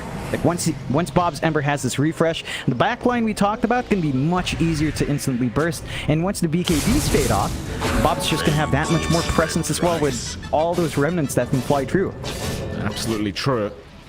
SMG, Divine Rapier queued up by mid one. He's getting serious now. Not happy about what happened last team fight. He wants that extra damage. That might be just an emergency Rapier for later on. You may just buy it out, save it in the courier or the fountain, and just, you know, wait in case you get megged or you need to go for a big base defense. But that's the stage at which we're at now, where that Divine may be necessary for mid one. And hell, I'd say almost the same for Palos. I mean, you might feel like eventually this Luna might really like that Divine Rapier up. For now, though, Palos, he's got slots. Get rid of the Dragonlance or the boots. He's going to go for that Eye of Skadi, of course, but after that, you start questioning whether you need that damage. Yeah. I think the key thing is, for Palos, his level 25 talent has that 30% lifesteal. Then he has the Satanic lifesteal, then the active lifesteal. From that, he has a lot of lifesteal, actually. So he might be able to tank through, unless a big crit comes out from mid one, of course. That's where it gets dicey over Corona. Scepteron, Horror Time is there. They should be able to secure this Abaddon kill. Still a bit of a slow process. He's actually able to get the Aphotic Shield off, but eventually, once the Medusa does join, it's not too hard as they're going to go in for more. But Rippling Fear's out. Moon, he's gone too far. He needs to get out immediately with the Soulbind. Going to hold them down, Moon. He's going to drop on the Death Prophet. Not a good trade for SMG. Stonegaze popped. Execration, they might reinitiate. Knowing there aren't many spells left, they're going to try. Rogi He'll be the target. 4 staff away. Not going to be enough for the spike carrot. That's going to allow the reinitiation now from SMG. But Bob, he does get the nicks, and he's right out. KP with the Brewlings, he's trying to make something happen. It's like BDZ, at the very least, is going to get dropped here by SMG. Is this fight over? Execration still posturing aggressively. The Palos, he might take what they get and just back off. It still is a pretty positive trade here for Execration. And they get the big core. Moon just being a bit too far forward while the rest of his team was a bit far back. And it's down to how well Execration jumps the backline. SMG's initiation isn't as smooth. They don't have that high mobility on hand to really rip through the supports faster. And Execration just abuse that. Once they get one hero down, they can just try to clean up. Mid 1 is hitting like a truck though. And I believe he has bought something out. Does look like he went for the Ags into the Blessing immediately along with the Ag Shard. So he's got the Mystic Snake flying out. And this could be the turning point. Like just having that bounce around, if Execration don't manage to pop their BKBs earlier in a fight, and they could just melt to that Deuce's damage output. That they could. Certainly going to be a scarier time, but speaking of scary, John, Refresher Orb is now up on Bob. And a double damage rune. There we go. Oh, goodness. Yeah. Palos has bottled it up. Roshan is a fast respawn as well, John. It was about 5 seconds. Oh. How does that keep happening? Always. Roshan spawns, double damage rune right in front of the pit. Every time. Oh, man. And they've got control in this area as well by the pit on Execration Center. There is a ward from SMG to watch, so you'd have to commit to smoking. They will smoke. They're going to go hunting first with a DD.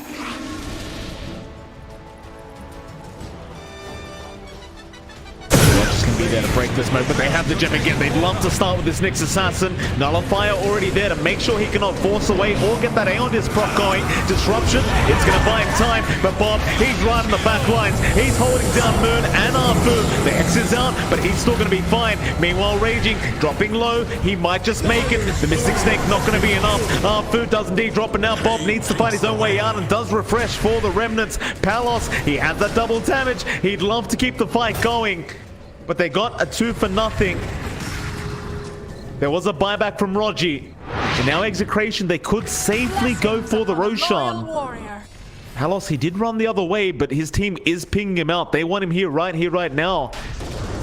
SMG, they're not going to allow it. Is under pressure. Onto the Brimstroke. BDZ does get caught. Cyclone up though. He might survive, but no. Mid 1. Again with the damage. They might give Rogi's life away though. That's a dieback. Hex out. Bob. That's a big pick off on the Ember. Bob's going to die.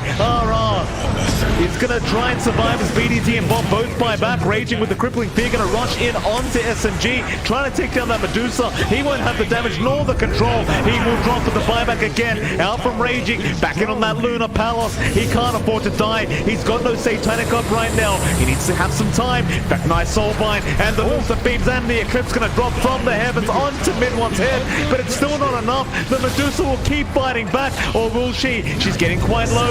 Raging's back. More buybacks flying out. But now Mid-One, he's all by himself. He can't survive surely. They'll finally drop him. But he does have his own buyback. You've got to kill him another time. KP, he's just brought back himself. He's just back into the team fight. But he's gone, it looks like. Out for 100 seconds for Palos. He's gone as well. They do get Raging, but Palos fires back again. Back in onto the high ground of that triangle. BDZ gonna try and rush away from Moon. The Spirit Cypher is going to keep the chase up. Mid 1 now with the follow-up damage is going to be able to get another tie back. Arfu, disruption. He's got Palos with the illusions, but he's been targeted first. Like, never mind. Moon's there with the Hex out now. They've got Palos. We'll try to BKB up, but the Satanic, it's not going to be enough. They're down with that buyback, and that has to be it. That has to be GG. They've only got Bob left. Bob. It just won't be enough. He's gonna try. He's got the refresher orb, but how do you do it? Bob, he's pushing up bot lane. He's trying to get rid of the creep wave. They're trying to get the backdoor protection in right now. Is it gonna be enough though? There's a lot of damage, but no, it is. It is. They don't have creeps. Or do they? They're still trying. Yeah. The damage. They're still making enough. I think it might be. Exorcism still has over half its duration here. Yeah, it looks like it's enough here, John. It's enough. Is under attack. What? Sticker on the falling ancient as well. What a beautiful series so far between Execration and SMG.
Dyer's ban now.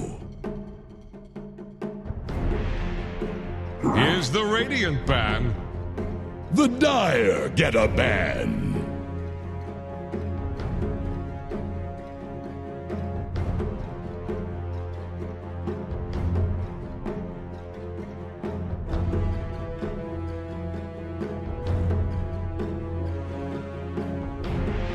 Ten seconds.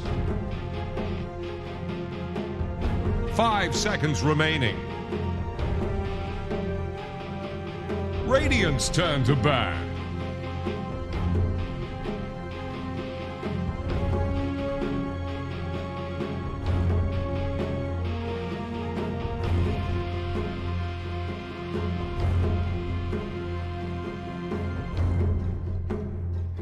Ten seconds. 5 seconds remaining.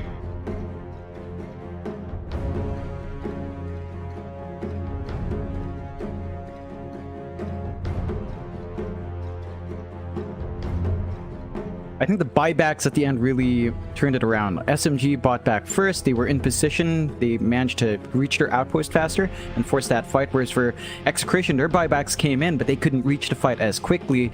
And it just fell apart. Like, they streamed back in one by one. They couldn't quite burst the softer heroes once more on Execration's end once the buybacks were forced, and it just fell apart. SMG managed to have the discipline to kind of coordinate in the last fight. They had the know-it-all to just push, knowing that even through backdoor they had the damage, and they just kind of take control from there. Execration, they were playing it right. So was SMG. They were stalling out for the Dusa to get big. Their Luna was also getting big on Execration's end. They were jumping the backline first, which was important. But one aspect that really stood out to me was just the battle of the illusion supports. Dark Portrait was effective. The issue is, in a big team fight with a lot of sources of damage, the Dark Portrait melted. Compare that to the Shadow Demon disruptions coming out there. It was just a lot more all the time, and the Luna illusions were really causing issues for Palos. He couldn't really focus in on the retreat. He was just kind of whittled away by his own illusions as well. So we'll have to see if any of those heroes slide through, if the Grimstroke or the Shadow Demon are allowed out, and what sort of win conditions we'll see here for both sides. You have the draft on hand already. Execration, they start with a TA and they go into the Train Protector, which I believe some teams have been picking up again. Not so much in Southeast Asia. I believe it was, I think, T1 that picked the Train Protector last time I saw it. So we'll have to see if Execration play around this hero well. You can protect your towers quite nicely, prevent the push, and you have good team fight. SMG, for their part, back to the Abaddon. They take the Darkseer as well, so it's the double shield kind of build-up, especially once Ags is up in Darkseer. You have a Photic Shield acting as pseudo HP, plus HP on the Ion Shells. There's a lot of damage you have to really pump out, and that could stall the burst here of the TA.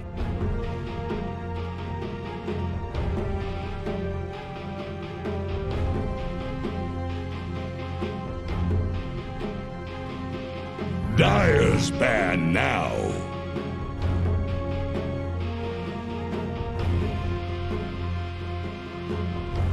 Here's the Radiant ban.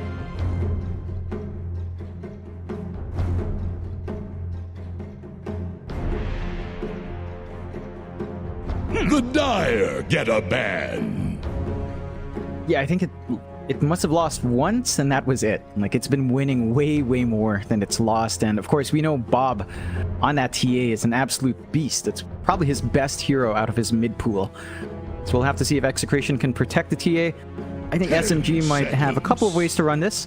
They could pull off the sneaky Darkseer mid just to counteract the TA. Ion Shell, you don't have great range in TA.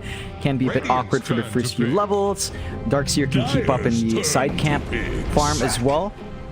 We'll see if SMG want to flex it. Of course, on the offlane for KP, it's a very stable hero there as well. You can get a nice aggressive pause 4 to just keep running forward, harass out Palos in that lane. And they do go with a really aggressive 4. They go with Tusk. It's a Tusk Darkseer lane, looking pretty scary with Tag Team and Ion Shell coming up with the shards to cut you off. There's a lot of damage that can fly out there for SMG. Execration, they've got the Lesh. That's likely our Palos hero. Maybe Flux on the offlane for Raging Potato, but that probably is their pause 1.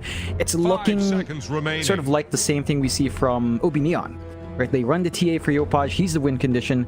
Safe laner pilots in this case will take the Lesh. He's not going to farm as much. He will apply pressure on the towers. And it's an interesting dynamic from Execration. They've got push with the Lesh rack. They've got counter push with the Treant to protect their own towers. So as long as they get their push going, you don't need to worry about SMG going for those tower trades all too early on.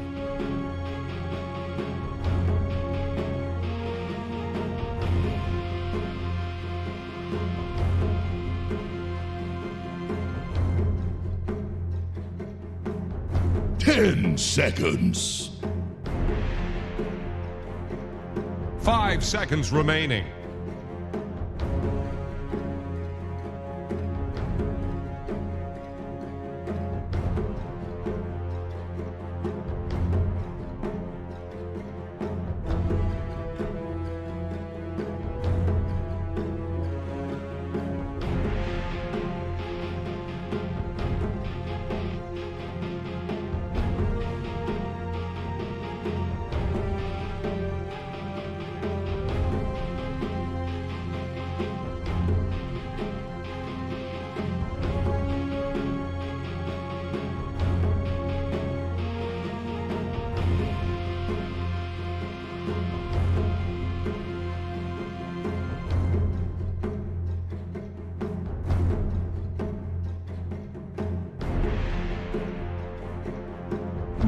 You want something on mid that's active if it's not Darkseer mid, and I'm going to lean towards Darkseer Tusk being too strong of a lane to flex Darkseer mid here.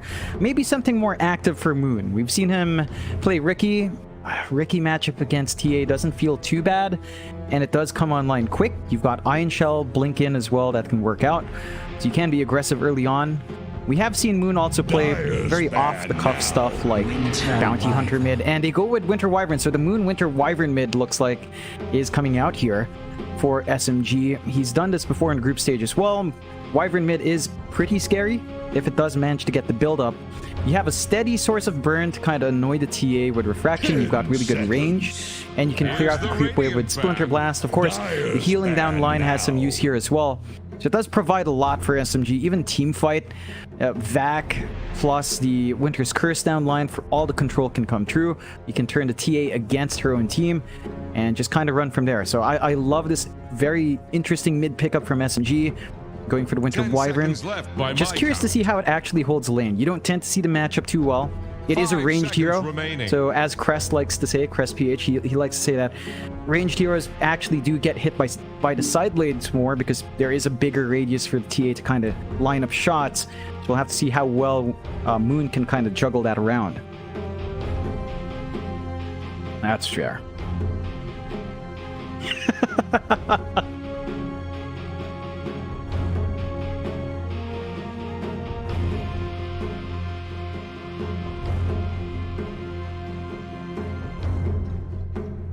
Here's the Radiant band. Dire's turn to pick.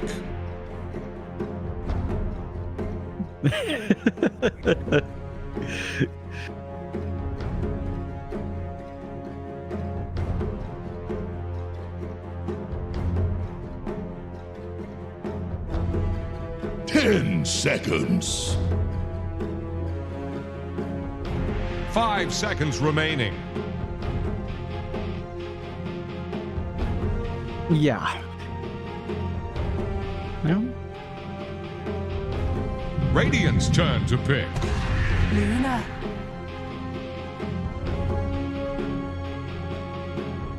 Yep, it's a great win condition for SMG to have.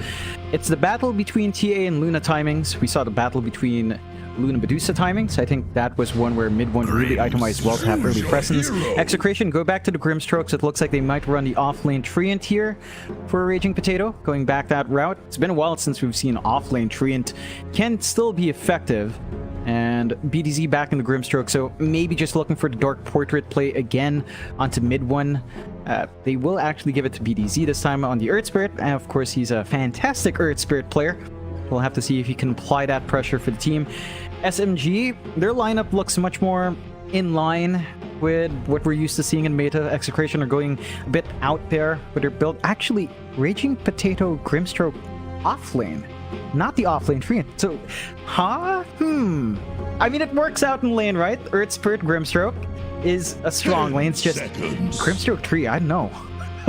We've seen mid, right? Wait. We've seen mid in Singapore Major from Limp. We were casting that. I don't know about offlane though. Huh.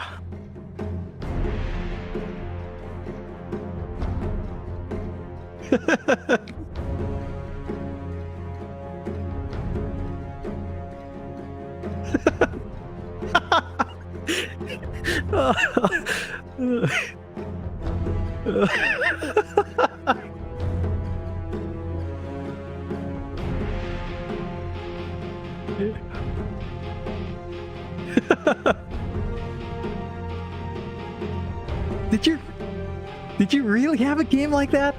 Offlane Grim and oh my god.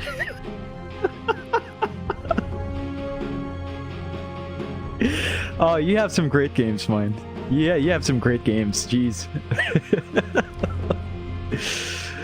Oh, we'll see what Raging goes for again. I'm assuming this is for the Ags Rush, so you get farm priority just to have that Dark Portrait to kind of make a Luna of your own. You know, we saw the Dark Portrait last game, hit and miss, because if it is focused in by the enemy team, it can just melt. Have to say, with that last pick here from Execration, I'm going to actually lean towards SMG Strap, because I have no clue what Raging Potato will do. He's going to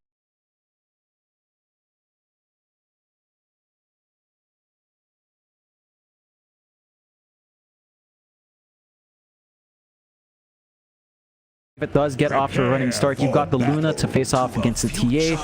And sure, maybe the 25-minute timing will feel better for the TA, but I think as it scales on and the farm evens out, the Luna starts to get some presence back as well. So it's a back and forth on the win conditions. It's just a big question mark with offlane Grimstroke. Not for me, John. I've seen it. I know what to expect. No, we will see. I mean, Raging Potato, he's a great player. I can't wait to see what he has, you know, up his sleeve here with this Grimstroke.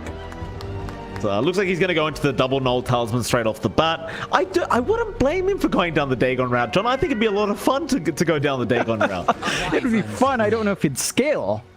I don't know if you'd really want that for scaling here. I'd say Ags Rush. I can see Sight of Vice Rush for double Hex. That's boring. And that's really where you get the impact. I think that's what we saw Limp build on his mid. So I think that same sort of build up. But Dagon is fun. I will agree. I just don't know if it's good. Oh, big group up. This is what we love to see in Southeast Asia. Moon, he's on that mid with Wyvern. Don't forget, John. He has to get the hell out, and he might just make it, but the side plays were jumping to him. He does go down. BDZ, he will drop, but now the cleanup crew comes in. Execration trying to go for a bit more. They won't get it. That's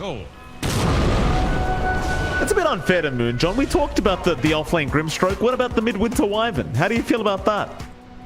Moon's done it before. That's the thing. I've seen some other teams run Midwinter Wyvern as well. We know it used to be a thing as well when we were casting like a year and a half ago, where you'd rush Orchid and Ags. Not quite the same build-up now. I think you go Witchblade along with the Arctic Burn. You just do a lot of damage from a mile. You farm off. Eventually, you go into that old core Wyvern build.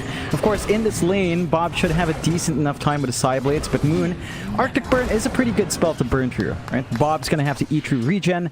Issue is Arctic Burn is also a very long cooldown, so the uptime's not amazing, and Bob's going to be able to just thwack away with you with pure damage in exchange. So overall, TA still has a decent time. It's just down to who really oversteps their bounds here.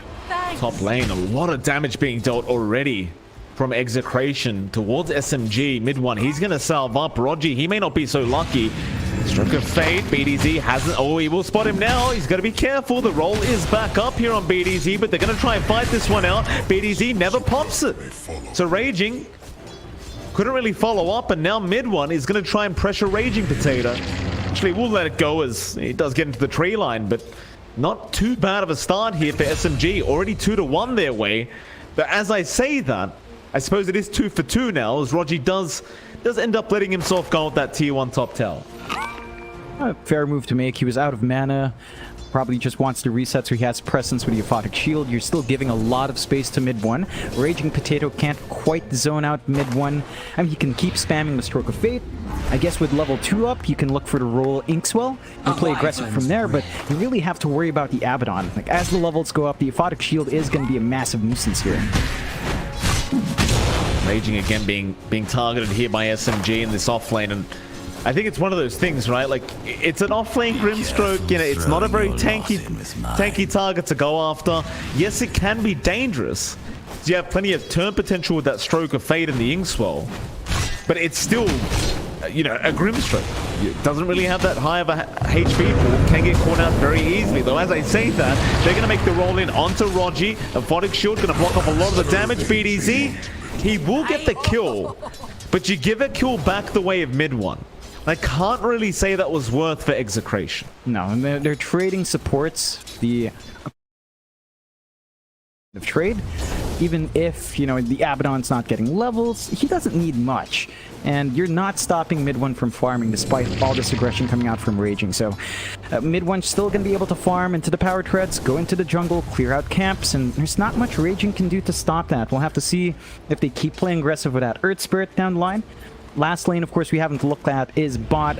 You've got KP there on the Darkseer, laning up against RR and Treant and Palos on the Leshrac. He's got Afu around on the Tusk to help him out. So they've got the tag team Iron Shell that can fly through. Issue is, it's a double-edged sword if you commit too hard on Lesh. We've seen this before. Once you have level 2 Diabolic Edict up, the damage coming out can turn against you. And that is something you have to watch out for. Even the Treant's fairly tanky as well. RR, he has great right-click and lots of HP, so you can't really look for the trades. It's a stable farming lane, and you are still getting a decent amount out here for Palos.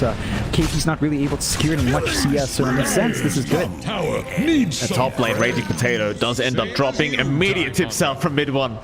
Love the tipping game out from mid one, and he's been very aggressive with those tips towards Raging Potato. But you love to see it. I mean, mental warfare is part of the game. Oh yeah, just trying to get under the skin of Raging. I mean, he's getting himself a really good lane as well. I can understand the viewpoint of mid one. Like, he must be asking himself the same question. What does Execration expect from the offlane Grim? Maybe a level 6 timing is going to be more active for him, but for now, it's not stopping mid one, and he just controls the lane after the pull. He's just going to be able to farm up and keep building up. That he is. Rogi now going to invade that Radiant Triangle, try to suss out if there's any stacks being made. He'll find nothing though. There's no stacks quite up yet for Bob on the TA. And speaking of Bob, he's doing a great job in that mid lane. Rogi is going to try and interfere now, but there's not really too much he can do about this TA. And it turns out, even with the Wyvern, with that Arctic Burn, it's still proven to be not quite as effective as you would have once hoped against Bob's TA. But once he has that Witch's Blade up, let me tell you, John, it becomes hellish to try and go up against that core Wyvern. Still Rogi. He chased down. Boulder Smash is going to connect. Nice little kick there from BDZ. Looks like Bob's going to feel more than comfortable to just go back to the jungle, because he's TA and he can do that. Easy times for Bob coming through. Moon, he might not be slowing down the TA. At the same time, he's not lagging too far behind either. So you should still be able to hit some decent timings on those initial items on the Winter Wyvern. You could start looking for maybe a bit of an early play with the Winter's Curse at 6. Maybe just try to lock down the TA, could be one option here. The side of Execration, yeah, it's still a fairly even start. Their cores are farming up. Bob is top in CS, so is Palos. So the initial farms lining up. You're not lagging too far behind an SMG, 4-4, approaching the 6-minute mark, less than 1k lead for Execration. I think the big worry is mid one. Like, he's again had a pretty free lane, and sure, you're slightly ahead on Palos, but mid one clears the jungle a lot faster. The amount of damage Rogi's taking on this Abaddon. Trap out, BDC's around. Moon's going to interfere and Arfu's there. Nice shards out. They're going to try and go after Bob. Refraction is going to be burnt through very quickly, and now they can go right for the main target, but BDZ is going to roll in with RR around. Nice snowball to juke out the Stroke of Fate, but Moon, he's the main target for RR at least. Meanwhile, Arfu does get caught in the mid lane on the Tusk.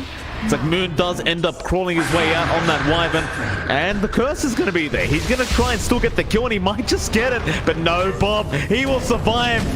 Gets the trap out. BDC's there with the roll, and they do punish him. I love the attempt there from Moon. He was one hit away. Unfortunately, the Treant Protector does not hit very fast. way too slow. Have to say RR has been on point with Nature's Grasp. On that mid, on the side ramp, it just cuts off the entire engagement. Really gave that fight towards Execration. And for Execration's part, that does free up the side lanes a bit. You don't mind, you're saving your win condition, you're giving him space to farm, you're building up stacks, and Bob will eventually become pretty hard to control. Only has the power treads now, so no build up yet towards the Dragon Lance, but you're already getting a lot of room out. Like Palos down bot, already 6, level 3 Edict. I think at some point you might want to make that rotation mid with the Leshrac, or just shove in the bot tier 1 somehow. Get some objectives going to really shrink the map down of SMG. Palos. Gonna take some nice farm away on that Leshrac. Still is behind mid 1 on that Luna, but yeah, that is somewhat to be expected here against the Luna. Both of them can farm at about the same rate, except mid 1, he's not held back by his mana pool. More so his HP pool, but of course, even that's not going to bother him too much as he is just farming the jungle. Mid lane, RR. It's been caught out. Nice snowball by Arfu with the tag team. The bot's going to come in. Nice curse though. But they are going to still lose Arfu as the roll is forward onto Moon. They want to try and go after that big target on the Wyvern. Kick back towards the mid lane. With Rogi TPing in, they did not want to risk it. Courier has been killed. Now Moon still going to be able to take away a haste rune. Rogi, got to be careful though. Bob still gets a double kill regardless. Yeah, great trade coming out for Execration, forcing all the supports to kind of collapse mid once more and giving Bob some much needed kills. They are going to smoke. They're hunting down that Luna. Dire have the Scan out though, a really nice scan. Dire's bottom tower is about game to since they're flounder. realizing that they may have made that rotation, and Dire's top tower is under attack. still looking at this mid lane where, you know, Bob, this is about that point on the TA where you start to see him really escalate. Well, hasn't picked up the Dragonlance yet, but just about has enough Dire's gold. top tower is about to take See the if you can keep up with mid 1 on this Luna. Because Speedies, he has gone in to scout out some stacks, and he does find some large camp stacks, but no ancient stacks being made for mid 1, so both teams kind of thinking ahead and just knowing that they don't want to give it back the other way. RR does get caught out. Nice vacuum there from KB. Mid 1 going to pick up his 3rd, or rather 4th kill of the game. Yeah, and that should line up for a bot push here for mid 1. They're going to go for the tier 1 tower, open up the bot jungle a bit. Bob is lining up for top. They're going to go for a trade, and they aren't dragging their Leshrac out. I'm surprised that Execration are investing more in Palos to get initial farm in the jungle rather than Bob. And they do miss out on a bit of a push, but Bob's got good right-click damage. This trade will be underway 1 for 1. Not going to miss out on too much on either side. But for SMG, they have to push against a Treant. So it's a slower process with a healing armor, and it's eventually you're going to have the numbers, but it is slightly slower because of that. Very slightly. They'll still just commit and take care of it, because there's going to be no defense coming in from Execration. So no real reason to try and back off. So both teams, I think, are just going to take the time now to try and get their farm up. We're only about 10.5 minutes in. Moon, he's quite close to the Witch's Blade now.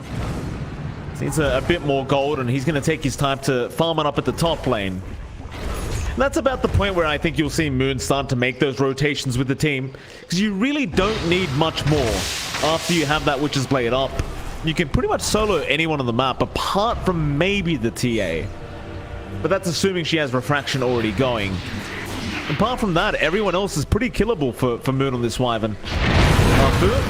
Speaking of killable, it's going to back off. Ingswell still going to be there, but a nice snowball dodge, and Walrus Punch walk away. The Boulder Smash is out, but they don't want to run through that wall. AP saving the day there for Arfu, and now Execration going to have to try and find themselves another target. Looks like that target is going to be the mid tier 1 tower. They've got the Diabolic Edict if they need it, probably waiting for the Fortify commitment first. Not quite up from SMG, so no option for that. And that's the mid gun. That's going to lead to the Dire invasion here. Found the Abaddon. Rogi, he's still not level 6. He's just barely off that level 6 mark. So he can't really tank these ganks right now as Arfu This is them running up. Palos not going to be able to get the vision on the Tusk. I suppose KP was there just in case he needed a surge. So it's just happy days for both teams right now. You're going to ask the question, which team is happier with the state of the game? It's Bob and mid one. They're only 200 gold in difference. It's really not that far. They're very close to the moment. Who do you favor going into that mid game, like if they've got equal farm? I think the big difference here is in the other cores. So mid one's top, but Bob and Palos are within range, whereas Moon and KP are lagging too far behind. The only core lagging behind in Execration is Raging. He doesn't need much farm anyway. So it's down to the fact that you've got one more core that's farmed up, and they're forcing a fight. That's a big target mid one, but no, the curse. Moon puts an end to it all. RR's gonna die, and now the Eclipse is out. They will just clean them up. It's a nice attempt there from Execration, but Moon, he seemed to understand something was coming. With the Winter's Curse, turns it right back around. That should mean Curse and Eclipse are down. So Bob is just going to put his body forward, try to do some damage while he can. He is alone though. And no help for the defense. That's going to be the mid-tier 1 tower trade. SMG get off with a pretty nice team fight, but Execration could force a fight back here if they want. Try. Palos is going to move in with that Yule Scepter, but Lucent Beam going to make sure the Split Earth never comes out, and now the shards are there. Fu, he catches up the left track. Big Split Earth though. They will turn it around. Palos is still going to die, however. So they still get a great kill out of that. But they may lose another core as Moon is going to try and back. There's your overgrowth there from RR trying to set up BDZ to roll in. Inkswell is going to pop Moon. He will eventually die. Mid one though, looking to clean up himself, does kill off another. But Bob is the real winner here as he is going to get a full team wipe. Mid one immediately getting tipped here by everybody on the side of Execration. Oh man. You gotta love Bob's build though. Like, he rushes Blink. How many TAs have we seen in this meta rush Blink Dagger first? He's just so active because of this. He joins the fights. He knows he's got the damage. He knows there is still the potential for Cold Embrace to save, but it is a level 1 Cold Embrace and can put you in an awkward spot. You're the pause 2 here on the Winter Wyvern, so you have to focus on getting good position for damage instead. And Bob's just doing good work with that Blink. He's still going to have a good timing on his Deso follow-up as well.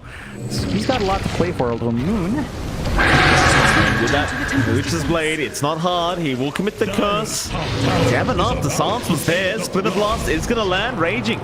He'll make a run. They're still going to... Oh, they actually got the backup. Bob's here now. Melt Strike is out. He can Cold Embrace as much as he wants, but Moon has been caught. He's going to drop. Where is he? Arctic Burn over the tree line. Roger, he does save the day. They can still get some vision here with the traps, but now Arfu rolls in with the snowball. Walrus Punch there as well. A mid one. He's going to show up on the Luna, and it turns out Moon is going to survive. Dyer's bottom It's Bob tower. who does drop. That's a great rotation in from SMG. Good punishment coming out. They do manage to find a big kill. One thing they did lose on the map though is their bot tier 1. So the split push is coming out from Execration with the Lesh. And that heavy commitment has to line up for an objective. They're going to look for the top push. Respawn on Bob isn't too far off. So they can still go in for the defense. And of course, they can stall out with the living armor. They can't really fully commit. In the end, I think Execration will take that trade, considering the space they gain out of it for Palos. He's got his Kaya up. He's rushing into his Bloodstone next. Bounty. And once he's got that up, he will have a lot of forward presence. He's going to have the mana pool to just sustain Pulse Nova spam, to sustain the Edict. You still don't quite have big burst damage on SMG to melt the Leshrac at this point. And you still need some space for mid one. He's lagged behind in farm because he has to join this early activity from Bob. And now the top farmers are all on Execration. Palos, Bob up above in net worth. Moon has steadily climbed back up. At least he's above Raging Potato. Still not at that quick pace you'd expect for a big core, but it is a Winter Wyvern. Farming pace is one of its weaker points, despite having that Splinter Blast. It's still not the quickest farmer. Absolutely not. Stroke of fate there. Moon does cop it. After doing that Iron Shell trick on the stack and the die jungle. He'll take a couple for himself though. In fact, he'll take pretty much all of them to secure that Blink Dagger up. Really enjoy the fact that Iron Shell doesn't trigger the aggro of the neutral camps as long as the Darkseid isn't close enough. Top lane, BDZ. Winter's Curse is there. Moon is going to lock him down and should have enough damage to finish off the kill, and does. Just pick off there from Moon and BDZ. He's still got his 4-staff anyway, so probably not going to be too upset. Definitely a very nice pick off there from Moon. And he was worth a lot of gold. 417 for a support kill is not insignificant, and that's going to help Moon rush his Ags. So it's going to be the Ags rush with the Arctic Burn toggle. Lots of range, lots of damage that can fly out now from Moon once that's up. It's still a ways off, but he will eventually have it, and that's when the mid-winter Wyvern starts to get really spicy. You do have the Desolator up on Bob, so it feels like Execration might line up for a pickoff. Look for the Roshan next. That's around the timing we see for teams with the TA. We'll have to see how far they commit.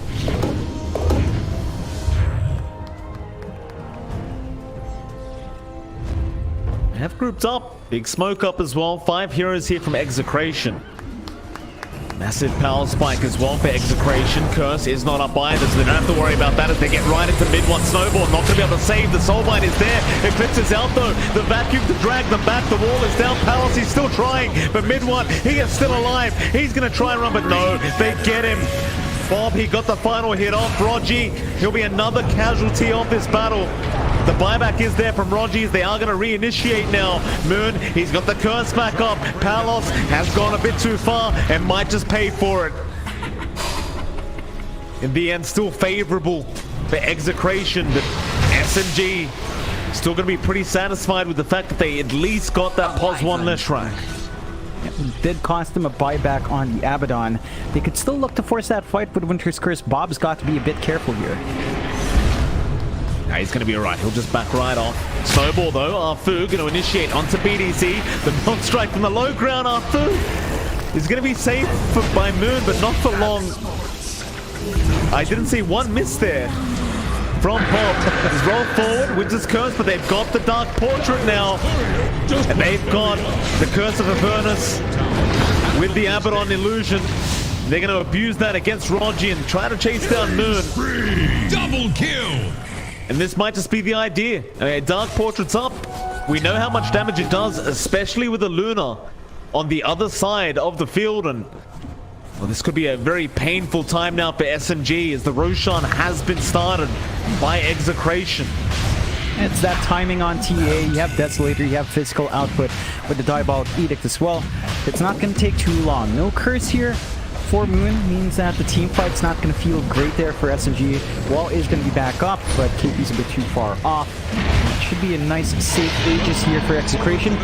They've got the safety net on Bob. They can look to keep applying that pressure, maybe wait for the BKB on Bob first, but everyone else can still keep running forward. Execration going for the chase up towards the north, see if they could find mid one on that Luna, but he has already backed off. This will come back. Dire's that Dark Portrait. Just get the push on, raging, getting the job done for his team. Faces a stiff win. Still have to juggle that HP around. It's a very vulnerable illusion. Doesn't really get that much tankiness out. But if you can just keep split pushing like that, keep catching out the Luna illusions because you went for Manta on mid one, you can punish it and get a lot of value there early on. Moon, his Ags is one part away. So we are very close to seeing the Arctic Burn just being constantly active for Moon. Gives him much more presence in these fights. And then he can start thinking about what to go for next. Maybe Maelstrom, maybe an Orchid into Bloodtorn. You know, a lot of options there to transition into a big core for Moon. And he has been really impactful. Even the solo pickoffs with the Winter's Curse are very worthwhile. And SMG are still staying in the game. The issue is that farm distribution is still lagging a bit behind KP.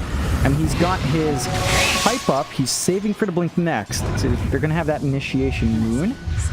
He's alright. I was going to bring this up with you as well, John, but it does feel like Moon's going to have another pretty big power spike once he does have that Aghanim Scepter up. He's just about 180 gold off now. And that Arctic Burn just being up permanently, it seems like it's going to be a pretty massive issue because you can just keep hitting different targets and the DPS will just keep going. And again, with the Witch's Blade, it's just that much worse for the side of Execration. Yeah, you can start thinking about going for the Maelstrom, the Orchid, the Bloodthorn next. Lots of options for the Winter Wyvern to shift the item build around depending on what the team needs. And that's where it becomes a big issue. Like, they have to be able to find Moon in the backline because his range is insane with Arctic Burn up. And that can be easier said than done. You don't have the Ember Spirit on hand here. Ags is up, so there you go. Toggle on and off for Moon. Lots of impact that can fly through. Double damage on the bot, a rune spot. SMG is securing it for themselves. Just gonna hand it over to Moon. So DD, Arctic Burn, Winter Wyvern. That's nice. That is very nice. A wyvern's breath. And Moon's going to be hitting like an absolute truck, and they want to go for a smoke straight off the bat. They want to abuse this Aghanim Scepter. They want to use the Vacuum Winter's Curse. Of course, the double damage. Bungie Bob. Oh, he had his BKB, but it's in the backpack. He went for the clarity, and it might cost him. So he won't be able to get it off. He's going to lose the Aegis. Still Ronji, going to be chased down. BDZ off the mark with the roll, but they still want to go for this chase.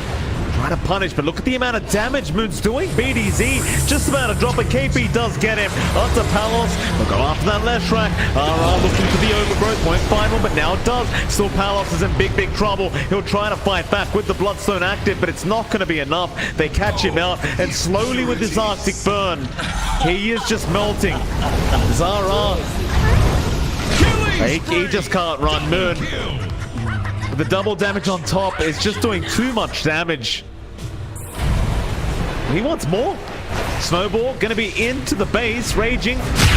Gonna be okay. Bomb now gonna be jumped. It's still got the Arctic Burn going in the cold embrace Harfu. He's gonna remain alive. Bob, he's still gonna go back for the kill. And in the end, he will survive in the base. Now they'd love to catch Moon, but no, Moon's going to be just fine. He will TP on the high ground. You know what's absolutely silly about that Ags on Moon? When he switches it on, he has bonus 25% move speed. When it travels, he hits 550. He hits move speed cap the entire time he has Arctic Burn on. That is pretty silly. He's not under any threat of being caught out unless the stun flies into the back. The reach of Execration now, it feels like a dependent BDZ. He has to get the roll off.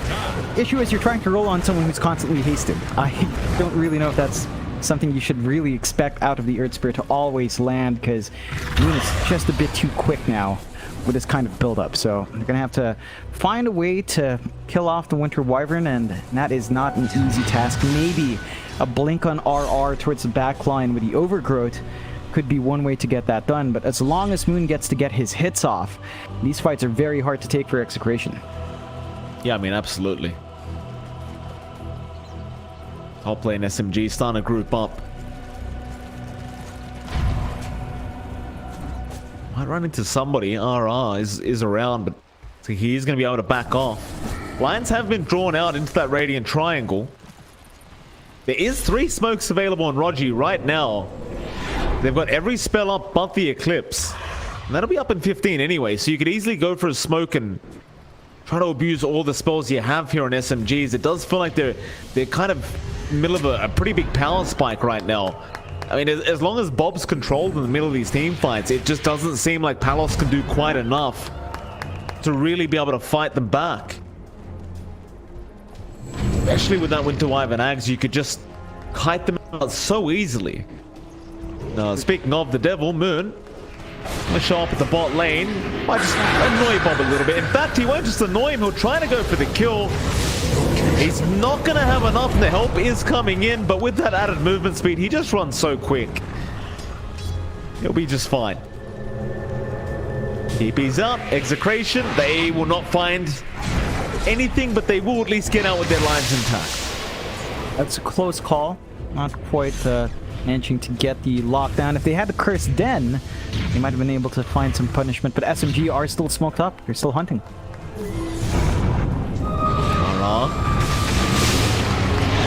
Mid lane. They have found the big one. They've got the Winter Wyvern, but again, Moon, he can just fly over the edge and just be fine. Now they will turn around. Palos, you just can't get any damage up. Bob, he's trying to meld and just survive through this mid one. He's got the Eye of Skadi up and just going at it. Bob, he just really can't do anything right now. The TA just gets demolished in the middle of this team fight. They got BDZ to boot. And he just literally couldn't move. Yep. He's just stuck in a really awkward position there for Bob. SMG starting to hit those big spikes. They do a ton of damage. Their Luna is very tanky up front, with the Scotty and the Satanic's very close as well here for mid one. So they just can't get bursted down. Walrus Punch, that's another great target here for SMG. The curse is even there, just to make sure there's no games. Moon, 9-3 and 5 now on that Winter Wyvern. It's SMG. They'll go through the mid-tier 2 tower, and I can't imagine Execration being able to even think about defending. And they can at least stall out with living armor, but at this point it doesn't really stall out for too much. Have to say, and we forgot to point this out in draft, they've got normal punch and walrus punch here. Look at that. Amazing. Snowball in, raging. It's going to be able to turn around with the Dark Portrait onto mid one, and that Dark Portrait, it does a lot of damage. Not enough yet, but they will be able to stroke a fate down Rogi. Speedy Z rolls a bit too far, going to try and roll back out. Looks like he's going to be fine. In fact, he wants to go back in now with the Inkswell. Mid one, going to barely avoid the roll, and now they'll just take down BDZ. A very nice kiting here from SMG. It all does end up paying off. Radiant's bottom tower faces a stiff Are just wind. slowly choking out Execration now on SMG's end, taking over the triangle. Satanic finished on mid one. Roche a minute and a half away, so they're not going to be able to just go for the big objective just yet, and the high ground still holds for Execration. So all things considered, not the worst situation for the Radiant side. They need more farm on Bob. He's lagging behind that Luna now, and Moon is nipping at his heels. The rest of the heroes on Execration just not really given space to grow. Palos, his Bloodstone's down to 8 charges. He's just not been able to build up on that item on Lesh, and they're losing impact with the Leshrac as well. He just can't sustain against all the damage coming out from SMG. It's becoming the Bob show, which we have seen Bob deliver on similar circumstances before. He just needs a ton more space. They just have to keep farming and hope that they manage to hold true to this onslaught. Vacuum. But RR, there's your normal punch out, and RR. Hey, it's very hard into the Darkseid when you've got that vacuum available on KP. That'll be another tier 2 top tower to drop. I suppose at this point, SMG, they could just wait out the next Roshan. Or they could try to force a tier 3 tower. And it looks like they're going to try for the tier 3. Yeah, I don't see why you pull back. If your Luna's super strong, you have Chris. Just the Yules up. Onto the tier 3 they go.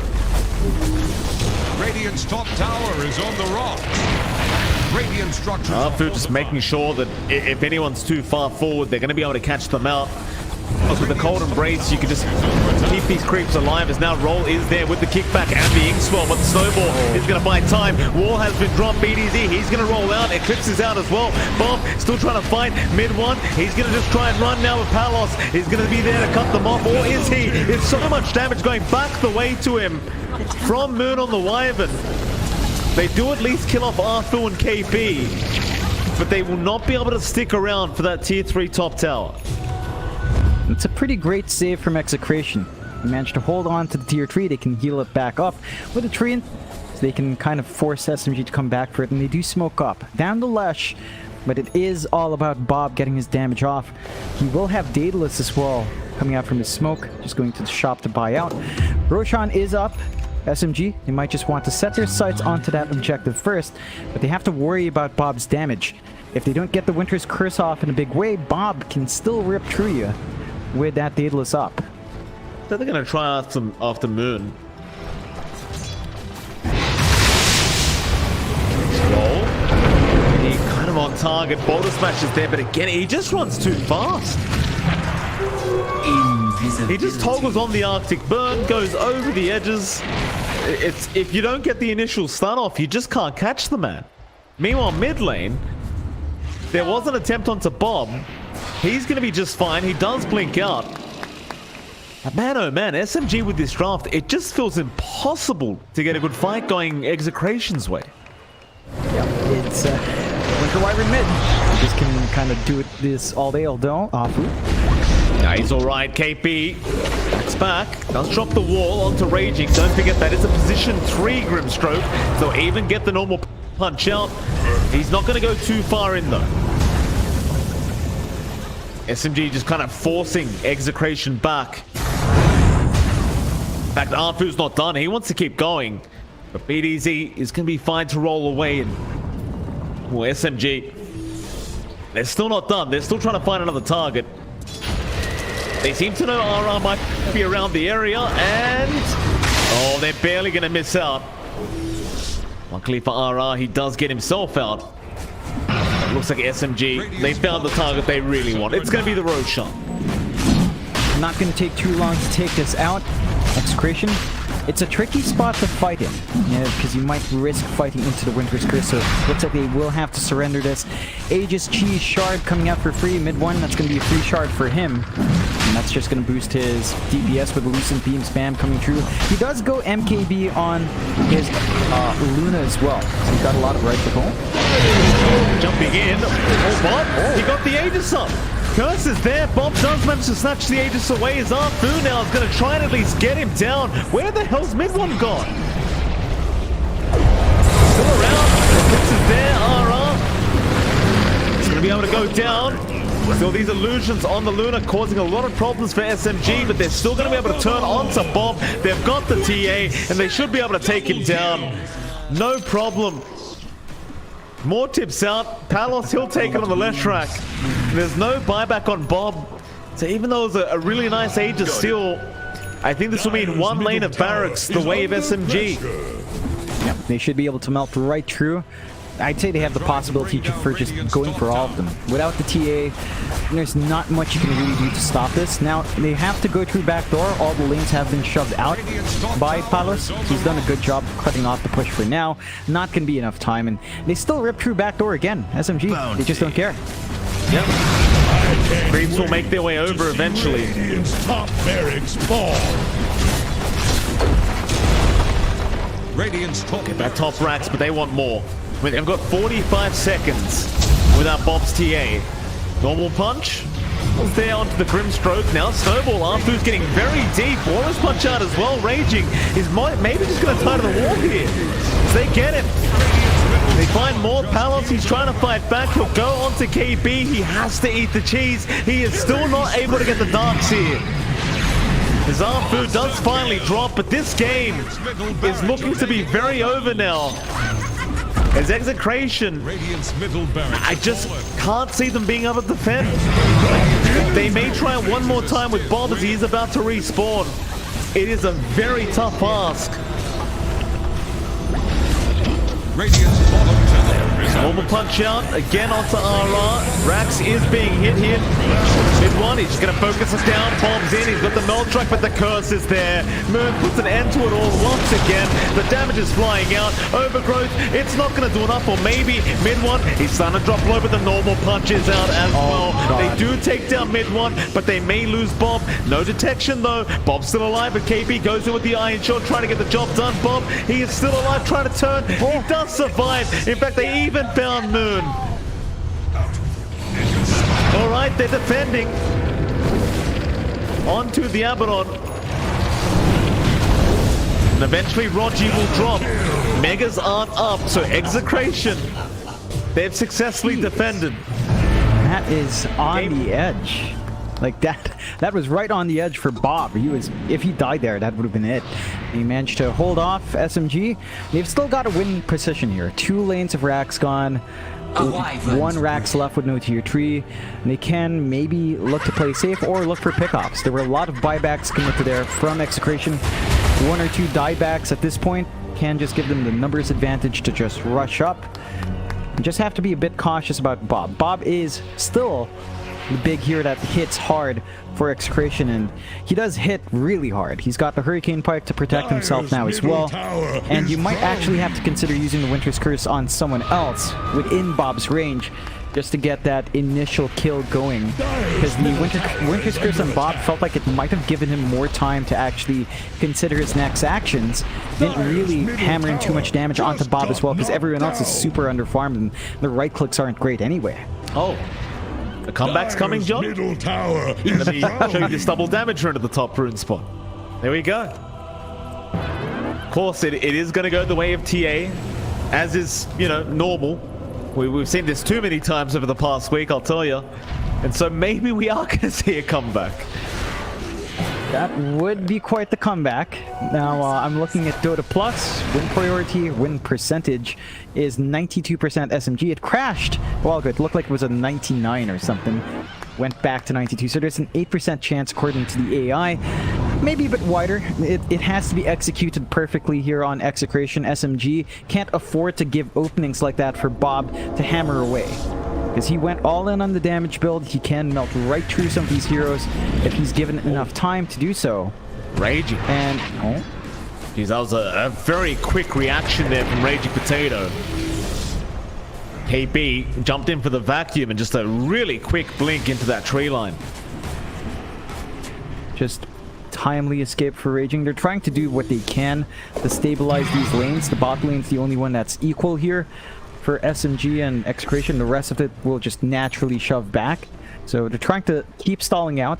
Now there is an Aeon Disc on Moon, which is very helpful for the Winter Wyvern to reposition, maybe get a good curse when everyone commits onto him, and just set up for that.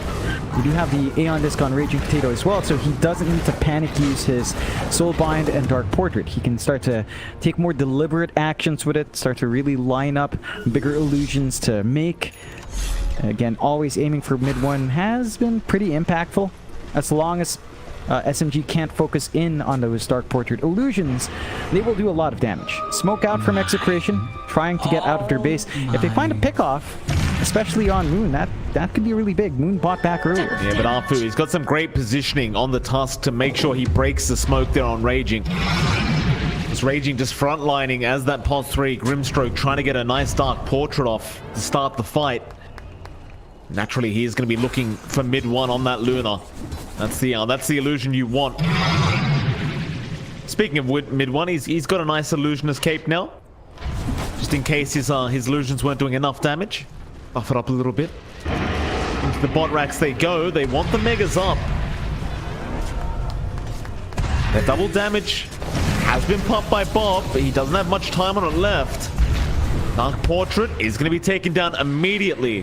SMG will try to move in and put a lid on this game. Radiant structures are fortified.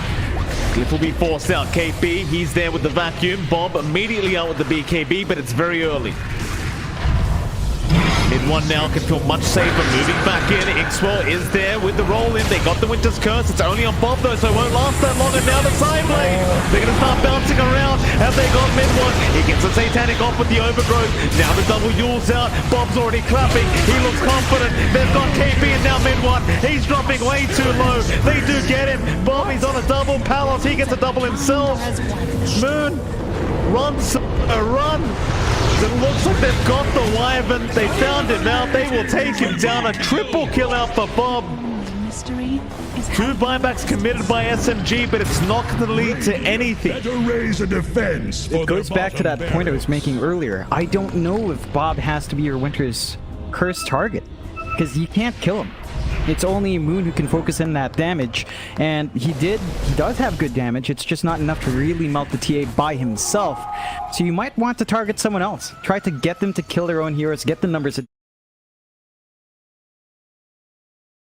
Oh my God. They know that Bob would be the target for the Winter's Curse, so they just stay away from him. And Bob just lives through. He gets to clap his hands, gets good kills.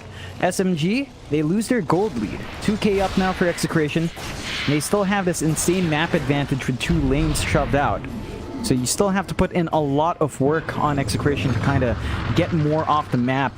I don't think they can really do anything with this set of diebacks just yet. They kind of have to wait for one more fight, maybe wait for the Roshan longer respawn as well. So that is going to give enough time for SMG to mount resistance on a Rosh when it's up.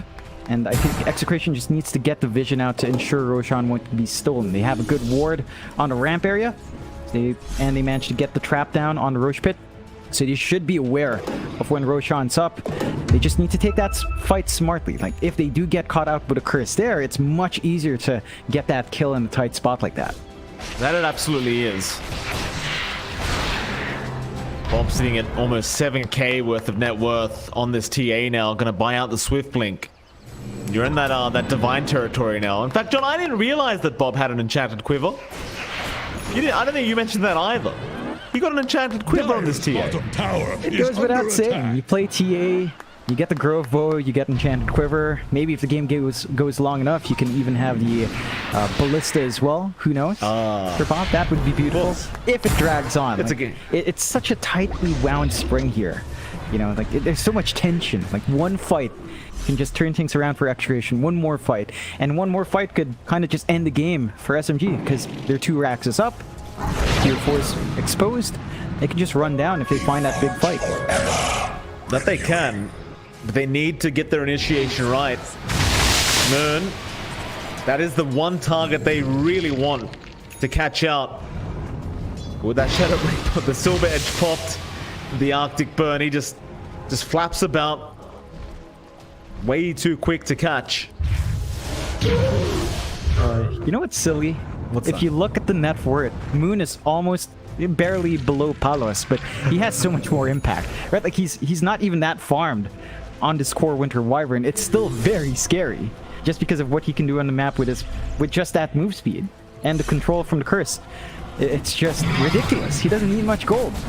I mean, I can't imagine that hero getting nerfed next patch, Sean. It seems like a very balanced hero. Yeah, you know, definitely not going to target the Cold Embrace as well. You know, it's a balanced spell. It's not busted at all. Well, why would you target the Cold Embrace, John? Winter Wyvern's a core hero, right? Moon is doing a good job on it, though. Yeah, and this is, like, I think the second time he's done it in Pro Series. Roche, started by SMG. That is with a refresh.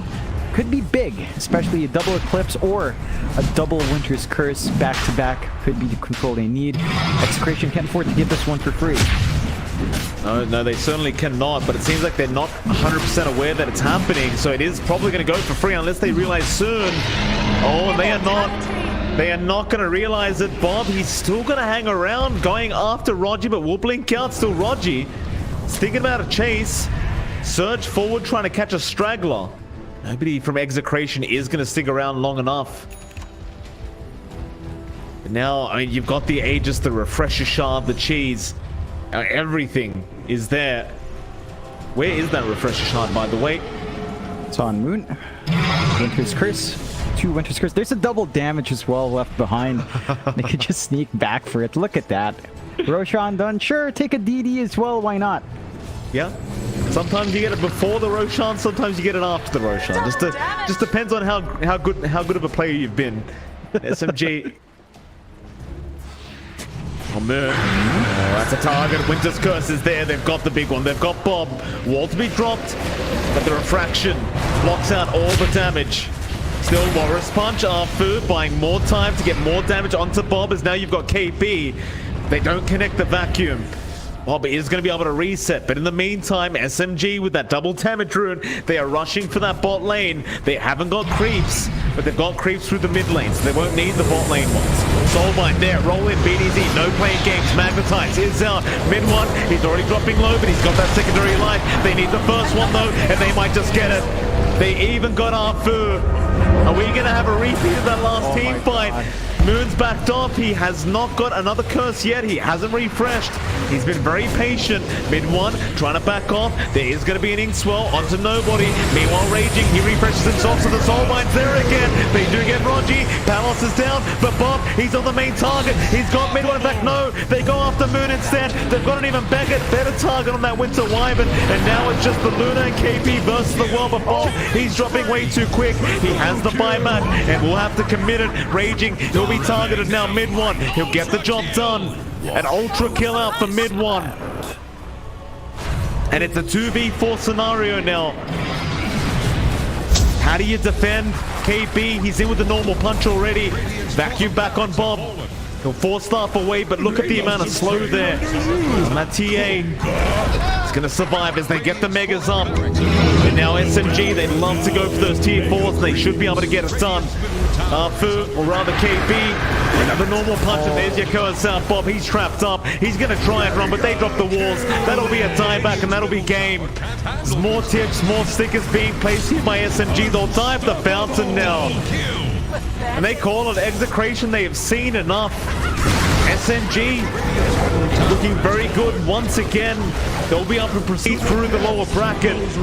Fortunately, we are going to have to say our goodbyes to Execration.